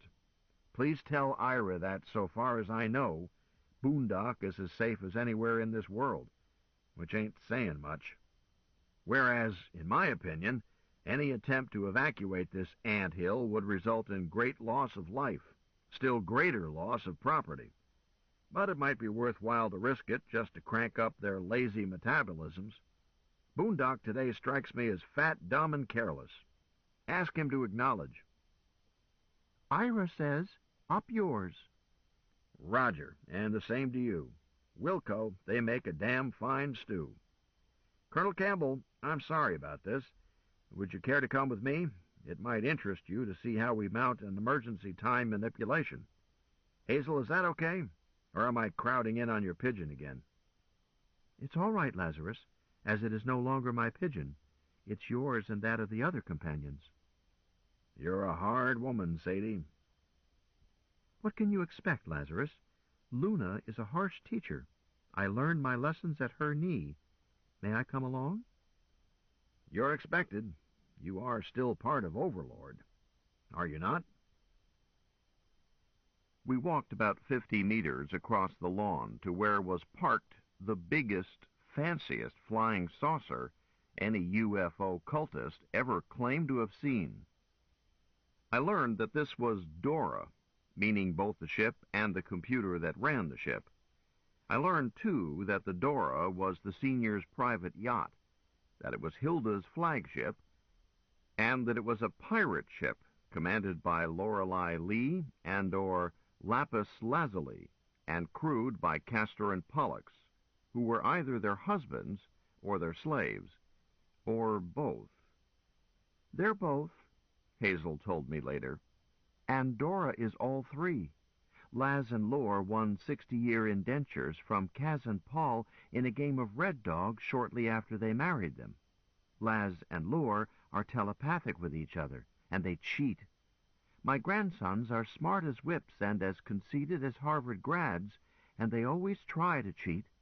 I tried to break them of this nasty habit when they were still too young to chase girls, by using a marked deck. Didn't work. They spotted my readers, but their downfall arose from the fact that Laz and Lore are smarter than they are, and even more deceitful. Hazel shook her head ruefully. It's a wicked world. You would think that a youngster I had trained would be instantly suspicious when dealt 3 aces and the odd king in a hand of Red Dog, but Cass was greedy. He not only tapped the pot when he could not cover it, he pledged his indentures to fill the gap.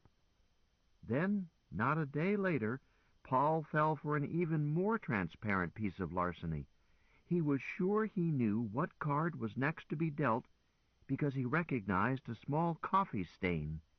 Turned out that the 10 as well as the 8 had that same small stain. Paul held the 9, but he was not in a strong moral position. Ah, well, it is probably better for the lads to have to do all the scut work in the ship, plus shampoos and pedicures for their wives, than it would be for the boys to sell Laz and Lure in the slave markets of Iskander, as I misdoubt they would have done had their own thieving efforts succeeded. The Dora is even bigger inside than out. She has as many staterooms as may be needed. It was once a luxurious but fairly conventional hyperphotonic spaceship. But it, the ship, not Dora the computer, was refitted with a Burroughs irrelevant drive, the magic means by which Gay Deceiver flits around the stars in nothing flat. A corollary of the Burroughs equations that teleport Gay can be applied to shape space warps, so Dora's passenger and cargo spaces were revamped. This lets Dora keep endless spare compartments collapsed in on themselves until she needs them. This is not the same deal under which Gay has tucked away in her portside skin 2 19th-century bathrooms. Or is it? Well, I don't think it is. Must inquire.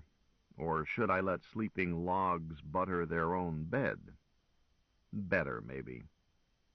A gang port relaxed in the side of the yacht.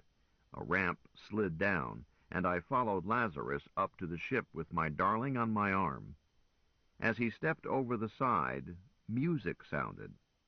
It ain't necessarily so, from George Gershwin's immortal Porgy and Bess. A long-dead sportin' life sang about the impossibility of a man as old as Methuselah ever persuading a woman to bed with him. "Dora!" A young girl's sweet voice answered. "I'm taking a bath. Call me later." "Dora, shut off that silly song." "I must consult the captain of the day, sir." "Consult and be damned, but stop that noise." Another voice replaced the ship's voice. "Captain Lore speaking, buddy boy. Do you have a problem?" "Yes, shut off that noise." "Buddy, if you mean the classical music now playing as a salute to your arrival, I must say that your taste is as barbaric as ever. In any case, I am constrained from switching it off because this new protocol was established by Commodore Hilda. I cannot change it without her permission." "I'm henpecked," Lazarus fumed. "Can't enter my own ship without being insulted. I swear to Allah that once I've cleaned up Overlord, I'm going to buy a Burroughs bachelor buggy, equip it with a Minsky cerebrator, and go for a long vacation with no women aboard." "Lazarus, why do you say such dreadful things?" The voice came from behind us. I had no trouble identifying it as Hilda's warm contralto. Lazarus looked around. "Oh, there you are.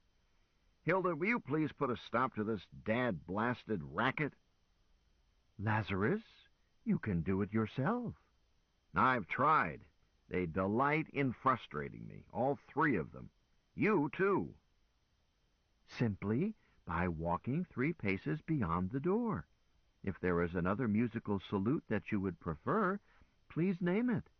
Dora and I are trying to find just the right tune for each of our family, plus a song of welcome for any guest." "Ridiculous." "Dora enjoys doing it. So do I. It's a gracious practice, like eating with forks rather than fingers." "Fingers were made before forks." "And flatworms before humans. That does not make flatworms better than people. Move along, Woody, and give Gershwin a rest." He grunted and did so. The Gershwin stopped. Hazel and I followed him, and again music sounded. A pipe and drum band blaring out a march I had not heard since that black day when I lost my foot, and my command, and my honor. The Campbells are coming. It startled me almost out of my wits, and gave me the mighty shot of adrenaline that ancient boast before battle always does. I was so overcome that I had to force myself to keep my features straight, while praying that no one would speak to me until I had my voice back under control. Hazel squeezed my arm, but the darling kept quiet.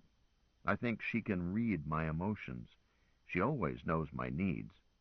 I stomped straight ahead, spine straight, barely steadying myself with my cane, and not seeing the interior of the ship. Then the pipe shut down, and I could breathe again. Behind us was Hilda.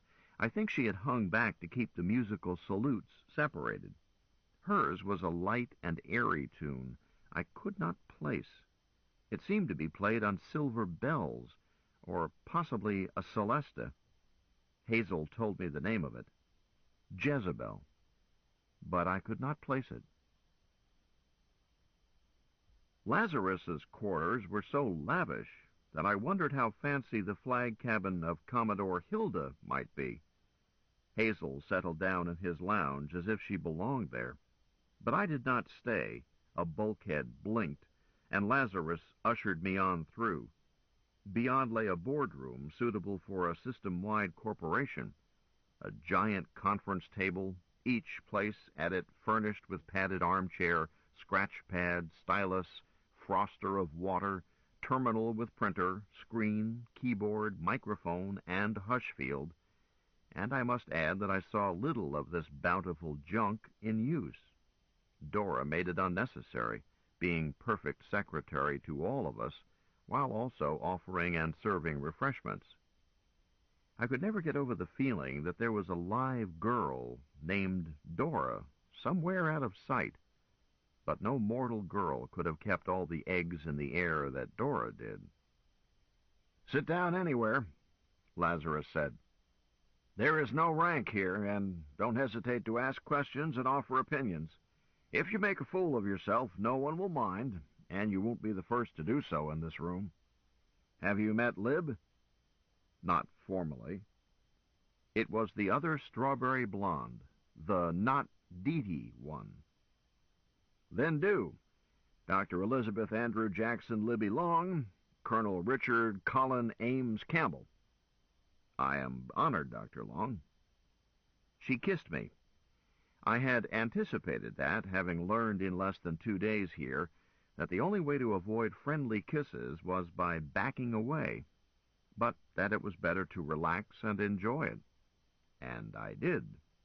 Dr. Elizabeth Long is a pleasant sight, and she was not wearing much, and she smelled and tasted good. And she stood close to me 3 seconds longer than necessary, patted my cheek, and said, "Hazel has good taste. I'm glad she brought you into the family." I blushed like a yeoman. Everyone ignored it, I think. Lazarus went on. "Lib is my wife and also my partner starting back in the 21st century Gregorian. We've had some wild times together. She was a man back then, and a retired commander, Terran military forces. But then and now, male or female, the greatest mathematician who ever lived." Elizabeth turned and caressed his arm. "Nonsense, Lazarus. Jake is a greater mathematician than I, and a more creative geometer than I could ever hope to be. He can visualize more dimensions and not get lost. Hilda's Jacob Burrows had followed us in. "Nonsense, Lib. False modesty makes me sick." "Then be sick, darling, but not on the rug. Jacob, neither your opinion nor mine, nor that of Lazarus, is relevant. We are what we are, each of us. And I understand there is work to be done. Lazarus, what happened?" "Wait for Dee Dee and the boys so we don't have to discuss it twice. Where's Jane, Libby?" "Here, Uncle Woody." Just entering was a naked girl who resembled... Look, I'm going to stop talking about family resemblances, hair red or otherwise, and the presence or absence of clothing. On Tertius, through climate and custom, clothing was optional, usually worn in public, sometimes worn at home. In the Lazarus Long household, the males were more likely to wear something than the females, but there was no rule that I could ever figure out. Red hair was common in Tertius, still more common in the Long family. A prize ram effect, as stockmen say, from Lazarus. But not alone from Lazarus. There were 2 other sources in that family, unrelated to Lazarus and unrelated to each other. Elizabeth Andrew Jackson Libby Long, and Deja Thoris Dee Dee Burroughs Carter Long, and still another source that I was not then aware of. People who favor the Gilgamesh theory have noted how redheads tend to clump. For example, Rome, Lebanon, South Ireland, Scotland, and even more markedly in history, from Jesus to Jefferson, from Barbarossa to Henry VIII. The sources of resemblances in the Long family were hard to sort out, other than with the help of Dr. Ishtar, the family geneticist. Ishtar herself looked not at all like her daughter, Lapis Lazuli. Not surprising once you learned that she was no genetic relation to her own daughter, whose genetic mother was Maureen. Some of the above I learned later. All of it I mention now in order to dismiss it. That panel of mathematicians consisted of Libby Long, Jake Burroughs, Jane Libby Burroughs Long, Dee Dee Burroughs Carter Long, Minerva Long Weatherall Long, Pythagoras Libby Carter Long, and Archimedes Carter Libby Long, Pete and Archie, one born by Dee Dee and the other birthed by Libby, and these two women sole parents to both young men, Dee Dee being the genetic mother of each, and Elizabeth the genetic father. And I refuse to sort that one out at this point. Let it be an exercise for the student. I would rather offer you one more, Maxwell Burroughs Burroughs Long, then conclude by saying that all these weird combinations were supervised by the family geneticist for maximum reinforcement of mathematical genius and no reinforcement of harmful recessives. Watching these geniuses at work had some of the soporific excitement of watching a chess match, but not quite. Lazarus first had Gay Deceiver testify, bringing her voice through Dora's circuits. They listened to Gay, examined her projected tapes, light and sound, called in Zebediah, took his testimony, called Hilda in, asked for her best estimate of Zebediah's anticipation of the bomb. Hilda said, "Somewhere between a shake and a blink. You all know I can't do better than that." Dr. Jake declined to express an opinion. "I did not watch. As usual, I was backing up the spoken orders by setting the vernier controls. The penultimate order, being a scram, aborted the run, and then we went home. I did not set the verniers, so nothing more appears on my tapes. Sorry." Dee Dee's testimony was almost as skimpy. The scram order preceded the explosion by an interval of the order of 1 millisecond. On being pressed, she refused to say that it was of the close order. Burroughs persisted about it and mentioned her built-in clock. Dee Dee stuck her tongue out at him. The young man, an adolescent really, called Pete, said, "I vote insufficient data. We need to place a rosette of sneakies around the site and find out what happened before we decide how close to the tick we can set the rescue." Jane Libby asked, "After the scram, was the Nova bomb already visible from the new point of sight, or did it appear after Gay's translation? Either way, how does that fit the timing at checkpoint beta? Query, is it experimentally established that irrelevant transportation is instantaneous, totally nil in transit time, or is it an assumption based on incomplete evidence and empirical success?" Dee Dee said, "JL, what are you getting at, dear?" I was bracketed by these two. They talked across me, obviously did not expect opinions from me, although I had been a witness. "We are trying to establish the optimum tick for evacuating THQ, are we not?" "Are we? Why not pre-enact evacuation, time it, then start the evacuation at -H hours plus 30 minutes. That gets everyone back here with gobs of time to spare."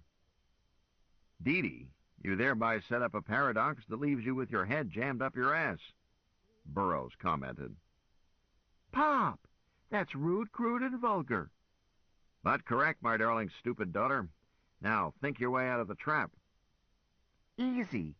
I was speaking just of the danger end, not the safe end. We finish the rescue with 30 minutes to spare, then move to any empty space in any convenient universe. Say that orbit around Mars we have used so often. Then turn around and re-enter this universe at a here-now tick 1 minute after we leave for the rescue." Clumsy, but effective. I like simple programming. I do. So do I. But Doesn't anyone see anything wrong with taking whatever length of time we need? Hell yes. Well, Archie? Because it's booby-trapped. Probability .997 plus. How is it booby-trapped? Depends. Who's our antagonist? The Beast? The Galactic Overlord? Boscone? Or is it direct action by another history-changing group? Treaty or no treaty? Or, don't laugh, are we up against an author this time? Our timing must depend on our tactics, and our tactics must fit our antagonist. So we must wait until those big brains next door tell us whom we are fighting. No, said Libby Long. What's wrong, Mama? The lad asked. We will set up all the possible combinations, dear, and solve them simultaneously. Then plug the appropriate numerical answer into the scenario the fabulists give us. No, Lib. You would still be betting a couple hundred lives that the big brains are right, Lazarus objected. They may not be. We'll stay right here and find a safe answer if it takes 10 years. Ladies and gentlemen, these are our colleagues we are talking about. They are not expendable. Damn it, find that right answer. I sat there feeling silly, slowly getting it through my head that they were seriously discussing how to rescue all the people and records and instruments in a habitat I had seen vaporized an hour ago, and that they could just as easily rescue the habitat itself, move it out of that space before it was bombed. I heard them discuss how to do that, how to time it, but they rejected that solution. That habitat must have cost countless billions of crowns, yet they rejected saving it. No, no, the antagonist, be he the Beast of the Apocalypse or Galactic Overlord, I choked, or whatever, he must be allowed to think that he had succeeded. He must not suspect that the nest was empty, the bird flown. I felt a remembered sensation in my left leg. Lord Pixel was again challenging the vertical front face. Furthermore, he was driving in a fresh set of pitons, so I reached down and set him on the table. Pixel, how did you get here? Blurt. You certainly did. Out into the garden, through the west wing? Or did you go around, across the lawn, up into a sealed spaceship, or was the ramp down? As may be, how did you find me? Blurt. He's Schrodinger's cat, Jane Libby said. Then Schrödinger had better come get him before he gets himself lost, or hurt. No. Pixel doesn't belong to Schrödinger. Pixel hasn't selected his human yet. Unless he has picked you? No, I don't think so. Well, maybe. I think he has. I saw him climb into your lap this noon, and now he has come a long way to find you. I think you've been tapped. Are you cat people? Oh, yes, if Hazel lets me keep him. She will. She's cat people. I hope so. Pixel was sitting up on my scratch pad, washing his face, and doing a commendable job in scrubbing back of his ears. Pixel, am I your people? He stopped washing long enough to say emphatically, Blurt. All right, it's a deal. Recruit pay and allowances, medical benefits, every second Wednesday afternoon off, subject to good behavior. Jane Libby, what's this about Schrödinger? How did he get in here? Tell him Pixel is bespoke. Schrödinger isn't here. He's been dead for a double dozen centuries. He was one of that group of ancient German natural philosophers who were so brilliantly wrong about everything they studied. Schrödinger and Einstein and Heisenberg, or were these philosophers in your universe?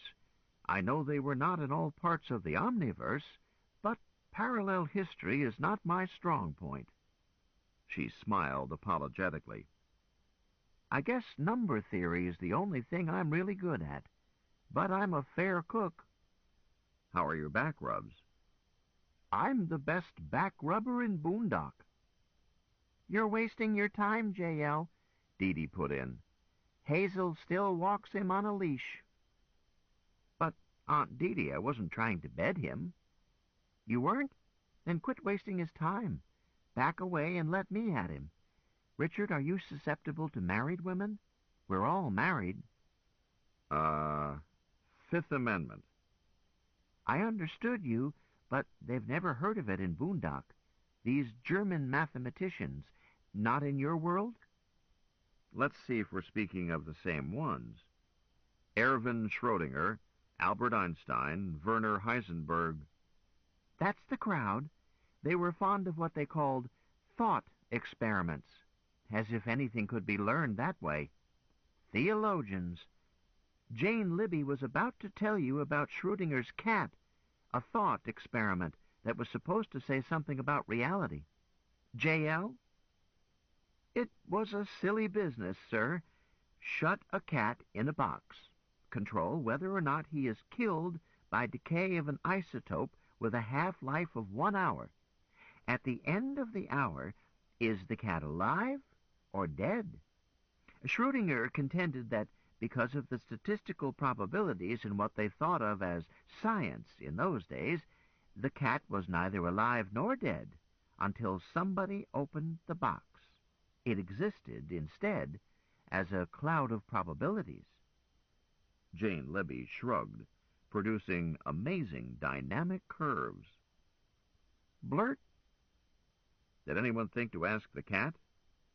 Blasphemy, said Dee Dee. Richard, this is science, German philosopher style. You are not supposed to resort to anything so crass. Anyhow, Pixel got the tag Schrödinger's cat hung on him because he walks through walls. How does he do that? Jane Libby answered. It's impossible, but he's so young he doesn't know it's impossible. So he does it anyhow. So there is never any knowing where he will show up. I think he was hunting for you. Dora? Need something, J.L.? The ship answered. Did you happen to notice how this kitten came aboard? I notice everything. He didn't bother with the gangway. He came right through my skin. It tickled. Is he hungry? Probably. I'll fix him something. Is he old enough for solid food? Yes, but no lumps, baby food. Chop, chop. Ladies, I said. Jane Libby used the words brilliantly wrong about these German physicists. Surely you don't include Albert Einstein under that heading. I surely do, Dee Dee answered emphatically. I'm amazed. In my world, Einstein wears a halo. In my world, they burn him in effigy. Albert Einstein was a pacifist, but not an honest one. When his own ox was gored, he forgot all about his pacifist principles and used his political influence to start the project that produced the first city-killer bomb. His theoretical work was never much, and most of it has turned out to be fallacious. But he will live in infamy as the pacifist politician turned killer. I despise him. This ends side 2 of cassette 9 of The Cat Who Walks Through Walls.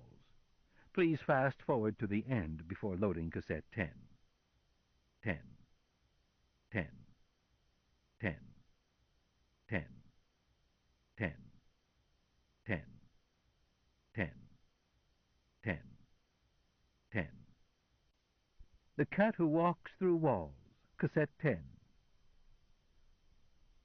Chapter 26. Success lies in achieving the top of the food chain. J. Harshaw. About then, the baby food for Pixel appeared, in a saucer that rose up out of the table, I believe, but I can't swear to it, as it simply appeared. Feeding the baby cat gave me a moment to think. The vehemence of Dee Dee's statement had surprised me. Those German physicists lived and worked in the first half of the 20th century, not too long ago by my notions of history. But if what these tertians wanted me to believe were true, unlikely, a truly long time to them. "A double dozen centuries," Jane Libby had said. How could this easy-going young lady, Dr. Dee Dee, be so emotional about long-dead German pundits? I know of only one event 2,000 years or more in the past that people get emotional about, and that one never happened. I had begun to make a list in my mind of things that did not add up. The claimed age of Lazarus, that long list of deadly diseases I was alleged to have suffered from, half a dozen weird events in Luna, most especially Tertius itself. Was this indeed a strange planet far distant from Earth in both space and time? Or was it a Potemkin village on a South Pacific island? Or even Southern California? I had not seen the city called Boondock, 1 million people more or less, so they said. I had seen maybe 50 people, all told. Did the others exist only as memorized background for dialogue extemporized to fit Potemkin roles? Watch it, Richard. You're getting paranoid again. How much lethe does it take to addle the brain? Dee Dee, you seem to feel strongly about Dr. Einstein. I have reason to. But he lived so long ago. A double dozen centuries, Jane Libby put it. That long ago to her, not to me. Dr. Burroughs spoke up. Colonel Campbell, I think you may be assuming that we are native tertians. We are not. We are refugees from the 20th century, just as you are. By we, I mean myself and Hilda and Zebediah and my daughter Dee Dee, not my daughter Jane Libby. J.L. was born here. You slid home, Pop, Dee Dee told him. But just barely, Jane Libby added. But he did touch home plate. You can't disown him for that, dear. I don't want to. As Pops go, he's tolerable. I did not try to sort this out. I was gathering a conviction that all tertians were certifiably insane by Iowa standards. Dr. Burroughs, I am not from the 20th century. I was born in Iowa in 2133. Near enough at this distance. Different timelines, I believe, divergent universes, but you and I speak much the same accent, dialect, and vocabulary. The cusp that placed you in one world and me in another must lie not far back in our pasts. Who reached the moon first, and what year? Neil Armstrong, 1969. Oh, that world! You've had your troubles. But so have we. For us, the first lunar landing was in 1952. HMAAFS Pink Koala. Ballux O'Malley commanding. Dr. Burroughs looked up and around. Yes, Lazarus? Something troubling you? Fleas? Hives? If you and your daughters do not want to work, I suggest that you go chat elsewhere. Next door, perhaps. The fabulists and the historians don't mind chasing rabbits. Colonel Campbell, I think that you will find it convenient to feed your cat elsewhere, too. I suggest the fresher, just clockwise of my lounge. Dee Dee said, "Oh, rats, Lazarus! You are a bad-tempered, grumpy old man. There is no way to disturb a mathematician who is working. Look at Lib there. You could set off a firecracker under her right now, and she wouldn't blink." Dee Dee stood up. "Woody boy, you need a fresh rejuvenation. You're getting old age cranky. Come on, J.L." Dr. Burroughs stood up, bowed, and said, "If you will excuse me," and left without looking at Lazarus. There was a feeling of edgy tempers, of a need to place distance between two old bulls before they tangled. Or 3. I should be included. Chucking me out over the kitten was uncalled for. I found myself angry with Lazarus for a third time in one day.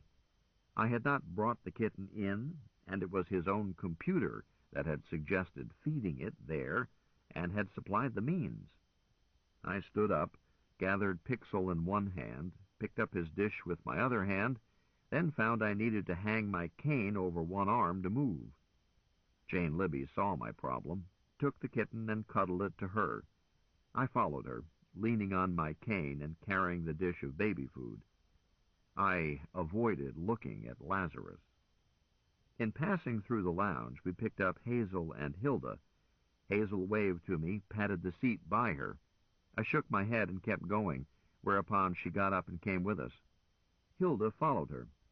We did not disturb the session in the lounge. Dr. Harshaw was lecturing. We were barely noticed. One delightful, decadent, sybaritic aspect of life in Tertius was the quality of their refreshers, if such a mundane term can apply. Without trying to describe any of the furnishings strange to me, let me define a rich Tertian's luxury refresher, and Lazarus was, I feel certain, the richest man there. Define it in terms of function. Start with your favorite pub or saloon. Add a Finnish sauna, and how about bathing Japanese style? Do you enjoy a hot tub, with or without an agitator? Was the ice cream soda fountain a part of your youth? Do you like company when you bathe? Let's put a well-stocked snack bar, hot or cold, in easy reach. Do you enjoy music? 3D, feelies, books and magazines and tapes?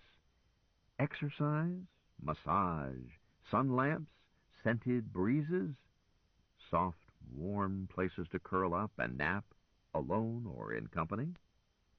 Take all of the above, mix well, and install in a large, beautiful, well-lighted room.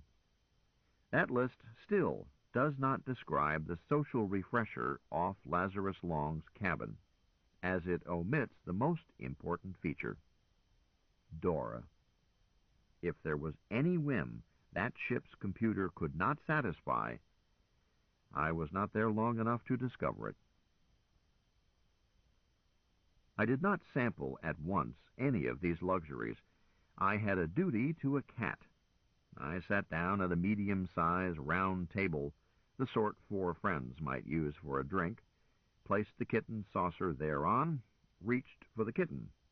Instead, Jane L. sat down and placed Pixel at the food. Burroughs joined us. The kitten sniffed at the food he had been greedily eating minutes earlier, then gave an inspired bit of acting, showing Jane L. that he was horrified at her action in offering him something unfit for cats. Jane L. said, "Dora, I think he's thirsty." "Name it, but bear in mind that the management does not permit me to serve alcoholic beverages to minors other than for purposes of seduction." "Quit showing off, Dora. Colonel Campbell might believe you. Let's offer the baby both water and whole milk, separately, and at blood temperature, which for kittens is 38.8 degrees, coming up pronto." Hilda called out from a plunge. No, a lounging tub, I guess, a few meters away. "J.L., come soak, dear. Dee Dee has some swell gossip." "Ah," the girl seemed torn. "Colonel Campbell, will you take care of Pixel now? He likes to lick it off your finger. It's the only way to get him to drink enough." "I'll do it your way." The kitten did like to drink that way, although it seemed possible that I would die of old age before I got as much as 10 milliliters down him. But the kitten was in no hurry. Hazel got out of the lounging tub and joined us, dripping. I kissed her cautiously and said, "You're getting that chair soaking wet." Won't hurt the chair. What's this about Lazarus acting up again? That mother. In his case, that's merely descriptive. What happened? Maybe I reacted too strongly. Better ask Dr. Burroughs. Jacob? No, Richard did not overreact. Lazarus went out of his way to be offensively difficult with all four of us. In the first place, Lazarus has no business trying to supervise the mathematics section. He is not a mathematician in any professional sense and is not qualified to supervise. In the second place, each of us in the section knows the quirks of the others. We never interfere with each other's work. But Lazarus kicked me out, and Dee Dee, and Jane Libby, for daring to talk a few moments about something not on his agenda, totally unaware, or at least uncaring, that I and both my daughters use a two-level mode of meditation. Hazel, I kept my temper. Truly I did, dear. You would have been proud of me. I'm always proud of you, Jacob. I would not have kept my temper. In dealing with Lazarus, you should take a tip from Sir Winston Churchill and step on his toes until he apologizes. Lazarus doesn't appreciate good manners. But what did he do to Richard? Told him not to feed his cat at the conference table. Ridiculous! As if it could possibly harm his fancy table if this kitten happened to pee on it. Hazel shook her head and looked grim, which doesn't fit her face. Lazarus has always been a rough cob, but ever since this campaign, Overlord, I mean, started, he has been growing increasingly difficult. Jacob, has your section been handing him gloomy predictions? Some. But the real difficulty is that our long-range projections are so vague. That can be maddening, I know, because when a city is destroyed, the tragedy is not vague. It's sharp and sickening. If we change history, we aren't truly undestroying that city.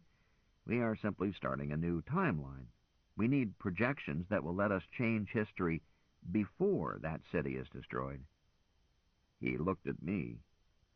That's why rescuing Adam Celine is so important. I looked stupid. My best role. To make Lazarus better-tempered? Indirectly, yes. We need a supervising computer that can direct and program and monitor other large computers in creating multiverse projections.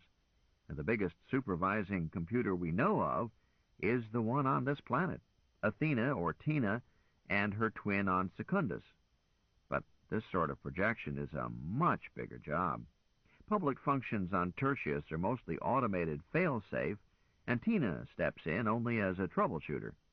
But the Holmes Four, Adam, Celine, or Mike, through a set of odd circumstances, grew and grew and grew, with apparently no one trying to keep his size down to optimum. Then his self-programming increased enormously through a unique challenge, running the lunar revolution. Colonel, I don't think any human brain or brains could possibly have written the programs that Holmes 4 self-programmed to let him handle all the details of that revolution.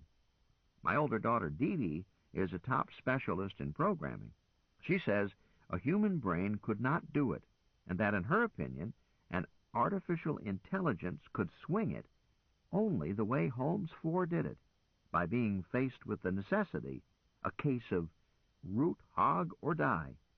So we need Adam Celine, or his essence, those programs he wrote in creating himself, because we don't know how to do it. Hazel glanced at the pool. I'll bet Dee Dee could do it, if she had to. Thank you, dear, on behalf of my daughter, but she is not given to false modesty. If Dee Dee could do it, or thought she had even a slim chance, she would be hacking away at it now. As it is, she's doing what she can. She is working hard at tying together the computer bank we have. Jacob, I hate to say this. Hazel hesitated. Maybe I shouldn't. Then don't. I need to get it off my chest.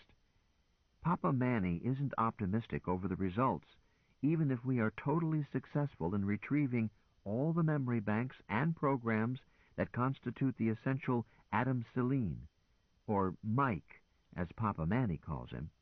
He thinks his old friend was hurt so badly in the last attack. I remember it to this day. It was dreadful. Mike was hurt so badly that he withdrew into a computer catatonia and will never wake up. For years, Papa tried to wake him after the revolution when Papa had free access to the warden's complex. He doesn't see how bringing those memories and programs here will do it. Oh, he wants to try. He's eager to. He loves Mike. But he's not hopeful. When you see Manuel, tell him to cheer up. Dee Dee has thought of an answer. Really? Oh, I hope so. Dee Dee is going to provide Tina with lots more unused capacity, both for memory and for symbol manipulation. Thought. And then she'll shove Mike into bed with Tina. If that does not bring Mike back to life, nothing will. My love looked startled, then giggled. Yes, that ought to do it.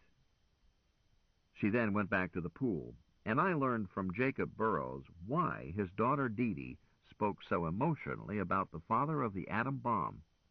She had seen, they had seen, all four of them, their own home wiped out by an atom bomb. A fission bomb, I inferred, but Jake did not say. Colonel, it is one thing to read a headline or hear a news report. It is something else entirely when it's your own home that has the mushroom cloud covering it. We are dispossessed. We can never go home. Eventually, we were wiped completely off the slate. In our timeline, there is nothing to show that we four, myself, Hilda, Dee Dee, Zeb, ever existed. The houses we once lived in are gone, never were. The earth has closed over them with no scars. He looked as lonely as Odysseus, then went on. Lazarus sent a Time Corps field operative back. Dora, may I speak to Elizabeth? Start talking. Liblove, place that rosette Pete wanted. Or was it Archie? Spike the earliest date of surveillance. Go back 3 years. Evacuate. Paradox, Jacob. Yes, place those 3 years in a loop, squeeze them off, throw them away. Check it. I check you, dear. More? No, off now. Burroughs continued. Sent a field operative to our timeline to try to find us, anywhere in the 50-year bracket from my birth to the night we ran for our lives. We are not there at all. We were never born. Both Zeb and I had military careers as well as academic ones. We are not in military records. We are not in campus records. There is a record of my parents, but they never had me. Colonel, in all the dozens, hundreds of ways that citizens were recorded in the 20th century in the United States of North America, not one trace could be found that showed that we had ever been there. Burroughs sighed. The gay deceiver not only saved our lives that night, she saved our very existence. She took evasive action so fast that the beast lost track. What is it, dear? Jane Libby was standing by us, dripping and looking round-eyed. Papa? Say it, love. We need those sneakies Pythagoras wanted, but they should go back much farther, 10 years or more. Then, when they spot the tick at which the Overlord or whoever started watching THQ, back off some and evacuate. Loop and patch, and they'll never suspect that we outflanked them. I told Dee Dee. She thinks it could work. What do you think? I think it will. Let me get your mother online and we'll introduce it. Dora, let me have Elizabeth again, please. Nothing in his face or manner suggested that he had just spoken to Libby Long, proposing what was, so far as I could see, the same plan. Elizabeth, a message from our table tennis champ. Jane Libby says to place that rosette at -10 years, spike first surveillance, then go back, say 3 years, Evacuate, squeeze off a loop, and patch in. Both Dee Dee and I think it will work. Please submit it to the panel. Credited to Jane L., with Dee Dee's vote and mine noted. And my vote. You have smart children, mistress mine. Comes of picking smart fathers, sir, and good ones. Good to his offspring, good to his wives. Off? Off. Burroughs added to the girl waiting, Your parents are proud of you, Janie. I predict that the math section will produce a unanimous report in the next few minutes. You have answered the objection Lazarus raised, his quite legitimate objection, by producing a solution under which it does not matter who did this to us. We can repair it safely without knowing who did it. But did you notice that your method may also tie down who did it? With a little bit of luck. Jane Libby looked as if she had just received a Nobel Prize. I noticed, but the problem simply called for safe evacuation. The rest is serendipitous. Serendipitous is another way of spelling smart. Ready for some supper? Or do you want to get back in the bowl? Or both? Why don't you throw Colonel Campbell in with his clothes on? Dee Dee and Hilda will help you, I'm certain, and I think Hazel might. Now, wait a minute, I protested. Sissy. Colonel, we won't do that to you. Papa's joking. I am like hell joking. Throw your pop in first, for drill. If it doesn't hurt him, then I'll submit quietly. Blurt. You just keep out of this. Janie, baby. Yes, Pop? Find out how many orders there are for strawberry malted milks and hot dogs, or unreasonable facsimiles. And while you're doing that, I will hang my clothes in the dry cabinet, and if the Colonel is smart, he will too. Colonel, this is a rowdy bunch, especially in this exact combination. Hilda, Dee Dee, Hazel, and Janie. Explosive. Who takes care of the kitten? An hour later, Dora, a little blue light, led us to our stateroom.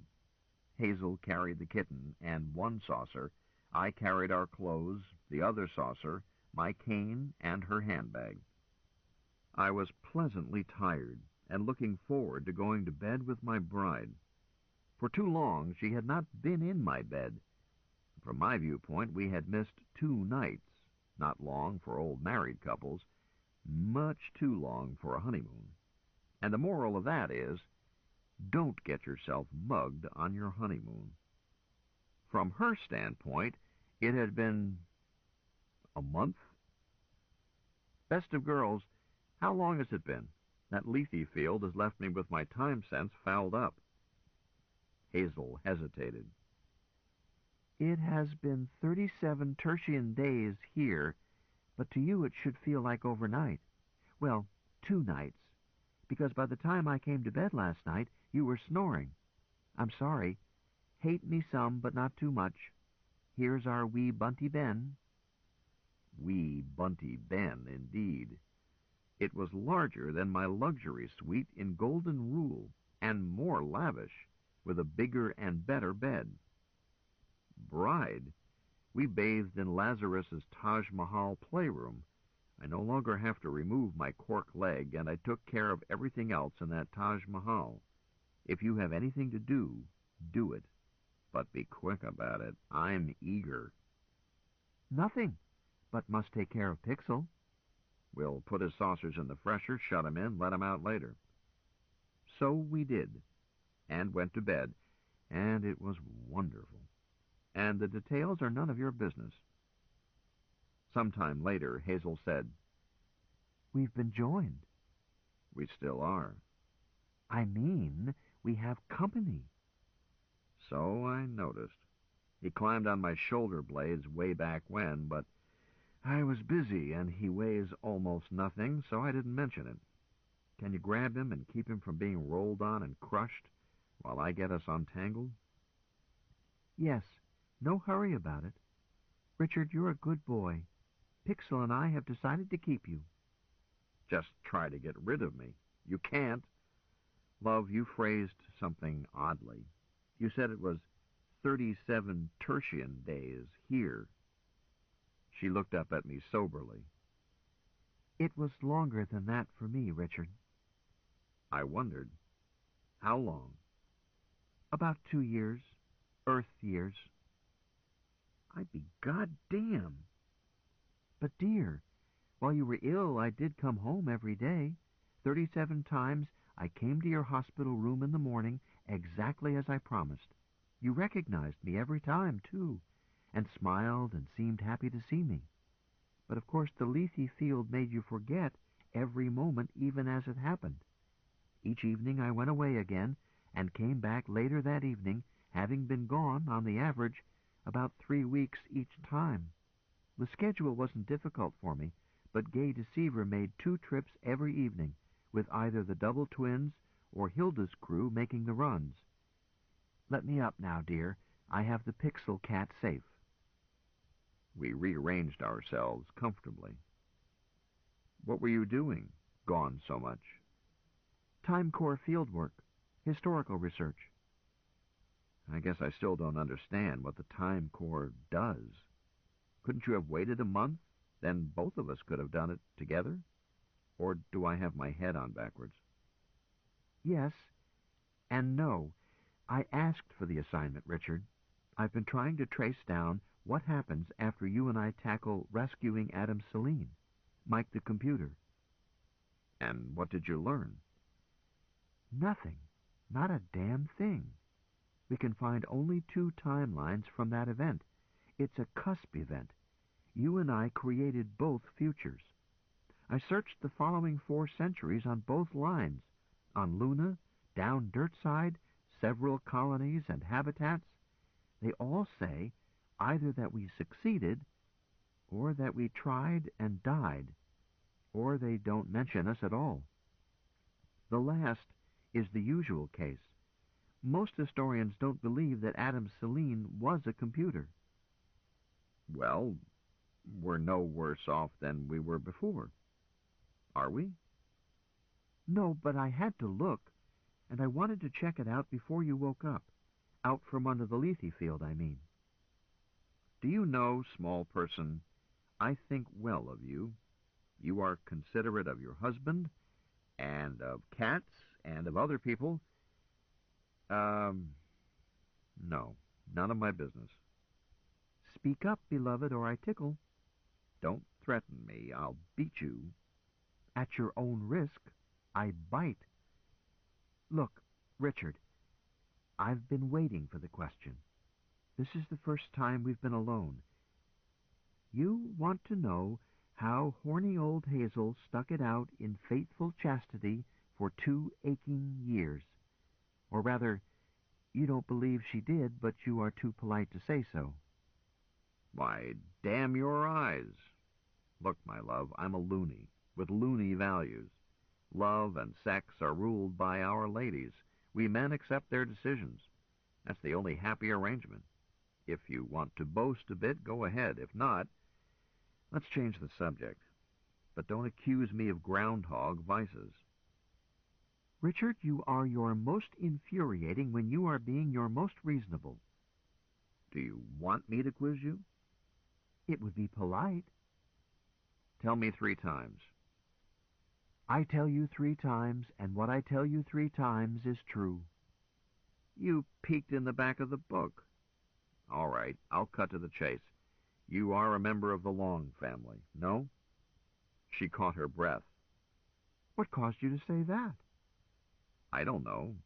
I truly don't, because it's been many little things, no one of which meant anything, and mostly did not stick in my mind. But sometime this evening, while talking with Jake, I found that I was taking it for granted. Am I mistaken? She sighed. No, you're right. But I did not intend to load it onto you just yet. You see, I'm on leave of absence from the family, not a member of it right now, and that was not what I intended to confess. Wait a second. Jake is one of your husbands. Yes, but remember, I'm on leave. For how long? Till death do us part. I promised you that in the Golden Rule. Richard, histories show that you and I were married at the time of the cusp event. So I asked the family for a divorce and settled for a leave of absence. But it might as well be final. They know it. I know it. Richard, I was here every night, every tertian night, 37 times. But I never slept with the family. Usually I slept with Cha and Choi Moo. They were good to me. She added, But not once was alone. Not any of them, male or female. I was faithful to them in my own fashion. I don't see why you needed to deprive yourself. Then you are one of Lazarus Long's wives, too. On leave, but his wife. That ornery old curmudgeon. Hey, is it possible that he is jealous of me? Oh, yes, it's not only possible, but likely. Certain. He's not a loony. He is not conditioned to accept ladies' choice, and he comes from a culture in which jealousy was the commonest mental disorder. Of course. Why, the silly pastiche. No, Richard. In a pig's eye. Richard, Lazarus got all the jealousy leached out of him many generations ago, and I've been married to him 13 years, with plenty of chance to judge. No, dear, he's worried. He's worried about me, and he's worried about you. He knows how dangerous it is. He's worried about all the family and all of Tertius, because he knows how dangerous the multiverse is. He's devoting his life and all of his wealth to trying to make his people safe. Well, I wish he could be a little more urbane about it. Mannerly, polite. So do I. Here, take the kitten. I gotta pee. Then I vote for some sleep. Me too. Both. My, it feels good to get out of bed and stroll to the Jakes without having to hop. We had cuddled up together, lights out, her head on my shoulder, and the kitten wandering around the bed somewhere, both of us about to sleep, when she murmured, Richard, forgot Ezra. Forgot what? His legs, when he first walked on them with crutches 3 days ago, I think. About 3 months back for me, Cha and I congratulated Ezra horizontally. The best way. Took him to bed, wore him out. Good girls. What else is new? She seemed to have dropped off to sleep. Then she barely muttered, Wyoming. What, dear? Wyo, my daughter. Little girl playing in fountain. You remember? Yes, yes. Yours? Oh, grand. Meet her in the morning. Named for Mama Wyo. Lazarus. She's a daughter of Lazarus? Guess so, Ishtar says. Certainly had lots opportunity. I tried to picture the child's face. A pixie with bright red hair. It looks more like you. Hazel did not answer. Her breathing was slow and even. I felt paws on my chest, then a tickle on my chin. Blurt. Quiet, baby, Mama's sleeping. The kitten settled down, went to sleep himself. So I finished the day as I had begun it, with a baby cat asleep on my chest. It had been a busy day.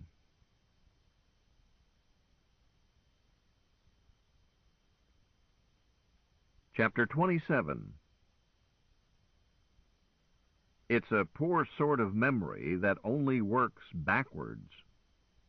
Charles Lutwidge Dodson. Gwendolen, my love. Hazel stopped with the teeth clean in hand, looked startled. Yes, Richard? This is our first anniversary. We must celebrate. I'm quite willing to celebrate, but I can't figure out your arithmetic. And celebrate how? A fancy breakfast or back to bed? Both. Plus a special treat, but eat first. As for my arithmetic, attend me. It is our anniversary because we have been married exactly a week. Yes, I am aware that you think of it as 2 years. I do not. Doesn't count. Like time spent in Brooklyn. And you tell me that I have been here 37, 38, 39 days, more or less. But it is not 39 days to me, Gwen Hazel, as Allah will not subtract from my allotted time those days spent in the Lethe field. So I don't count them. Hell, I wouldn't believe in them if it weren't that I now have 2 feet. You're complaining? Oh, no, except that I now have to cut twice as many toenails. Blurt. What do you know about it? You don't have toenails. You have claws. And you scratched me in the night, you did? Yes, you did. Don't look innocent. Monday evening, the 30th of June of 2188 it was, though I'm not sure what year it is here. We went to the Halifax Ballet Theater with Luana Pauline as Titania. Yes. Isn't she lovely? Wasn't she? Past tense, dear.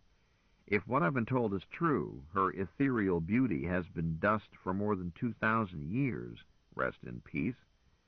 Then we went to Rainbow's Inn for a late supper, and a total stranger had the bad taste to get himself abruptly dead at our table, whereupon you raped me. Not at the table. No, in my bachelor's apartment. And it wasn't rape. We need not fight over it, since you repaired my tarnished reputation before noon the next day, our wedding day, my true love. Mistress Gwendolyn Novak and Dr. Richard Ames announced their marriage on Tuesday, the 1st of July, 2188. Keep track of that date. I'm not likely to forget it. Me too. That evening we got out of town fast, with the sheriff's hounds a-snappin' and a-yappin' at our heels. We slept that night in Dry Bones Pressure, right? Right so far. The next day, Wednesday the 2nd, Gretchen drove us to Lucky Dragon Pressure. We slept that night in Dr. Chan's place. The following day, Thursday the 3rd, Auntie drove us toward Hong Kong Luna, but not all the way because we encountered those eager agrarian reformers. You drove the rest of the way, and we wound up at Chia's Hotel so late at night that it was hardly worthwhile to go to bed. But we did. That puts us into Friday the 4th of July, Independence Day. Check? Check. We were roused out. I was roused out. You were already up. I was roused out too soon late Friday morning, and learned that City Hall did not like me. But you and Auntie sprung me. Sprang me? Sprung me. And we left for Luna City so fast I left my toupee hanging in the air. You don't wear a toupee. Not anymore, I don't. It's still hanging there. We arrived L City circa 1600 that same Friday. You and I had a difference of opinion. Richard, please don't dig up my past sins. Which was soon cleared up as I saw the error of my ways and craved pardon. We slept that night at the Raffles. It was still Friday the 4th of July when we went to bed. We had started that day many cliques west of there with freedom fighters getting gay with guns. You still with me? Yes. Somehow in my memory it feels much longer. A honeymoon is never long enough, and we're having a busy one. The next morning, Saturday the 5th, we retained Ezra. Then we went to the warden's complex, came back, and were waylaid at the entrance to the Raffles. So we left the Raffles hurriedly in a cloud of corpses, escaping by courtesy of Gay Deceiver and the Time Corps. Most briefly, we were in the land of my innocent youth, Iowa, where the tall corn grows. Then we blinked to Tertius. Beloved, at this point my groundhog calendar becomes useless. We left Luna Saturday evening the 5th, We arrived here in Tertius a few minutes later, so for our purposes I designate the Tertian day of our arrival as equivalent to Saturday, 5 July 2188, and I so name it. Never mind what Tertian citizens call it. It would only confuse me. Still with me? Well, all right. Thank you. I woke up the next morning, Sunday, July 6th, with 2 feet. For Tertius, the lapse of time was, I concede, 37 days. You tell me that for you it was about 2 years. A most unlikely story. I'd rather believe in unicorns and virgins. For Gretchen, it was 5 or 6 years, which I am forced to stipulate because she is now 18 or 19 and knocked up. I have to believe it. But for me, it was just over 1 night, Saturday to Sunday. That Sunday night I slept with Cha, Gretchen, Minerva, Galahad, Pixel, and possibly Tom, Dick, and Harry and their Sheilas, Agnes, Mabel, and Becky. Who are they? The girls, I mean. I know those boys. Too well. You poor, sweet, innocent child. You are too young to know. Surprisingly, I slept well, which brings us to yesterday, designated by strict numbering as Monday, July 7th. Last night we spent catching up on our honeymoon, and thank you, Bolshoya, mistress mine. You are welcome, Sirrah, but the pleasure was shared. I now see how you arrived at that date, both by Dirtside calendar and your biological clock, the basic clock, as every time jumper knows. Today is Tuesday, the 8th of July. Happy anniversary, darling. We stopped to swap some spit, and Hazel cried, and my eyes got watery. Breakfast was swell. That's all the description I can give it because Gwen Hazel decided to treat me to Tertian cooking and consulted with Dora under a hush field, and I ate what was sought before me, as the Iowa farmer had carved on his tombstone. And so did Pixel, who had some specials that looked like garbage to me, but tasted like ambrosia to him, as proved by his behavior. We had just finished our second cups of... No, it was not coffee. And were about to slip over to the Long Mansion for my special treat, i.e. for me to meet my new daughter, Wyoming Long, when Dora spoke up. Advisory notice. Timeline, date, time, and location. Official. Please prepare to set your timepieces on the tick. Hazel looked surprised, hurriedly grabbed her handbag, dug into it, pulled out a something I had not seen before. Call it a chronometer. We are in a stationary orbit around Tellus, Sol 3, in Timeline 3, coded Neil Armstrong. The date is Tuesday, the 1st of July. My God, we're back where we started, our wedding day. Quiet, dear. Please. Gregorian. Repeat. Timeline 3, Sol 3, July 1st, 2177 Gregorian. At the tick, it will be Zone 5, 0945. Tick. Those equipped to receive sonic close correction, wait for the tone. This ends side 1 of cassette 10. Please turn the cassette over and start side 2 at the same point. Point. Point. Point. Point. Point. Point. Point. Point. Point. It started with a low note and squealed up until it hurt my ears. Dora added, Another time tick and sonic correction will be offered in 5 minutes, ship's time, or Tellus Zone 5 time, which are now matched for local legal time, designated daylight time, for interception point on this timeline. Hazel Hun, private to you. Yes, Dora. Here are Richard's shoes. Plunk! They hit the bed. Out of nowhere. And his other 2 suits. Plop! And I packaged the small clothes and stockings with them. Shall I add a couple of jumpsuits? I took Richard's measurements while you slept. These aren't washables. These are Hercules cloth. Won't take dirt, can't wear out. Yes, Dora, and thank you, dear. That's thoughtful of you. I hadn't yet bought him anything but city clothes. I noticed. Plop! Another package. Dora went on. We've been loading and unloading all night.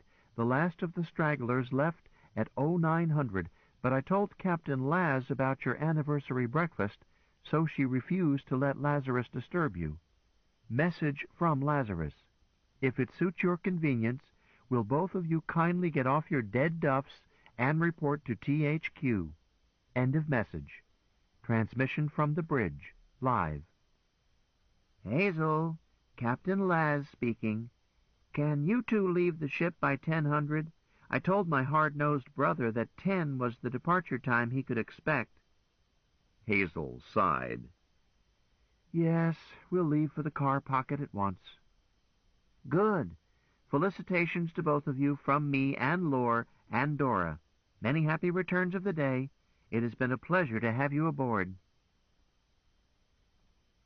We were at the car pocket with 2 minutes to spare, me loaded with packages and Cat, and getting used to new shoes. Well, one old, one new. I learned that the car pocket referred to our old friend Gay Deceiver. The end of a short passage led right into her starboard door. Again I missed seeing those space-warp bathrooms. Hazel's grandsons piloted us, and we were told to take the back seats. Paul got out to let us get in. Hi, Grandma. Good morning, sir. I said good morning, and Hazel kissed both her grandsons in passing, no seconds lost, and we settled down and strapped in. Kaz called out, "Report seatbelts." Passenger seatbelts fastened, Hazel reported. Bridge, ready for launch. Laz answered, Launch it will. Instantly we were out in the sky and weightless. Pixel started to struggle. I caged him with both hands. I think it was weightlessness that startled him. But how could he tell? He didn't weigh anything to start with. Earth was off to starboard, apparently full, although one can't tell that close up. We were opposite the middle of North America, which told me that Laz was more than a competent pilot. Had we been in the usual 24-hour orbit, concentric with Earth's equator, we would have been over the equator at 90 west, i.e. over the Galapagos Islands.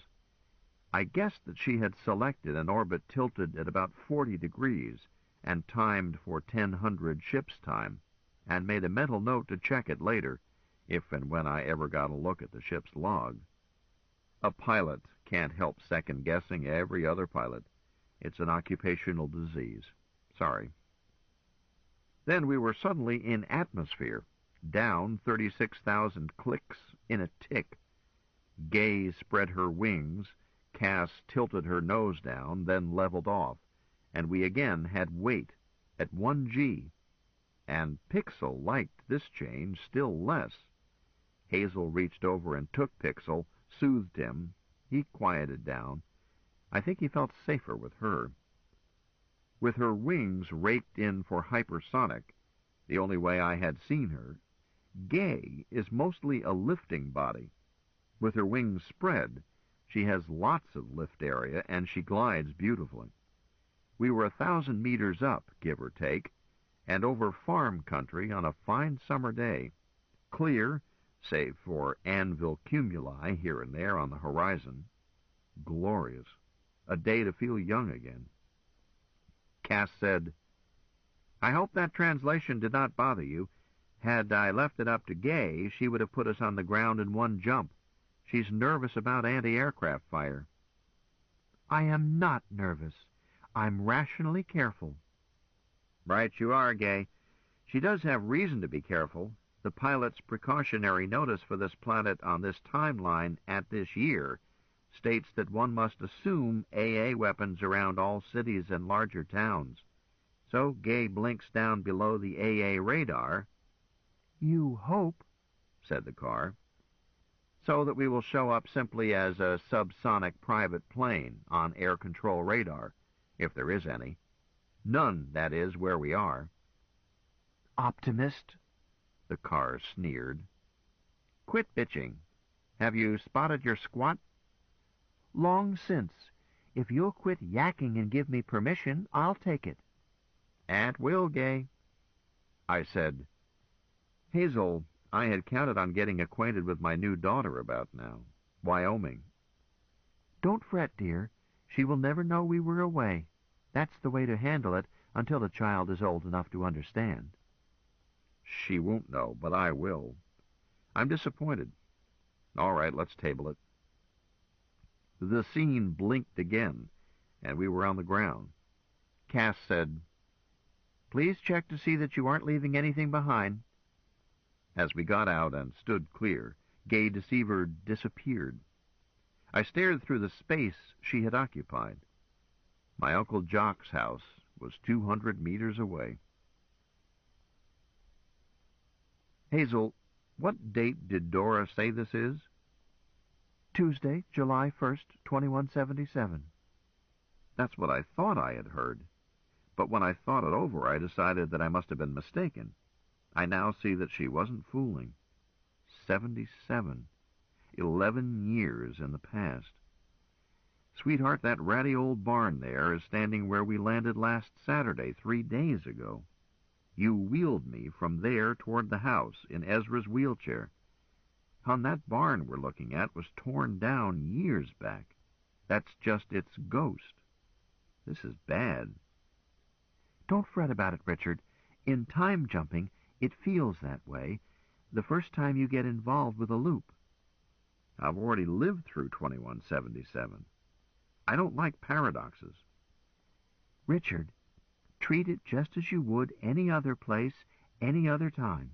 No one else will notice the paradox, so ignore it yourself.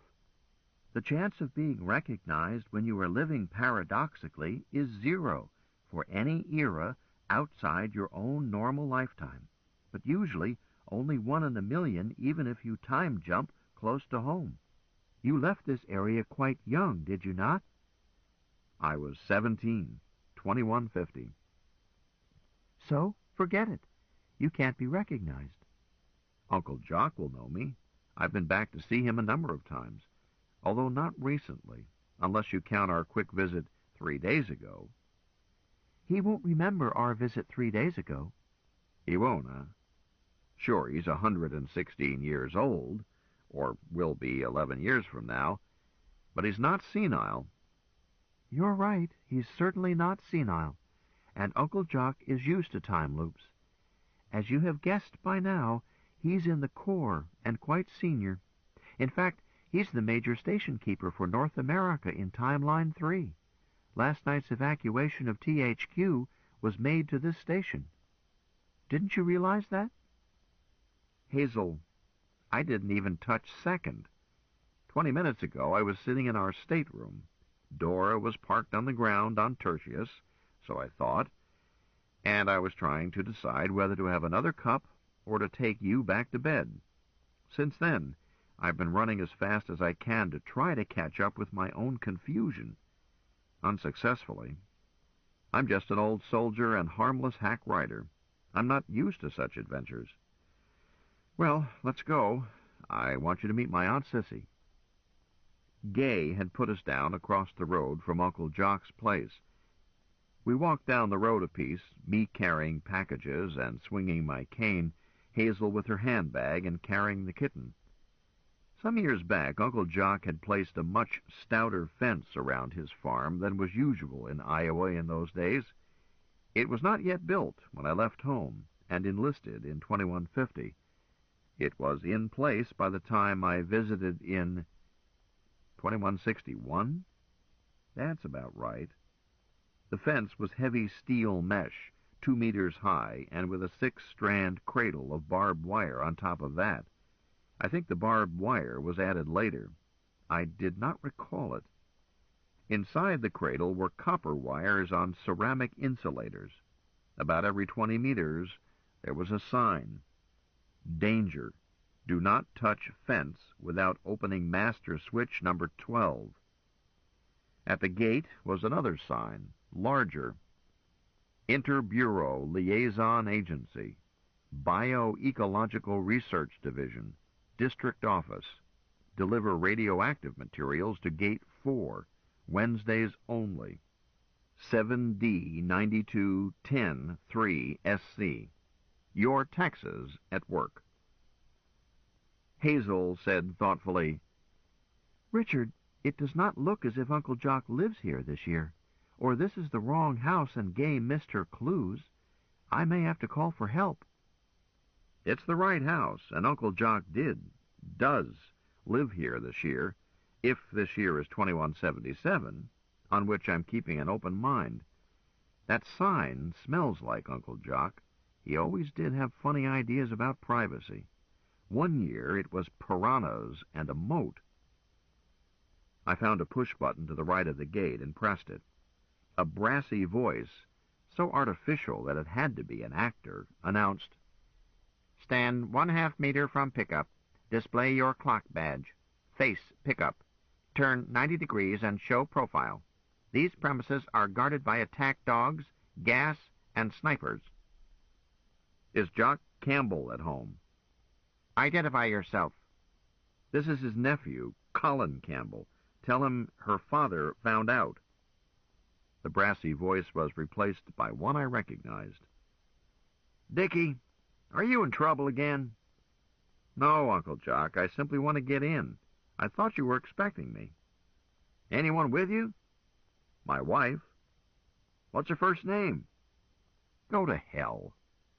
Later, don't rush me. I need her first name. And I won't play games. We're leaving. If you see Lazarus Long or Dr. Hubert, tell him that I'm sick of childish games and won't play. Goodbye, Uncle. Hold it. Don't move. I have you in my sights. I turned away without answering and said to Hazel, Let's start walking, hon. Town is a far piece down the road, but somebody will come along and give us a lift. People around here are friendly. I can phone for help, the way I did from the Raffles. She lifted her handbag. Can you? Wouldn't the call be relayed right back to this house, no matter where or when or what timeline? Or have I failed to understand any of it? Let's start hoofing it. My turn to carry that fierce cat. All right. Hazel did not seem to be troubled over our failure to get into Uncle Jock's place, or time headquarters, whichever. As for me, I was happy, light-hearted. I had a beautiful, lovable bride. I was no longer a cripple, and I felt years younger than my calendar age, if I still had a calendar age. The weather was heavenly in a fashion that only Iowa knows. Oh, it would be hot later in the day. It takes hot sun to grow good corn. But now, at about 10:15, it was still balmy. By the time it was really hot, I would have my bride and the kitten indoors, even if we had to stop at the next farmhouse. Let's see. The Tangays? Or had the old man sold out by 2177? No matter. I was not worried by my lack of local legal money, my lack of tangible assets of any sort. A beautiful summer day in Iowa leaves no room for worry. I could work, and would, spreading manure if that was the sort of work available, and I would soon spread manure of another sort, moonlighting nights and Sundays. In 2177, Evelyn Fingerhut had not yet retired, so pick some new pen names and sell him the same old tripe. The same stories, just file off the serial numbers. File off the serial numbers, change the body lines a bit, give it a new paint job, switch it over the state line, and it's yours. That's the secret of literary success. Editors always claim to be looking for new stories, but they don't buy them. They buy mixture as before, because the cash customers want to be entertained, not amazed, not instructed, not frightened. If people truly wanted novelty, baseball would have died out 2 centuries back, instead of being ever popular. What can possibly happen in a baseball game that everyone has not seen many times before? Yet people like to watch baseball. Shucks, I'd enjoy seeing a baseball game right now, with hot dogs and beer. Hazel, do you enjoy baseball? Never had a chance to find out. When the drugs against acceleration came along, I went dirt side for my law degree, but never had time to watch baseball, even in the idiot box. I worked my way through law school, and was I busy. That was when I was Sadie Lipschitz. Why were you? You said you didn't like that name. Sure you want to know? The answer to why is always money. If you want me to know, you'll tell me. Scoundrel. That was right after Slim Lemke Stone died, and what in the world is that racket? That's an automobile. I glanced around for the source of the noise. Starting about 2150, or a little earlier, I saw my first one the year I signed up. Supreme swank for an Iowa farmer was to own and drive a working replica of a 20th century automobile, personal transport vehicle. Of course, not a vehicle moved by means of internal explosions of a derivative of rock oil. Even the People's Republic of South Africa had laws against placing poisons in the air. But with its shipstone concealed and a sound tape to supply the noise of a soi-disant IC engine, the difference between a working replica and a real automobile was not readily apparent. This one was the swankiest of all replicas, a Tin Lizzie, a Ford touring car Model T, 1914. It was as dignified as Queen Victoria, whom it resembled, and it was Uncle Jock's, as I had suspected when I heard that infernal banging. I said to Hazel, "Here, you take Pixel and soothe him. He's certainly never heard anything like this. And ease well off to the side of the road. These wagons are erratic." We continued on down the road. The replica pulled alongside us and stopped. "Need a lift, folks?" Uncle Jock asked. Up close, the racket was horrible. I turned and grinned at him and answered, mouthing my words so that they couldn't possibly be heard above the noise. "fourscore and 7 years ago did gyre and gimble in the wabe." How's that again? "Billiards will never replace sex, or even tomatoes." Uncle Jock reached down and switched off the sound effects. I said, "Thanks, Uncle. The noise was scaring our kitten. It's mighty nice of you to turn it off. What were you saying? I couldn't hear you over the engine noise." "I asked if you wanted a lift." "Why, thank you." "Going into Grinnell?" "I plan to take you back to the house. Why did you run away?" "You know why. Did Dr. Hubert or Lazarus Long or whatever name he's using this week put you up to it? If so, why?" "Introduce me first, if you please, nephew, and pardon me for not getting down, ma'am. This steed is skittish." "Jock Campbell, you old goat, don't you dare pretend that you don't know me. I'll have your rocks for castanets. Believe." For the first time that I can remember, Uncle Jock seemed shocked and baffled. "Madam?" Hazel saw his expression, said hastily, "Are we inverted? I'm sorry. I'm Major Sadie Lipschitz, Time Corps, DOL, assigned to Overlord. I met you first in Boondock about 10 of my subjective years ago.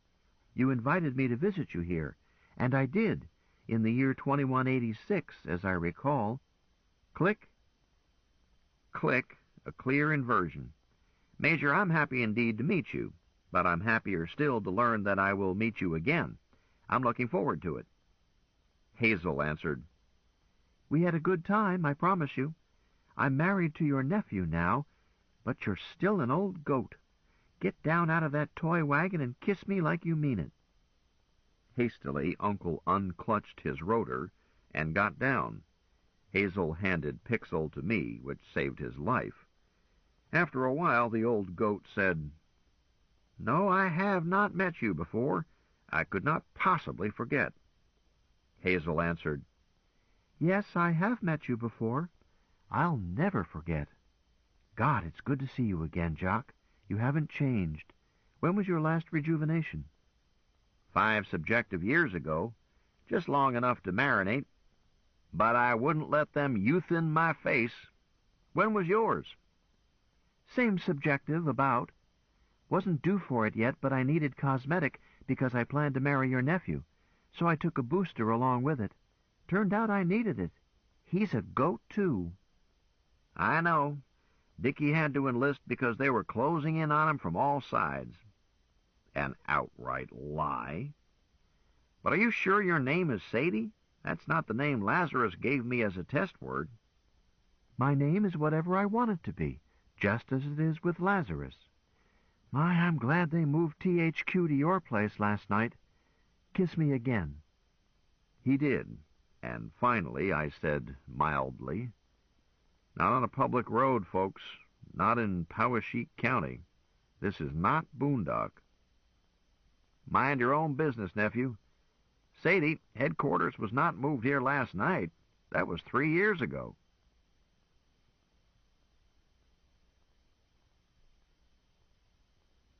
Chapter 28. The majority is never right. Lazarus Long. We rode back to the house, Hazel up front with Uncle Jock, Pixel and me back with the packages. As a favor to Pixel, the replica Model T moved as silently as a ghost. Do ghosts really move silently? How do such clichés get started? The gate opened to Uncle Jock's voice, and no lethal defenses were actuated, if there were any. Knowing Uncle Jock, I suspect there were, but not the ones posted. We were met on the front veranda by Aunt Till and Aunt Sissy. While Uncle Jock went inside, my aunts welcomed my bride into the family with all the warmth of country manners. Then I passed the kitten to Hazel, and I was greeted by them much as Hazel had greeted Uncle, but with no time loop to confuse us. Golly, it was good to be home. Despite my sometimes stormy adolescence, the happiest memories of my life were associated with this old house. Aunt Sissy looked older today in 2177 than I recalled her looking the last time I had seen her. 2183, was it? Was this a clue as to why Aunt Till had always looked the same age? An occasional trip to Boondock could work wonders.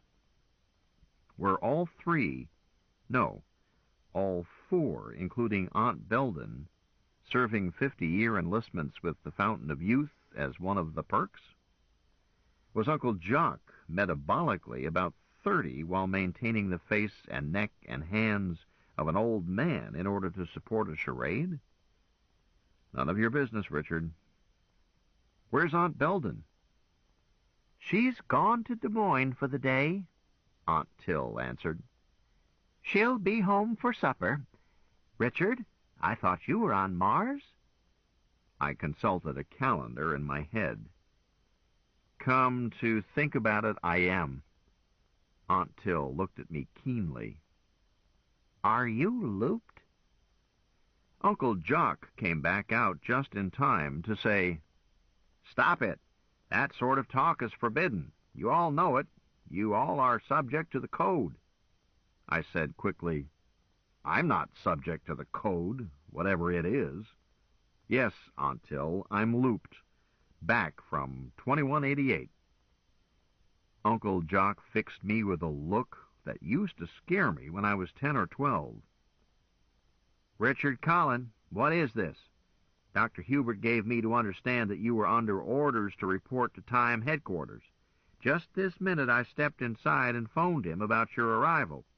But no one goes to headquarters who is not sworn in and ruled by the code. Leastwise, if he did, he wouldn't come out again. You said earlier that you weren't in trouble, but you can stop lying now and tell me about it. I'll help you if I can. Blood's thicker than water. So let's have it. I'm not in any trouble that I know of, Uncle, but Dr. Hubert keeps trying to hand me some. Are you seriously suggesting that reporting to Time headquarters could result in my not coming out alive? I'm not sworn into the Time Corps, and I am not subject to its code. If you are serious, then I should not report to the Time Corps headquarters. Aunt Till, is it all right for us to spend the night here, or would that embarrass you, or Uncle Jock? Without consulting Uncle Jock, even by eye, Aunt Till answered, "Of course you can stay here, Richard. You and your darling bride are welcome tonight and as long as you'll stay and whenever you come back. This is your home, and always has been." Uncle shrugged, said nothing. Thanks. Where shall I drop these packages? My room? And I need to make arrangements for this fierce feline. Is there a sandbox around from the last litter? And while Pixel has had his breakfast, I think he could use some milk. Aunt Sissy stepped forward. "Till, I'll take care of the kitten. Isn't he a pretty one?" She reached for Pixel. Hazel passed him over. Aunt Till said, "Richard, your room has a guest in it, a Mr. Davis. I think, this being July, that the north room on the 3rd floor would be the most comfortable for you and Hazel." Hazel? Uncle Jock interjected. That was the test word Dr. Hubert gave me. Major Sadie. Is that one of your names? "Yes, Hazel Davis Stone. Now Hazel Stone Campbell." "Hazel Davis Stone," Aunt Till put in. "Are you Mr. Davis's little girl?" My bride suddenly perked up. "Depends. A long time ago I was Hazel Davis. Is this Manuel Davis? Manuel Garcia O'Kelly Davis?" "Yes." "My papa! He's here?" "He'll be here for supper, I hope. But, well, he has duties." "I know. I've been in the Corps 46 years subjective, and Papa about the same, I think. So we hardly ever see each other, the Corps being what it is. Oh, goodness! Richard, I'm going to cry. Make me stop." Me? Lady, I'm just waiting for a bus, but you can use my handkerchief. I offered it to her. She accepted it, dabbed at her eyes. "Brute! Aunt Till, you should have spanked him oftener." "Wrong aunt, dear. That was Aunt Abigail, now gone to her reward." Aunt Abby was brutal, I commented. Used a peach switch on me, and enjoyed it.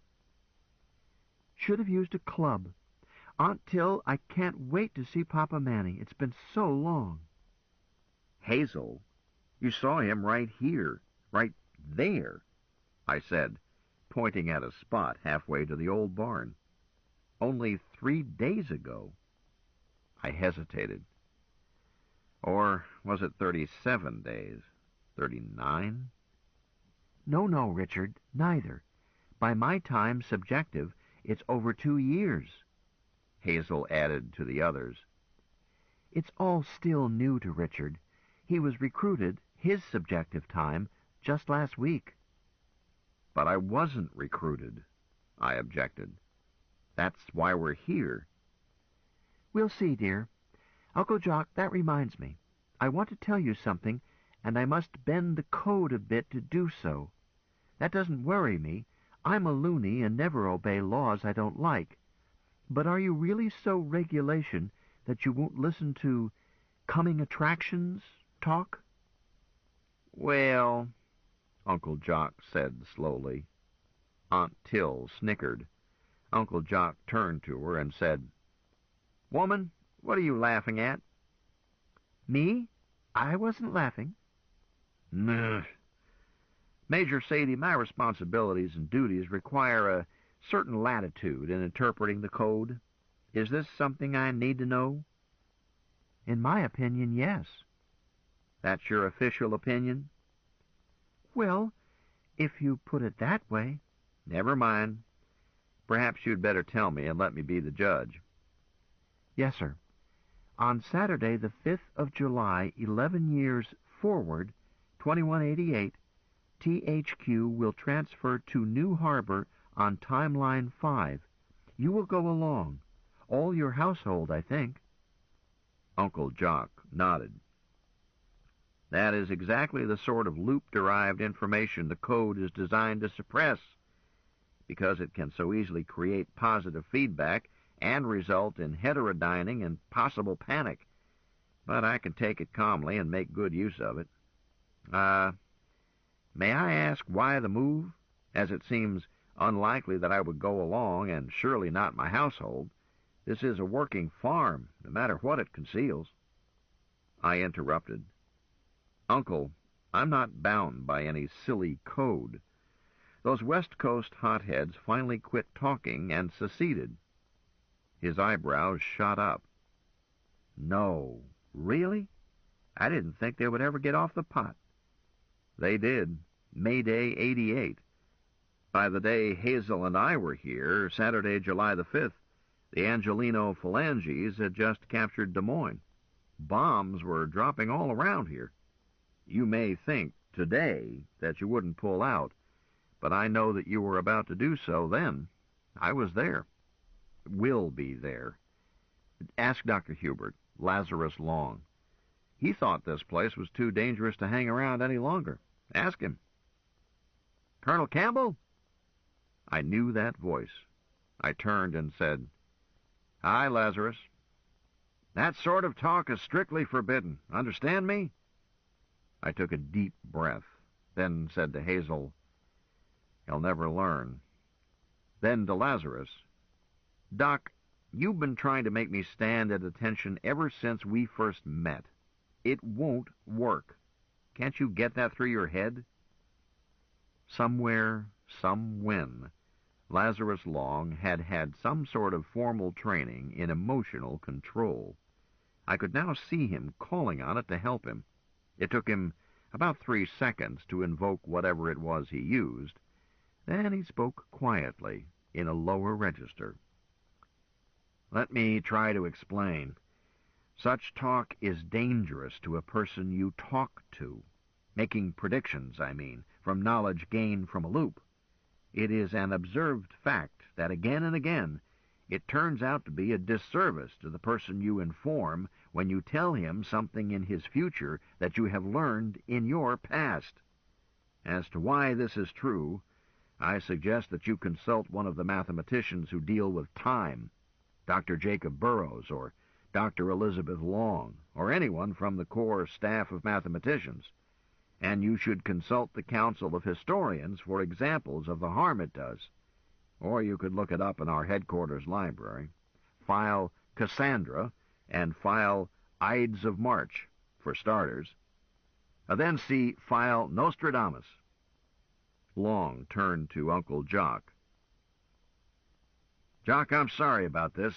I pray that you will not let the troubles of 88 make your household gloomy during the forward years till then. I never planned to bring your nephew here, not yet trained in the disciplines of time. I never planned to bring your nephew here at all.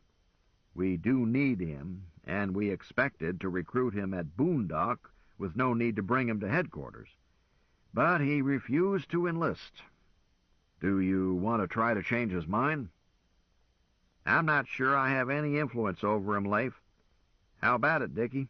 Want to hear what a good deal of career in the Time Corps can be?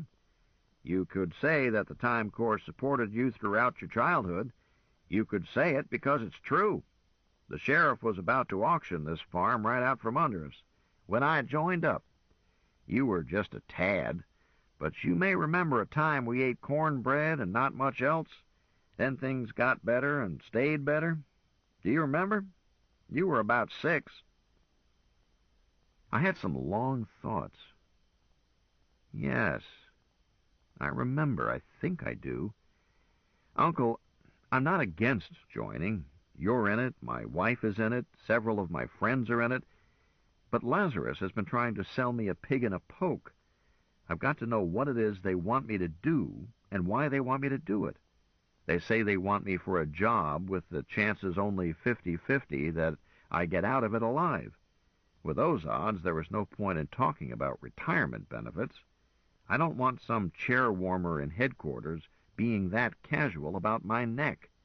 I must know that it makes sense before I'll accept those odds. Leif, just what is this job you have for my boy? It's Task Adam Selene in Operation Galactic Overlord. I don't think I've heard of it. And now you should forget it, as you don't figure into it, and it has not been mounted as of this year. That makes it difficult for me to advise my nephew. Shouldn't I be briefed? Hazel intervened. Lazarus, knock it off. Major, I'm discussing official business with the THQ station keeper. Pig whistle. You are again trying to chivvy Richard into risking his life without his knowing why. When I agreed to try to do so, I had not yet met Richard. Now that I know him and admire him, he is sans peur et sans reproche. I'm ashamed that I ever tried, but I did try, and almost succeeded. But you barreled your way in, and mucked it up, as was predictable. I told you then that the Circle would have to convince him. I told you. Now you are trying to get Richard's closest relative, his father, in all that counts, to pressure him in your place. Shame on you. Take Richard to the Circle. Let them explain it. Or let him go home. Quit stalling. Do it. What I had always thought of as a closet in Uncle's den turned out to look like an elevator inside. Lazarus Long and I went into it together. He closed the door, and I saw that where an elevator usually has floor numbers with touch plates for each number, there was a display of lighted symbols, signs of the zodiac, I thought, then changed my mind, as there is no bat in the zodiac, no black widow spider, certainly no stegosaurus. At the bottom, by itself, was a snake eating its own tail, the world snake, Ouroboros, a disgusting symbol at best. Lazarus placed his hand over it. The closet, or elevator cage, or small room, changed. How, I am not certain. It simply blinked and was different. "Through here," Lazarus said, and opened a door on the far side.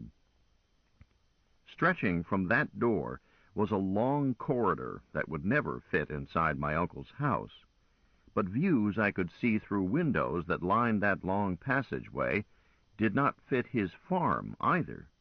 The land looked like Iowa, yes, but Iowa untouched by the plow, never cleared for farming. We stepped into this passage and were at once at its far end. "Through there," Lazarus said, pointing. An archway melted out of a stone wall. The passage beyond it was gloomy. I looked around to speak to Lazarus. He was gone. I said to myself, "Lazarus, I told you not to play games with me," and turned around to go back down the long passage, back through Uncle Jock's den, find Hazel, and leave. I had had it, fed up with his games. There was no passage behind me.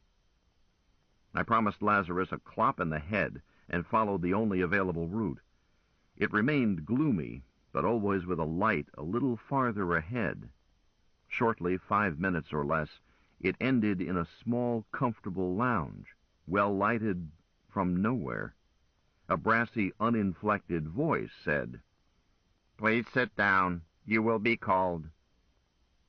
I sat down in an easy chair and laid my cane aside. A small table by it held magazines and a newspaper.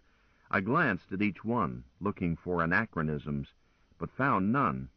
The periodicals were all ones that I recalled as available in Iowa in the 70s. They carried dates of July 21, 77 or earlier. The newspaper was the Grinnell Herald-Register, dated Friday, June 27th, 2177. I started to put it down, as the Herald-Register is not exactly exciting. Uncle subscribed to a daily printout from Des Moines, and of course the Kansas City Star, but our local paper was good only for campus notes, local notices, and the sort of news and society items that are published to display as many local names as possible. But an ad caught my eye. On Sunday, July 20th, one night only, at Des Moines Municipal Opera House, the Halifax Ballet Theater will present Midsummer Night's Dream, with the sensational new star, Luana Pauline, as Titania. I read it twice, and promised myself that I would take Hazel to see it. It would be a special anniversary. I had met Mistress Gwendolyn Novak at Golden Rule's Day 1 ball, Neil Armstrong Day, July 20th, a year ago. Never mind that silly time loop. And this would make a delightful reprise of the gala eve of our wedding day, without this time some unmannerly oaf crashing our party and dying at our table. Would a one-gravity performance be disappointing after having seen the Queen of Fairies cutting didos high in the air? No, this was a sentimental journey. It would not matter. Besides, Luana Pauline will make her reputation dancing in one gravity, and it would be a fascinating contrast. We could go backstage and tell her that we saw her dance Titania at 1/3 gravity in the circus room of Golden Rule. Oh, certainly, when Golden Rule does not yet exist for another 3 years. I began to understand why the code had limitations on loose talk. Never mind. On Neil Armstrong Day, I would gift my beautiful bride with this sentimental celebration. This ends side 2 of cassette 10 of The Cat Who Walks Through Walls. Please fast forward to the end before loading cassette 11.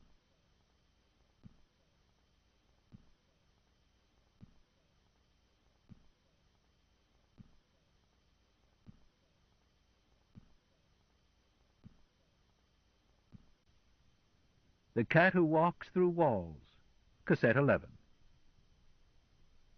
While I was looking at the Herald-Register, an abstract design on the wall changed to a motto in glowing letters. A stitch in time saves 9 billion. While I watched, it changed to a paradox can be paradoctored. Then, the early worm has a death wish, followed by, don't try too hard, you might succeed. I was trying to figure out that last one when it suddenly changed to, why are you staring at a blank wall? And it was a blank wall. Then on it appeared, large, the world's snake, and inside the circle it made by its nauseating way of eating, letters were chasing themselves. Then they leveled out into a straight line, making order out of chaos. Then, under that, the circle of Ouroboros. This was displaced by another archway. That brassy voice said, "Please enter." I grabbed my cane and went through the archway and found myself translated to the exact center of a large circular room. There is such a thing as too much service. There were a dozen odd people seated around the room on a dais about a meter high, a theater in the round, with me in the leading role, in the sense in which an insect pinned to the stage of a microscope is the star of the show. That brassy voice said, "State your full name." Richard Colin Ames Campbell. What is this, a trial? Yes, in one sense. You can adjourn court right now. I'm not having any. If anyone is on trial, it's all of you, as I want nothing from you, but you seem to want something from me. It is up to you to convince me, not the other way around. Keep that clear in your mind. I turned slowly around, looking over my judges. I found a friendly face, Hilda Burroughs, and felt enormously better. She threw me a kiss. I caught it and ate it.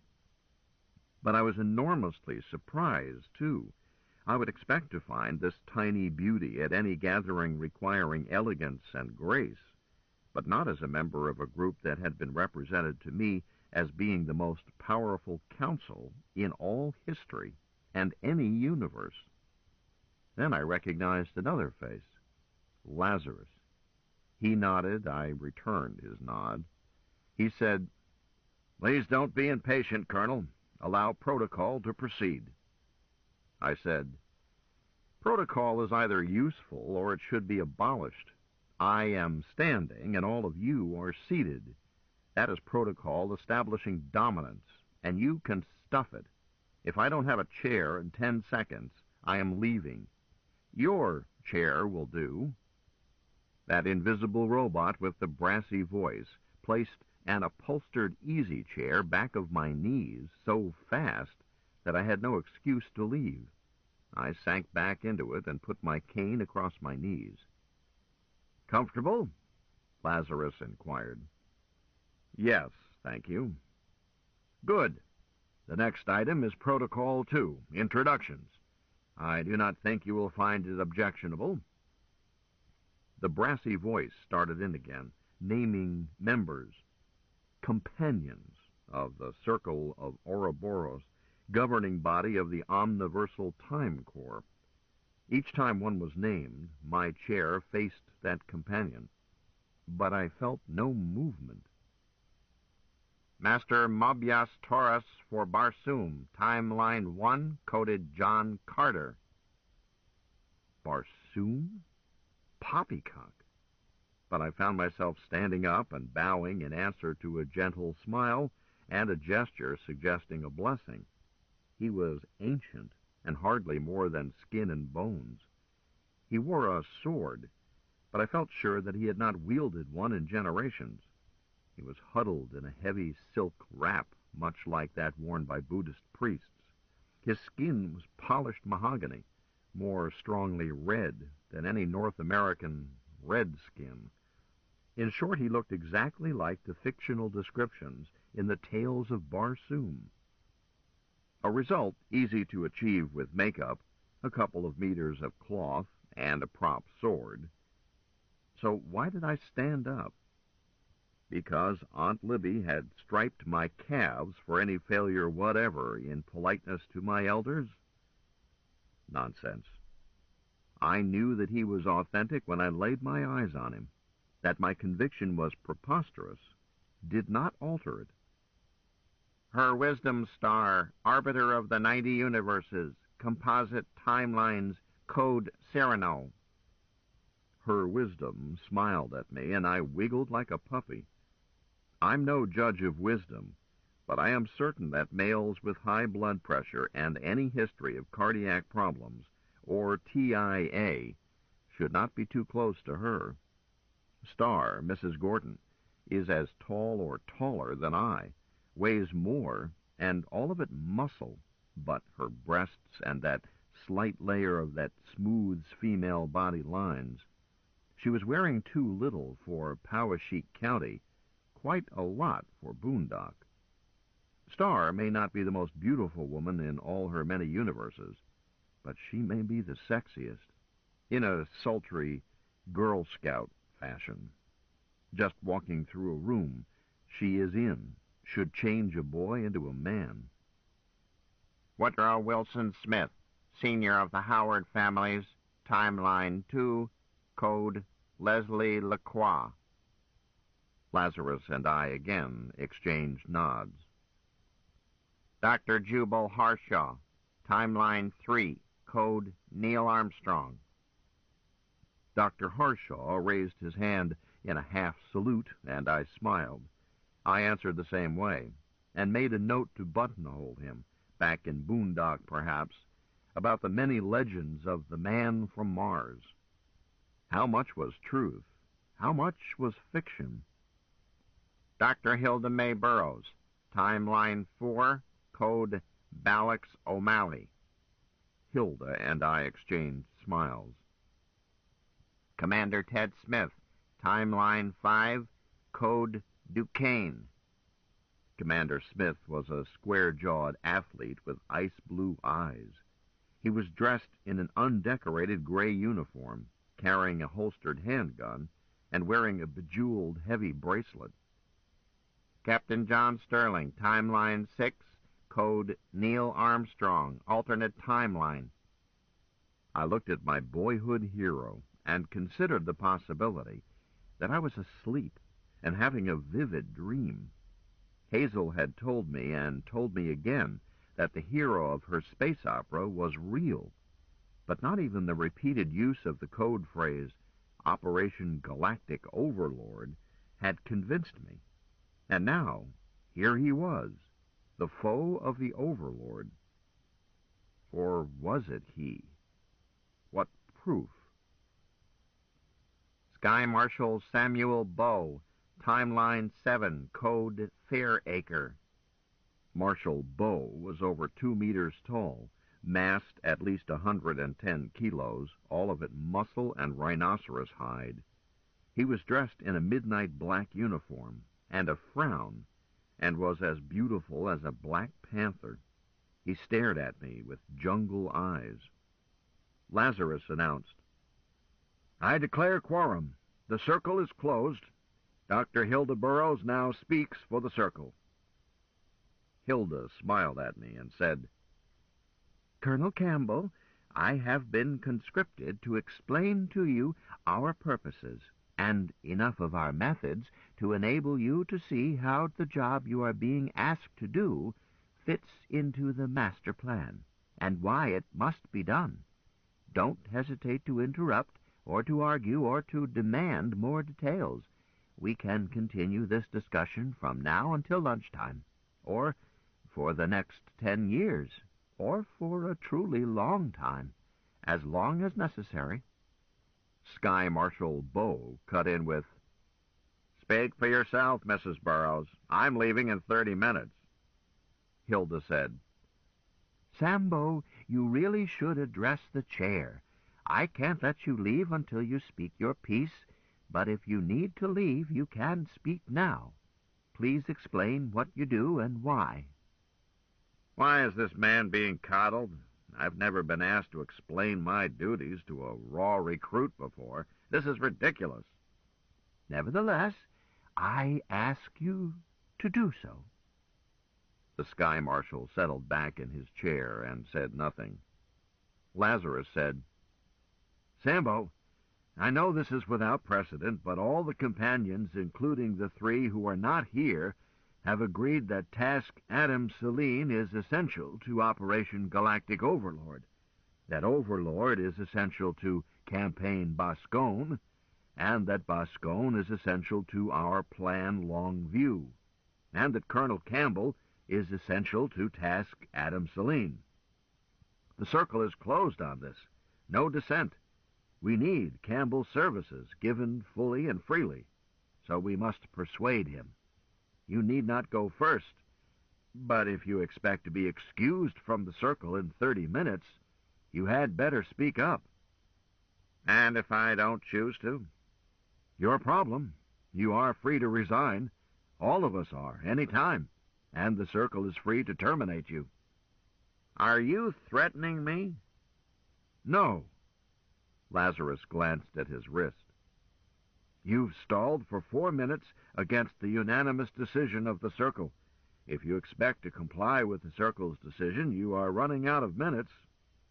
"Oh, very well.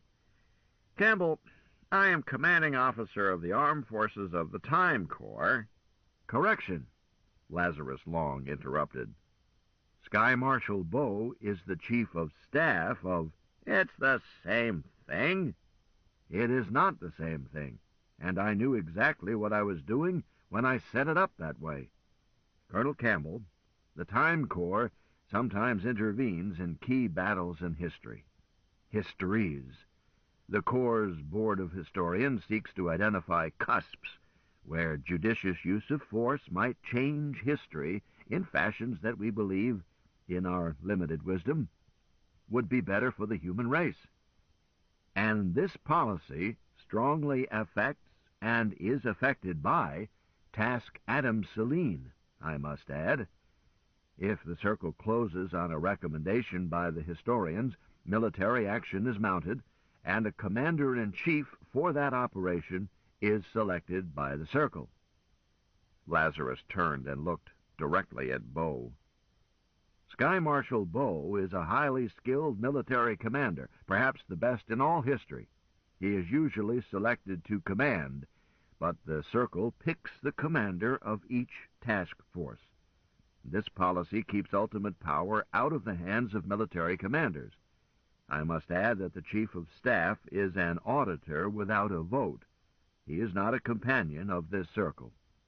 Sambo, do you have anything to add? You seem to have made my speech. Because you were stalling. You are free to correct, amend, and elaborate. Oh, never mind. You should give elocution lessons. Do you now wish to be excused? Are you telling me to leave? No. I'll hang around a while, as I want to see what you do with this joker. Why didn't you simply conscript him and assign him to Task Selene? He's an obvious criminal type. Look at his skull. Note his attitude toward authority. On my home planet, we never use anything as sloppy and unreliable as volunteers, and we don't have a criminal class because we draft them into the forces as fast as they show their heads. There are no better fighters than the criminal type if you catch them young, rule them with iron discipline, and keep them more scared of their sergeants than they can possibly be of the enemy. That will do, Sambo. Please refrain from expressing opinion uninvited. I thought you were the great champion of free speech. I am, but there is no free lunch. If you want to make a speech, you can hire your own hall. This one is paid for by the circle.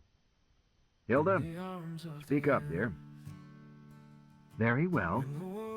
Richard, most interventions recommended by our historians and mathematicians are not brute force, but actions far more subtle, carried out by individual field operatives, such as your gal Hazel, who is a real fox when it comes to robbing a henhouse. You know what we are trying to do in Task Adam Selene. You don't know what it is for, I believe. Our methods of prognosticating the results of a change introduced into history are less than perfect, whether it's digging in on one side in a key battle or something as simple as supplying a high school student with a condom some midnight and thereby avoiding the birth of a Hitler or a Napoleon. We can never predict the results as well as we need to. Usually we have to do it, then send a field operative down that new timeline to report the changes. Hilda, said Lazarus, may I offer a horrible example? Certainly, Woody, but make it March. I plan to finish before lunch. Colonel Campbell, I come from a world identical with yours to about 1939. Divergence, as usual, showed most at the start of spaceflight. Both your world and mine showed a tendency toward religious hysteria. In mine, it peaked with a television evangelist named Nehemiah Scudder. His brand of fire and brimstone and scapegoatism, Jews, of course, no novelty, peaked at a time when unemployment also peaked, and public debt and inflation got out of hand. The result was a religious dictatorship, a totalitarian government as brutal as my world has ever seen. So this circle set up an operation to get rid of Nehemiah Scudder. Nothing as crass as assassination. The specific method Hilda mentioned was used. A high school boy without a rubber was provided with one by a field operative. And the little bastard who became Nehemiah Scudder was never born. So Timeline 2, mine, was split, and Timeline 11 was created. Ali Sami, but without Nehemiah Scudder, the prophet. Bound to be better, right? Wrong. In my timeline, World War III, the nuclear war, sometimes known by other names, badly damaged Europe, but did not spread. North America under the prophet had opted out of international affairs. In Timeline 11, the war started a little sooner in the Middle East, spread to all the world overnight, and 100 years later it was still impossible to find any life superior to cockroaches on the land masses of what had once been the cool green hills of Earth. Take it, Hilda. Thank you too much. Lazarus leaves me with a planet glowing in the dark to show why we need better prediction methods. We hope to use Adam Selene, supervising computer Holmes 4, known as Mike, the programs and memories that make him unique, to tie the best computers of Tertius and some other planets into a mammoth logic that can correctly project the results of a defined change in history, so that we won't swap Nehemiah Scudder, who can be endured, for a ruined planet that cannot be endured. Lazarus, should I mention the Super Snooper Scope? You just did, so you had better. Richard, I'm way out of my depth. I'm just a simple housewife. A groan went up in that hall. Lazarus may have led it, but it seemed to be unanimous. Who lacks a technical background, but I do know that engineering progress depends on accurate instruments, and that accurate instruments, ever since the 20th century, my century, have depended on progress in electronics. My number one husband, Jake Burroughs, and Dr. Libby Long, and Dr. D.D. Carter are whipping up a little doozy, combining Jake's space-time twister with television and the ordinary snooperscope. With it, you will be able not only to watch what your wife is doing while you are away overnight, but also to watch what she will be doing 10 years from now, or 50, or 500. Or it could let the circle of Ouroboros see what would be the result of an intervention before it is too late to refrain. Maybe, with the unique power of Holmes 4, maybe yes. We'll see. But it is as certain as anything can be in this quicksand world that Mike Holmes 4 can improve the performance of the Circle of Ouroboros enormously, even if the Super Snooperscope never comes online. Since we are trying hard to make things better, more decent, happier for everyone, I hope that you will see that task Adam Selene is worth doing. Any questions? I have one, Hilda. Yes, Jubal? Has our friend Richard been indoctrinated in the concept of the world as myth? I barely mentioned it once in telling him how we four, Zeb and Dee, Jake and I, were hounded off our planet and erased out of the script.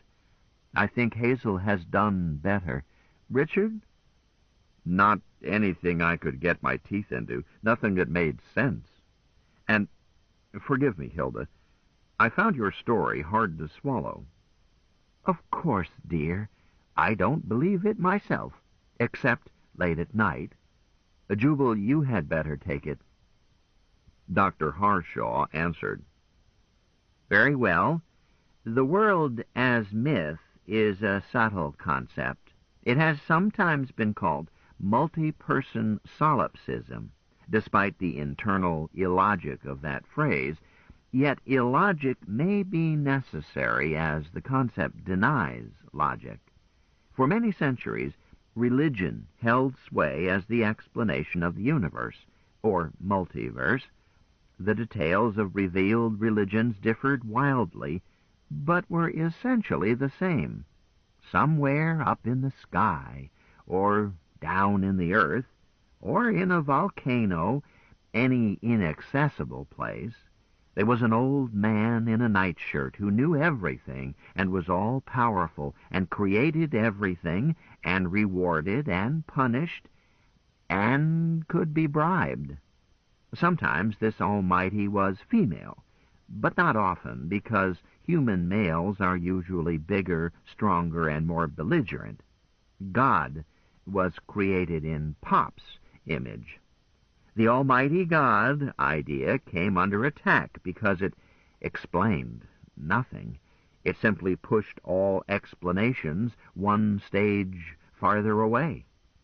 In the 19th century, atheistic positivism started displacing the Almighty God notion in that minority of the population that bathed regularly. Atheism had a limited run, as it too explains nothing, being merely Godism turned upside down. Logical positivism was based on the physical science of the 19th century, which physicists of that century honestly believed fully explained the universe as a piece of clockwork. The physicists of the 20th century made short work of that idea. Quantum mechanics and Schrödinger's cat tossed out the clockwork world of 1890 and replaced it with a fog of probability in which anything could happen. Of course, the intellectual class did not notice this for many decades, as an intellectual is a highly educated man who can't do arithmetic with his shoes on, and is proud of his lack. Nevertheless, with the death of positivism, Godism and creationism came back, stronger than ever.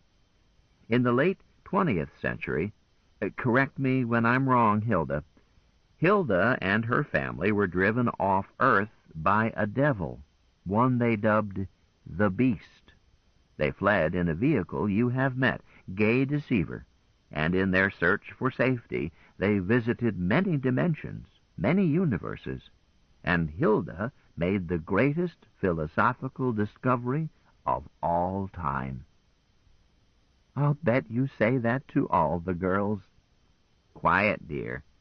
They visited, among more mundane places, the land of Oz. I sat up with a jerk. Not too much sleep last night, and Dr. Harshaw's lecture was sleep-inducing. Did you say Oz? I tell you 3 times, Oz, Oz, Oz. They did indeed visit the fairyland dreamed up by L. Frank Baum, and the Wonderland invented by the Reverend Mr. Dodgson to please Alice, and other places known only to fiction. Hilda discovered what none of us had noticed before, because we were inside it. The world is myth. We create it ourselves, and we change it ourselves. A truly strong myth-maker, such as Homer, such as Baum, such as the creator of Tarzan, creates substantial and lasting worlds, whereas the fiddlin', unimaginative liars and fabulists shape nothing new, and their tedious dreams are forgotten. On this observed fact, Richard, not religion, but verifiable fact, is based the work of the Circle of Ouroboros. Hilda? Only a short time until we should break for lunch. Richard, do you have any comment now? You won't like it. Lazarus said, Spill it, bub. I not only will not risk my life on wordy nonsense, I will do all that I can to keep Hazel from doing so. If you really want and need the programs and memories of that out-of-date lunar computer, there are at least 2 better ways to get them. Keep talking. One way simply uses money. Set up a front organization, an academic fakery, funnel money into Galileo University as grants, and walk in the front door of the computer room and take what you want. The other way is to use enough force to do a real job. Don't send an elderly married couple to try to Watergate it. You cosmic do-gooders have not convinced me. Let's see your ticket. It was Little Black Sambo, the Sky Marshal. What ticket? The one that entitles you to unscrew the inscrutable. Show it. You are just a lily-livered coward, too yellow to do your plain duty. Really? Who appointed you God? Look, boy, I'm mighty glad that your skin color matches mine. Why so? Because if it didn't, I would be called a racist for the way I despise you. I saw him draw his sidearm, but my cane, damn it, had slid to the floor. I was reaching for it when his bolt hit me, low on the left. As he was hit from 3 sides, 2 to the heart, 1 to the head by John Sterling, by Lazarus, by Commander Smith, 3 crack gunmen, where 1 would have sufficed. I didn't hurt yet, but I knew I was gut-shot. Bad, final bad, if I didn't get help fast. But something was happening to Samuel Bow. He leaned forward and fell off his chair, dead as King Charles, and his body began to disappear. It didn't fade out. It disappeared in swipes, through the middle, then across the face, as if someone had taken an eraser to a chalkboard. Then he was gone completely. Not even blood was left. Even his chair was gone. And the wound in my gut was gone.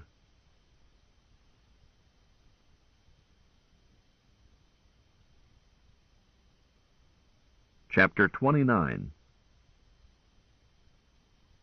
There may come a time when the lion and the lamb will lie down together, but I am still betting on the lion. Henry Wheeler Shaw. Wouldn't it be better, I objected, to have me pull a sword out of a stone? If you really want to sell the product, the whole plan is silly. We were seated at a picnic table in the East Orchard. Manny Davis, Captain John Sterling, Uncle Jock, Jubal Harshaw, and I, and a Professor Rufo, a bald-headed old coot introduced to me as an aide to Her Wisdom, and, impossible, her grandson. But having seen with my own bloodshot eyes some of the results of Dr. Ishtar's witchcraft, I was no longer using the word impossible as freely as I did a week ago. Pixel was with us too, but he had long since finished his lunch and was down in the grass trying to catch a butterfly. They were evenly matched, but the butterfly was ahead on points. The bright and cloudless sky promised a temperature of 38 or 40 by mid-afternoon. My aunts had elected to eat lunch in their air-conditioned kitchen, but there was a breeze and it was cool enough under the trees. A lovely day, just right for a picnic. It reminded me of our conference with Father Hendrik Schultz in the orchard of Old MacDonald's farm just a week ago, and 11 years forward. Except that Hazel was not with me. That groused me, but I tried not to show it. When the circle opened for lunch, Aunt Till had a message waiting for me.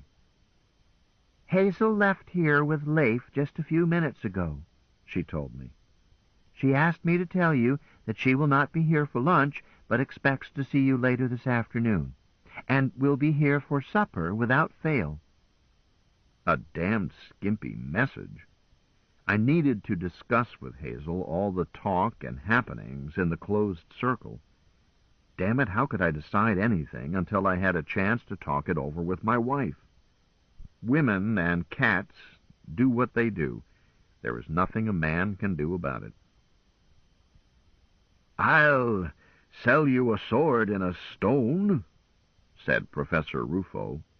"Cheap, like new, used just once by King Arthur. In the long run it didn't do him any good, and I can't guarantee that it will help you, but I don't mind turning a profit on it." Uncle said, "Rufo, you would sell tickets to your own funeral." "Not would. Did. Netted enough to buy a round two-wit I badly needed, because so many people wanted to be certain I was dead." "So you cheated them?" "Not at all. The tickets did not state that I was dead.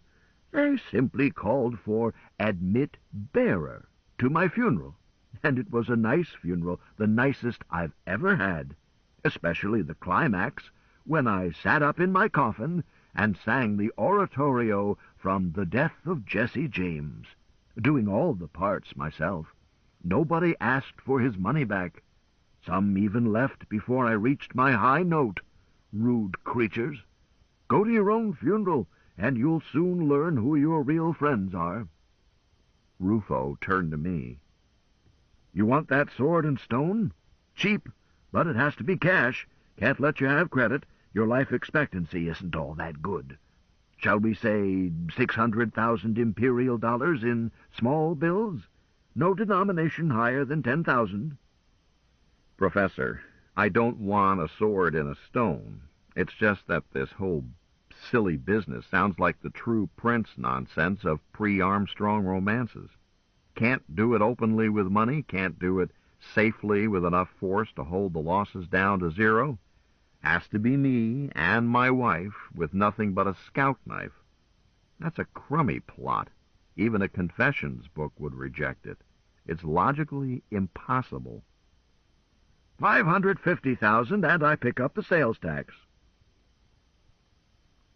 "Richard," Jubal Harshaw answered, "it is logic itself that is impossible. For millennia, philosophers and saints have tried to reason out a logical scheme for the universe, until Hilda came along and demonstrated that the universe is not logical, but whimsical, its structure depending solely on the dreams and nightmares of non-logical dreamers." He shrugged, almost spilling his two-board. "If the great brains had not been so hoodwinked by their shared conviction that the universe must contain a consistent and logical structure they could find by careful analysis and synthesis, they would have spotted the glaring fact that the universe, the multiverse, contains neither of logic nor justice, save where we or others like us impose such qualities on a world of chaos and cruelty." 500,000, and that's my last offer." "So why should Hazel and I risk our necks?" I added. "Pixel, leave that insect alone." "Butterflies are not insects," Captain John Sterling said soberly. "They are self-propelled flowers. The Lady Hazel taught me that many years ago." He reached down and gently picked up Pixel. "How were you getting him to drink?" I showed him, using water and my fingertip. Then Sterling improved on it, offering the kitten a tiny puddle in the palm of his hand. The kitten licked at it, and then was lapping cat properly, curling his dainty tongue down into the spoonful of water. Sterling bothered me. I knew his origin, or thought I did, and thus had trouble believing in him, even as I spoke with him. Yet it is impossible not to believe in a man when you see him and hear him crunching celery and potato chips. Yet he had a two-dimensional quality. He neither smiled nor laughed. He was unfailingly polite, but always dead serious. I had tried to thank him for saving my life by shooting what's-his-name. Sterling had stopped me. "My duty. He was expendable. You are not." 400,000, Colonel. Are there any deviled eggs down there? I passed the stuffed eggs to Rufo. "Shall I tell you what to do with your sword in a stone? First, pull out the sword, then—" Let's not be crude. 350,000. "Professor, I wouldn't have it as a door prize. I was simply making a point." Better take an option, at least. You'll need it for the Boff opening when they shoot this as a stereo series. No publicity. That's one of the conditions imposed on me, if I do it. No publicity until after. Then there has to be publicity. It must wind up in the history books. Manny, tell them why you have never published your memoirs of the Revolution.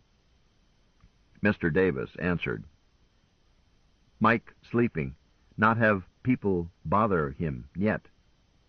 Uncle Jock said, "Manuel, you have an unpublished autobiography?" My stepfather-in-law nodded. "Necessary. Prof dead, Wyoming dead, Mike dead, maybe. Am only witness true story of loony revolution. Lies. Lots of lies by cobbers not there." He scratched his chin with his left hand, the one I knew to be artificial, or so I heard. This hand looked just like his right hand. A transplant? "Stored with Mike before out to asteroids. We rescue Mike, then publish, maybe."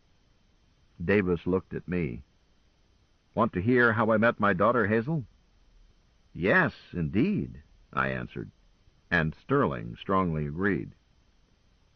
"Was Monday, 13 May 2075, in El City. Talk in Stilyagi Hall, how to fight Warden. Not revolution, just sad, stupid talk, unhappy people. Skinny little girl sat on floor down front, orange hair, no breasts, 10, maybe 11. Listens every word, claps hard, dead serious. Yellow jackets, warden's cops break in, start killing. Too busy to keep track of skinny redheads. Jackets kill my best friend. When see her in action. Throws self through air, rolled in ball, hits yellow jacket in knees, down he goes. I break his jaw with left hand, not this hand, number 2, and step over him, dragging my wife Wyoming, not wife then, with me. Skinny flame top is gone. Don't see her some weeks. But, friends, hard rock truth. Hazel, as little girl, fought so hard and smart that she saved her Papa Manny and her Mama Wyo both. From Warden Sphinx, long before she knew she was ours." Manuel Davis smiled wistfully. "Did find her. Davis family opted her. Daughter, not wife. Still a baby.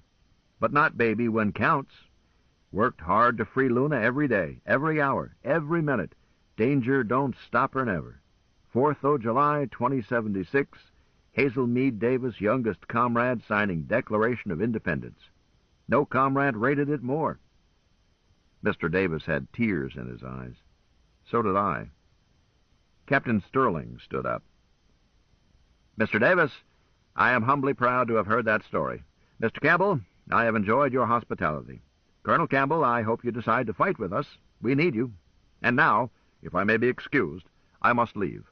As the Galactic Overlord does not take long lunch hours, I must not." Uncle Jock said, "Shucks, John, you've got to have some R&R now and then. Come go dinosaur hunting with me again. Time spent in the Mesozoic won't affect your quest. The Overlord will never know you're away. That's the greatest beauty of time jumping." I would know that I was away, but I do thank you. I enjoyed that hunt. He bowed and left. Dr. Harshaw said quietly, "There goes real nobility. When at last he destroys the Overlord, he will be erased. He knows it. It doesn't stop him." "Why must he be erased?" I demanded. "Eh?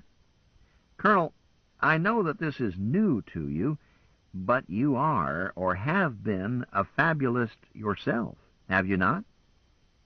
Still am, as far as I know. Finished a long one and sent it off to my agent just 10 days ago. Must get back to work soon. Got a wife to support. Then you know that, for plot purposes, especially in adventure stories, heroes and villains come in complementary pairs. Each is necessary for the other. Yes, but...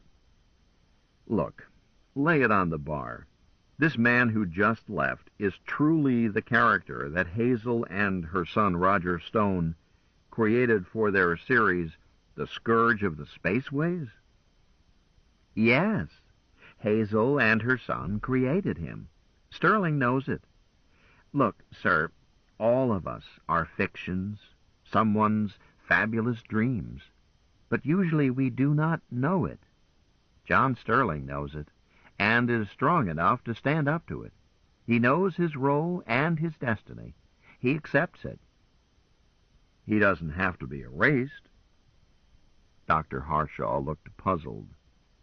But you are a writer. A literary writer, perhaps? Plotless? Me? I don't know how to write literature. I write stories, for printout or 3D or even bound books, but all sorts. Sin, Suffer, and Repent, horse opera, space opera, war, murder, spies, sea stories, whatever. Hazel and I are going to revive her classic series with Captain Sterling in the lead role, as always. So, what's this noise about erasing him? You are not going to let him destroy the Galactic Overlord? You should. You must, as the Overlord is every bit as evil as Boscone. Oh, certainly. First 13 weeks. Should have happened years back. But he couldn't. The series was dropped with both hero and villain still alive. Sterling has been forced to fight only a holding action ever since. Oh. Well, we'll fix that. Overlord delenda est. Then what does Sterling do? This ends side 1 of cassette 11. Please turn the cassette over and start side 2 at the same point.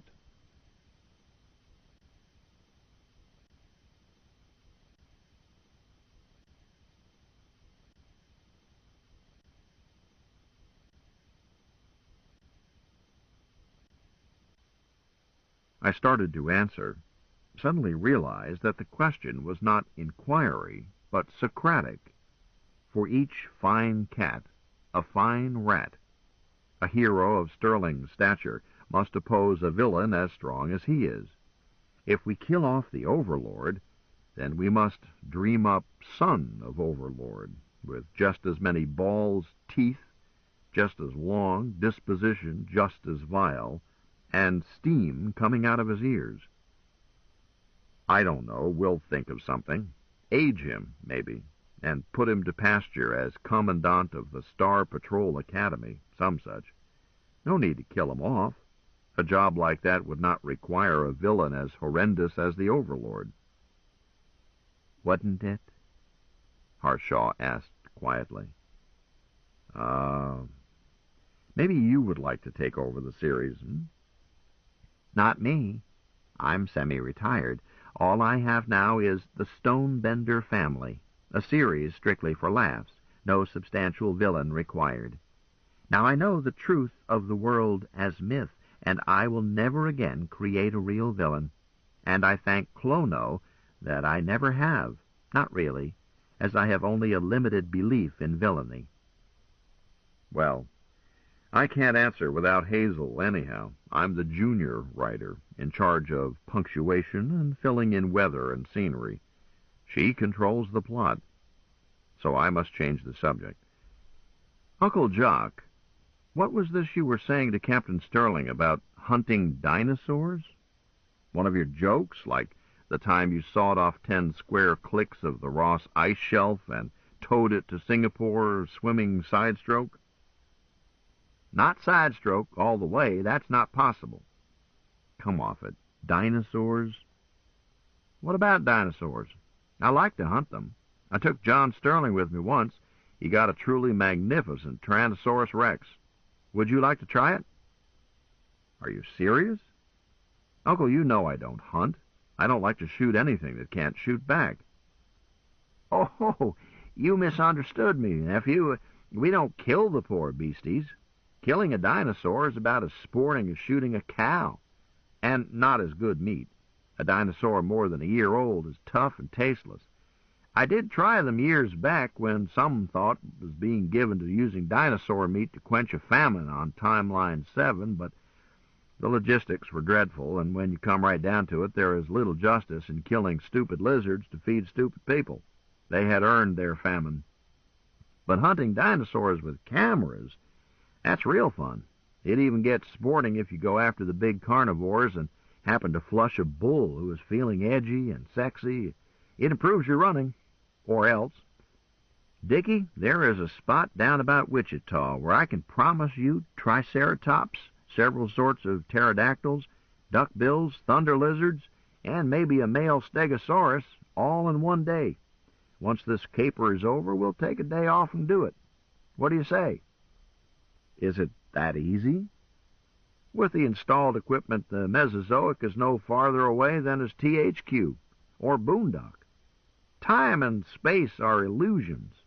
The burro's irrelevancy gear will plunk you down in the middle of a herd of feeding and fornicating flapdoodles before you can say 65 million years. The way you phrased that invitation seemed to imply that you assume that I have closed on Task Adam Celine. Dickie, the equipment does indeed belong to the Time Corps, and it is expensive. How expensive we don't discuss. It was built to support Plan Long View. Its recreational use is incidental. Yes, I implied that. Aren't you going to do it? Manny Davis looked at me with no expression. Rufo stood up, said loudly, I've got to mosey along. Star has a chore for me. Thanks, and thanks for the last time, Jock. Nice meeting you, Colonel. He left quickly. Harshaw said nothing. I let out a deep breath. Uncle, I might do it, if Hazel insists. But I'm going to try to talk her out of it. Nothing has been offered me that convinces me that I'm wrong about the two options I offered. Either of them is a more sensible approach to recovering the programs and memories that embody Holmes 4 or Mike, and I am glad to stipulate that they should be recovered. But my methods are more logical. Harshaw said, It is not a matter of logic, Colonel. It's my neck, Doctor, but in the long run I'll do what Hazel wishes. I think. It's just what, Dickie? I hate to go into action with inadequate intelligence. Always have. Uncle, for the past week or 10 days, hard to figure it the way I've bounced around, I've been haunted by unexplained and, well, murderous nonsense.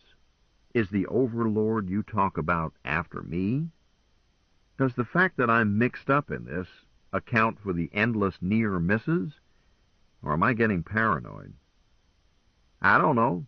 Tell me about them. I started to do so.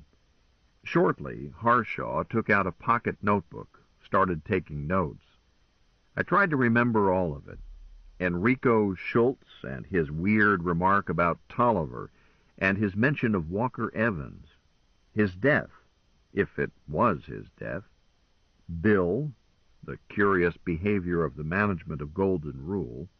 Those Rolligons and the killers in each. Jefferson Mao, the muggers at the raffles. Is that all? Isn't that enough? No, not quite. What cargo was Auntie carrying? How did we get chivied into flying a heap that darn near killed us? What were Lady Diana and her fat-headed husbands doing away out there in the wilds? If I could afford it, I would spend endless money on Sherlocks to dig out what was going on. What was truly aimed at me? What was just my nerves? What was simply coincidence? Harshaw said, "There are no coincidences. One respect in which world as myth is far simpler than earlier teleology is the simple fact that there are no accidents, no coincidences." Uncle Jock said, "Jubal, I don't have the authority." "And I do, yes." He stood up. "Both of us, I think." My uncle stood up, too. "Dickie boy, you wait right here. We'll be gone 5 minutes or so. Errand to do." As they left, Davis stood up. "Excuse, please. Need change arm." "Sure, Papa Manny." No, Pixel, beer is not for baby cats." They were gone 7 minutes by my Sony-chron, but not quite apparently by their time. Uncle had grown a full beard. Harshaw had a new pink knife scar across his left cheek. I looked at them. Ghosts of Christmas past. What happened? "Everything. Is there any beer left there?" "Sissy," he said, not raising his voice, "could we have some beer? And Jubal and I have not eaten in some time. Hours, days, maybe." "Right away," Aunt Sissy's disembodied voice answered. "Dear, I think you ought to take a nap." "Later." "Just as soon as you have eaten. 40 minutes. "Quit nagging me. Could I have tomato soup? For Jubal, too?" I'll fetch soup and more of your picnic. 45 minutes until your nap. That's official. Till says so." "Remind me to beat you." "Yes, dear, but not today. You're exhausted." "Very well." Uncle Jock turned to me. "Let's see. What'll you have first? Those Rolligons? Your friend Hendrik Schultz handled that one. You can be sure it's thorough. He has turned out to be an Ichiban field investigator. You can forget paranoia on that one, Dickie. 2 opponents, the Time Lords and the Scene Changers, and both of them after you as well as each other. You have a charmed life, son. Born to be hanged." "What do you mean? Time Lords and Scene Changers? And why me?" "May not be their own names for themselves. The Lords and the Changers are groups doing the sort of thing the Circle does. But we don't see eye to eye with them. Dickie, you don't think that in all the universes to the number of the beast or more, we of the Circle would be the only ones to catch on to the truth and attempt to do something about it, do you?" "I don't know anything about it, one way or another." "Colonel," put in Dr. Harshaw, "a major shortcoming of world as myth lies in the fact that we contend with, and often lose too, 3 sorts of antagonists: villains by design, such as the Galactic Overlord, and groups like us, but with different intentions, bad in our opinion, perhaps good in theirs, and the third and most powerful, the myth-makers themselves, such as Homer and Twain and Shakespeare and Baum and Swift and their colleagues in the Pantheon, but not those I have named. Their bodies have died. They live on by the immortal corpus of myth each has created, which does not change, and therefore does not imperil us. But there are living myth-makers, every one of them dangerous, every one of them casually uncaring, as he revises a myth and erases a character." Harshaw smiled grimly. "The only way one can live with the knowledge is to realize, first, that it is the only game in town, and second, that it does not hurt. Erasure, being X'd out of the story." "How do you know that it doesn't hurt?" "Because I refuse to entertain any other theory. Shall we get on with our report?" "Dickie boy, you asked, why me?" For the same reason, Jubal and I left a pleasant lunch to work our tails off and to set many others to arduous and dangerous investigation in several timelines because of Task Adam Celine and your key part in it. Near as we can tell, the Time Lords want to kidnap Mike while the Scene Changers want to destroy him. But both groups want you dead.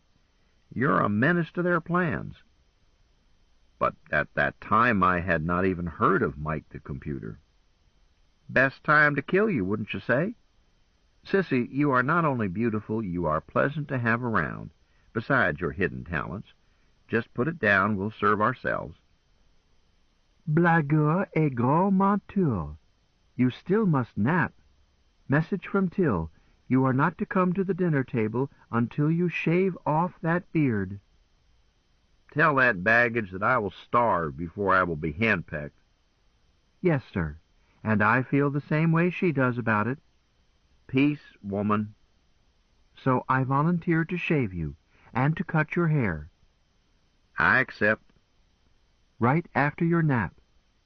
Begone! Jubal, did you have any of this jellied salad? It is something Till does exceptionally well, although all three of my owners are fine cooks. Will you put that in writing? I told you to disappear. Jubal, living with three women takes fortitude. I know. I did so for many years. Fortitude plus angelic disposition and a taste for lazy living.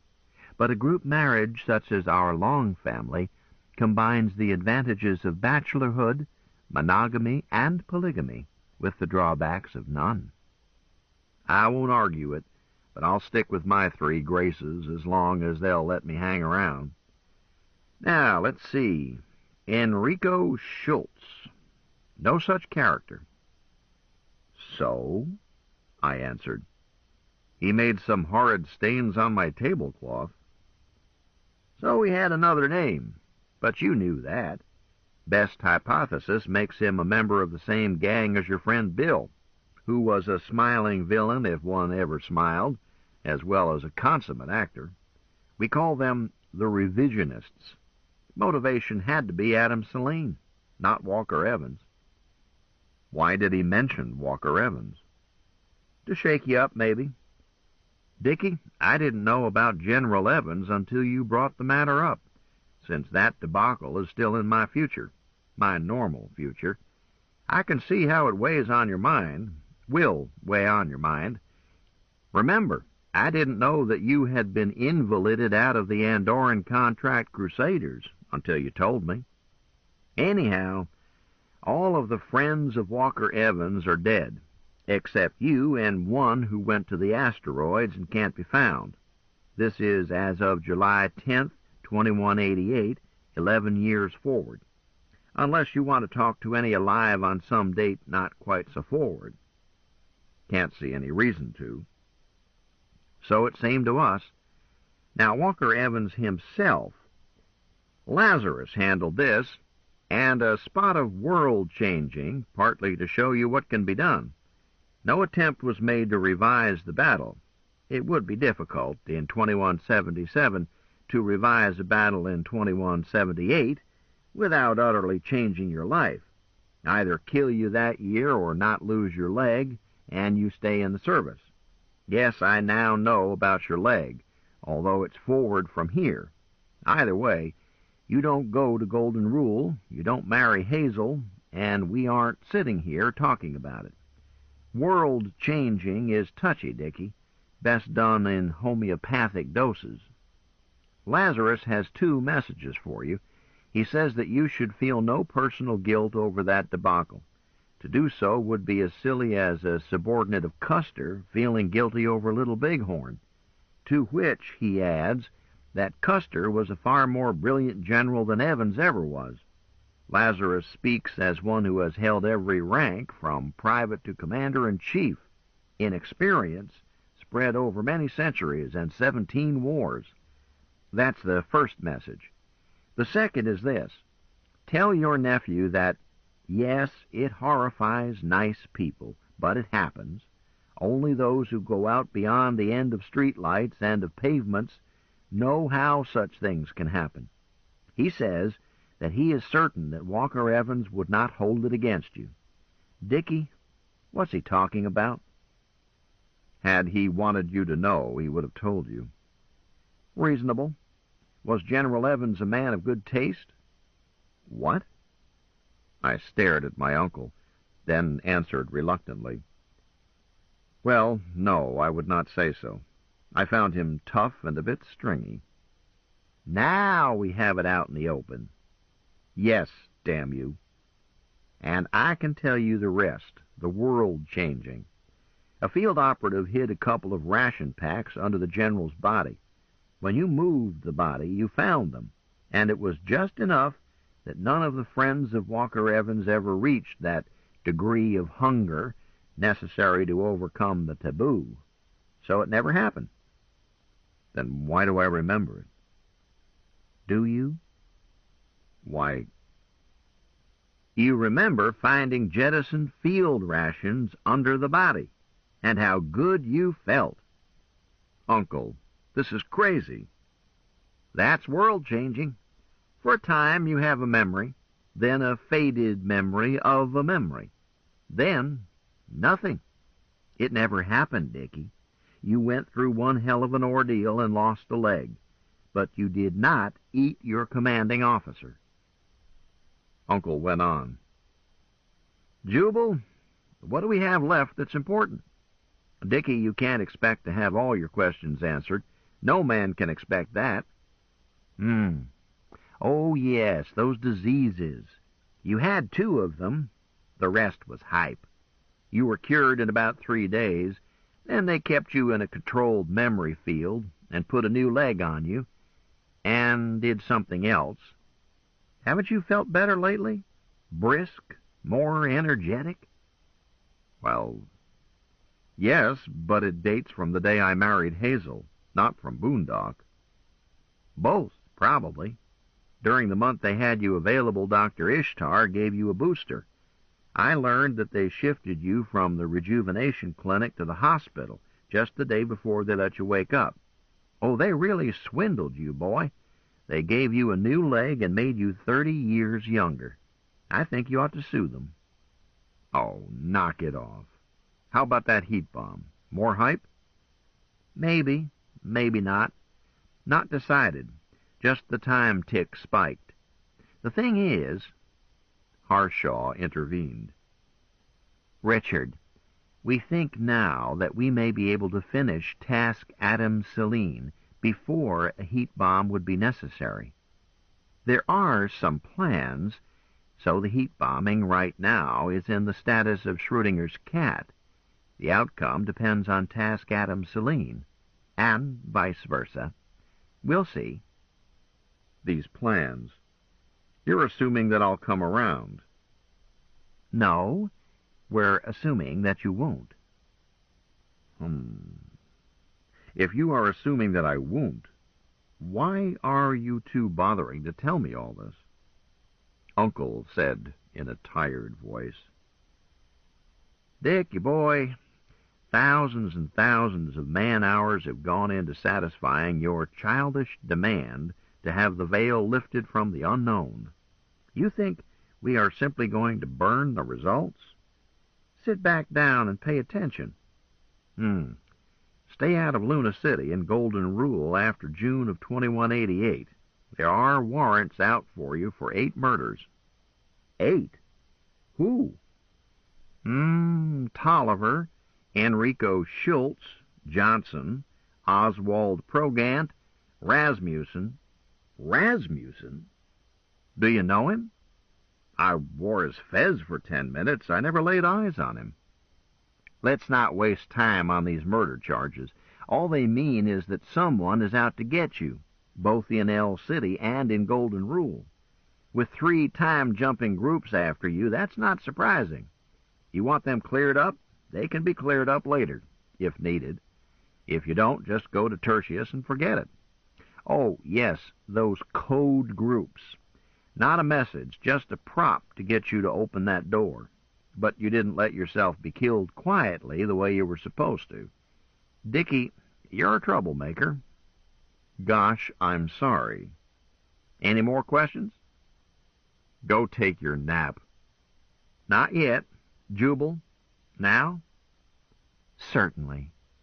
Dr. Harshaw got up and left. Dickie. Yes, Uncle. She loves you, boy. She really does. God knows why, but that does not mean that she will tell you the truth or always act in your interest. Be warned. Uncle Jock. It never does any good to warn a man about his wife. Would you accept any advice from me about Sissy? Of course not, but I'm older than you are and much more experienced. Answer me. Let's change the subject instead. You don't like Lazarus Long. I grinned at him. Uncle, the only thing that persuades me that he might be as old as he is reputed to be is that it would take more than one ordinary lifetime to grow as cantankerous and generally difficult as he is. He rubs me the wrong way every time, and the bastard makes it worse by putting me under obligations to him. This foot from a clone of his. Did you know that? And that dust-up you heard about this morning? Lazarus shot that bloke, what's-his-name, who tried to kill me. But Captain Sterling and Commander Smith did too, and probably quicker. Or maybe not. Either way, I had to thank all three of them. Damn it. I'd like to save his life just once to balance the books, the bastard. No way to talk, Dickie. Abby would have trounced you. So she would have. I take it back. Besides, your own parents were never married. So I've often been told, colorfully. I mean it literally. Your mother was my favorite sister, much younger than I, pretty child. I taught her to walk, played with her when she was growing up, spoiled her every way I could. So naturally, when she was in what used to be called trouble, she came to her big brother, and to your Aunt Abby. Dickie, it was not that your father wasn't around. It was that your grandfather disliked him as intensely as, well, as you dislike Lazarus Long. I don't mean Mr. Ames. You got his name, but he met and married Wendy after you were born, and we took you and raised you.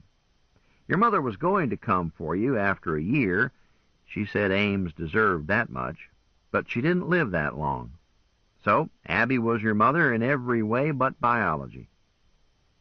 Uncle, Aunt Abby was the best mother a boy could want. Look, those peach switchings were good for me. I know it. I'm pleased to hear you say so. Dickie, I love all your aunts, but there will never be another Abby. Hazel reminds me of her. Dickie, have you made up your mind?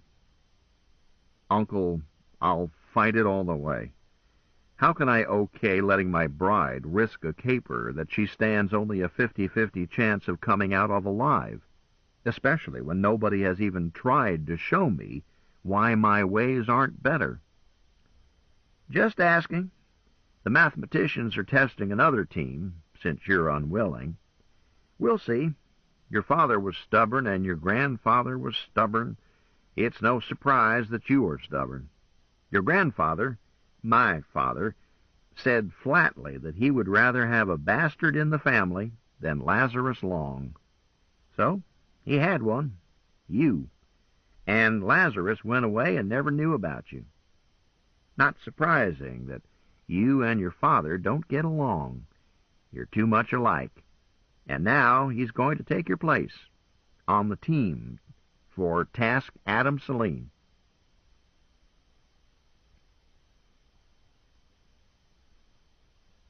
Chapter 30. Our revels now are ended. William Shakespeare. Dying isn't difficult. Even a baby kitten can do it. I'm sitting with my back to the wall in the old computer room of the Warden's Complex in Luna. Pixel is cradled in my left arm. Hazel is on the floor by us. I'm not sure Pixel is dead. He may be asleep. But I am not going to disturb him to find out. He's a badly hurt baby at best. I know Hazel is still alive because I'm watching her respiration, but she is not in good shape. I do wish they would hurry. I can't do much for either of them because I don't have anything to work with, and I can't move much. I'm shy of one leg, and I don't have a prosthetic. Yes, that same right leg, Lazarus's leg, burned off just about at the transplant line. Guess I shouldn't gripe. Being a burn job, it's cauterized, not much blood. Hasn't really begun to hurt much yet, either. Not that white pain like a blowtorch. That comes later. I wonder if Lazarus knows he's my father. Did Uncle ever tell him? Hey, this makes Maureen, that wonderful, beautiful creature, my grandmother. And maybe I had better back up. I'm a bit lightheaded. I'm not even sure this is being recorded. I'm carrying a battle recorder, but it's a tiny Tertius type I'm not familiar with. Either it was on and I turned it off, or it was off and I turned it on. I'm not sure Pixel is dead. Did I already say that? Maybe I had better back up. It was a good team, the best, with enough firepower that I felt that our chances were good. Hazel was in command, of course. Major Sadie Lipschitz, strike team leader. Brevet Captain Richard Campbell, XO. Cornet Gretchen Henderson, JO. Sergeant Ezra Davidson. Corporal Ted Bronson, a.k.a. W.W. Smith, a.k.a. Lazarus Long, a.k.a. Lafayette Hubert, M.D., additional duty medical officer. Manuel Davis, civilian special field operative. Lazarus insisted on being called Ted Bronson when he was designated a corporal for this task force. It's an insider's joke, I think. I was not let in on it. Cornet Henderson had been back on duty several months after having her baby boy. She was slender, solid, and tan, and beautiful, and the combat ribbons on her pretty chest looked at home there. Sergeant Ezra always did look like a soldier once he had legs, and his ribbons showed it too. A good team. Why was I brevetted to captain? I asked that question right after Hazel swore me into the Corps. Got a silly or reasonable answer, depending on your bias. Because, said Hazel, in every history book in which this was mentioned, I had been second in charge. The histories did not name others, but they did not say that we acted alone, so she decided on more firepower and picked her team. She decided. She picked.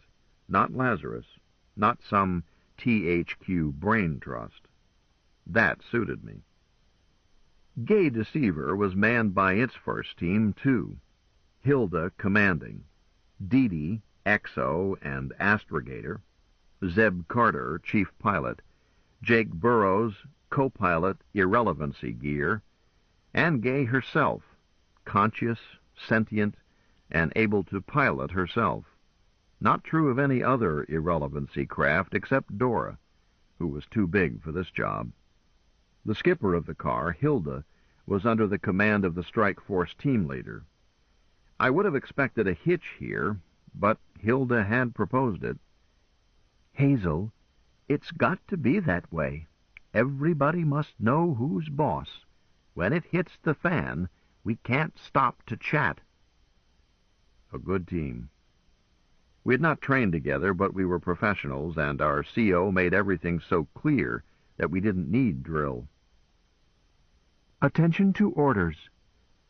The purpose of this force is to capture items selected by Davis, and to return them and Davis to Tertius. There is no other purpose. If we have no casualties, fine. But if all of us are killed while Davis and his selections reach Tertius, our task is accomplished. This is the plan. Hilda places us at the north wall, starboard side to, on the tick, after THQ advises that warp is ready to activate. Leave car in this order: Lipschitz, Campbell, Henderson, Davidson, Bronson, Davis. Place yourselves fore and aft in the bathrooms to exit in that order. The computer room is square. Lipschitz to southeast corner, Henderson to southwest corner, Campbell to northwest corner, Davidson to northeast corner. Diagonal pairs cover all four walls, so two such pairs doubly cover all walls. Bronson is bodyguard to Davis. No fixed post. As Davis works, filled boxes will be placed in car. Henderson and Davidson will move items to car as directed by Davis, and assisted inside by Dee. Car commander and pilots will remain ready to scram, and will assist only by passing items back. Bronson will not, repeat, not move baggage. His sole task is bodyguard to Davis. When Davis tells me task is finished, we return to the car with all speed, in reverse order: Davis, Bronson, Davidson, Henderson, Campbell, Lipschitz. Hilda, you will give order to scram any time after Davis and the stuff he came for is aboard, depending on tactical situation. If there is trouble, don't wait for anyone. Use your judgment, but your judgment must tell you to save Manny and his items, no matter who gets left behind. Questions? How long have I been doping off? My Sonicron was an early casualty. The team Hazel picked was... No, I said that. I think I did. What happened to Treeson? The time tick selected was right after Hazel left the computer room on Saturday, July 5th. The group picking the tick reasoned that if they were laying for us to arrive at the raffles, then that antagonist, Time Lords, would not be looking for us in the computer room. No way to do it earlier than that. Hazel had reported that Adam Celine was in the computer room when she was there. We cut it mighty sharp, almost too sharp. When Hazel was getting out of Gay, she stopped suddenly with me right behind her, waited briefly, then moved out. She paused because she saw her own back leaving the room. I must get word to Aunt Till that Hazel and I can't make it home for supper. My head aches and my eyes bother me. I don't know how Pixel got aboard Gay. How that baby does get around. Jubal Harshaw says, the only consistent thing in these shifting fairy chess worlds is human love. That's enough. Pixel moved a little. It's been nice to have both feet for a few days. Richard? Yes, beloved? Gretchen's baby. You his father. Huh? She told me months ago. I don't understand. Paradox. I started to question her about it. She was asleep again. The compress I had placed on her wound was seeping, but I didn't have anything more, so I didn't touch it. Won't see Aunt Belden this trip. Too bad. What happened to my files? Still in my other foot? Hey, tomorrow is the day we're all dead, if Tolliver isn't. The first hour went by with no incident whatever. Manny worked steadily, changed arms once, started filling boxes. Gretchen and Ezra carried them to the car, passed them in, resumed their posts between trips. Most of this seemed to be programs that Manny was bleeding off into his own cubes, using equipment he had fetched. I could not see. Then he started filling boxes more quickly, loading them with cylinders. Adam Celine's memories? I don't know. Maybe I watched too much.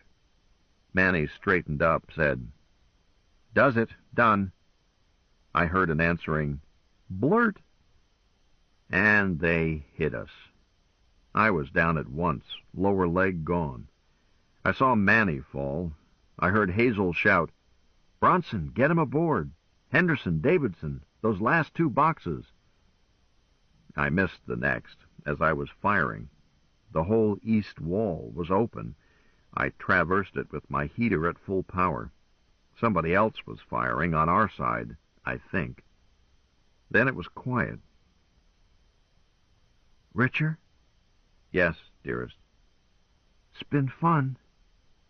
"Yes, love, all of it." Richard, that light, end tunnel. "Yes?"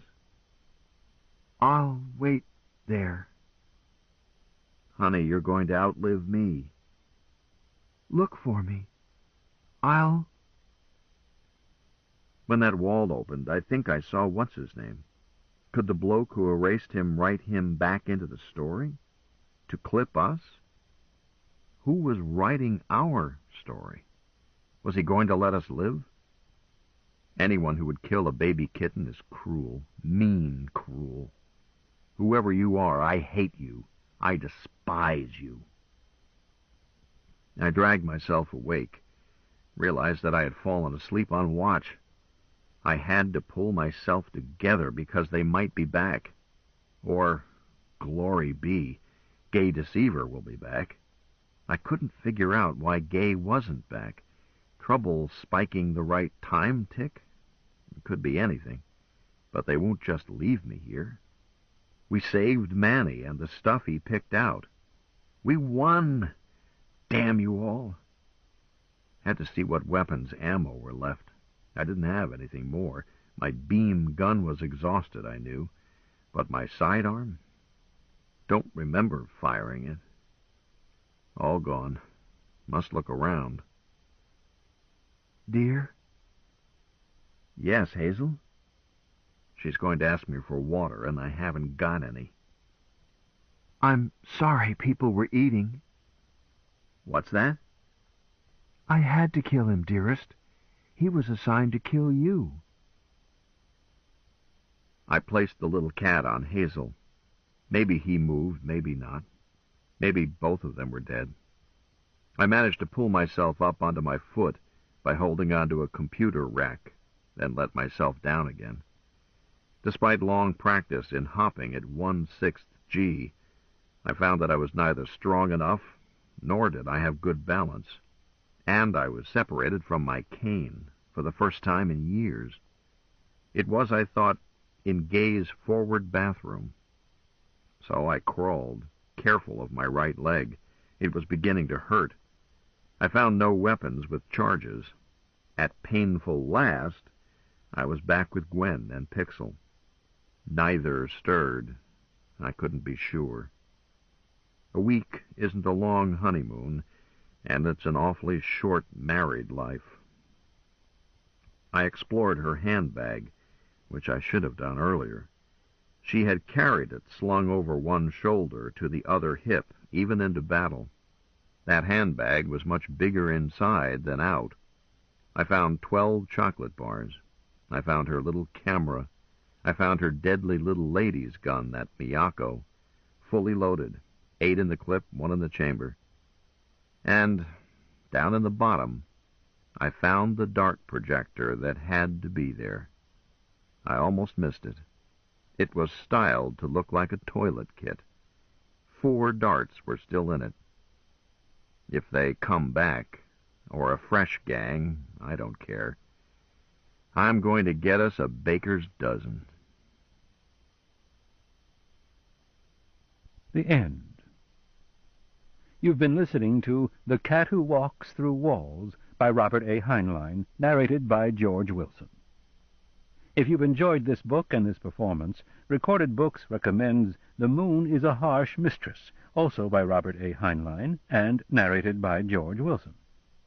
You'll find a wide selection of titles in the Recorded Books catalog, including bestsellers, mysteries, classics, histories, and more. So to order another recorded book or for a copy of our latest listing, call us, toll-free, nationwide, at 1-800-638-1304. You can order by phone with Visa or MasterCard, or by writing to us, or by faxing us at 410-535-5499. Don't forget to ask about easy 30-day rentals by mail. And thank you for being a Recorded Books reader. Reader. Reader. Reader. Reader. Reader. Reader. Reader. Reader.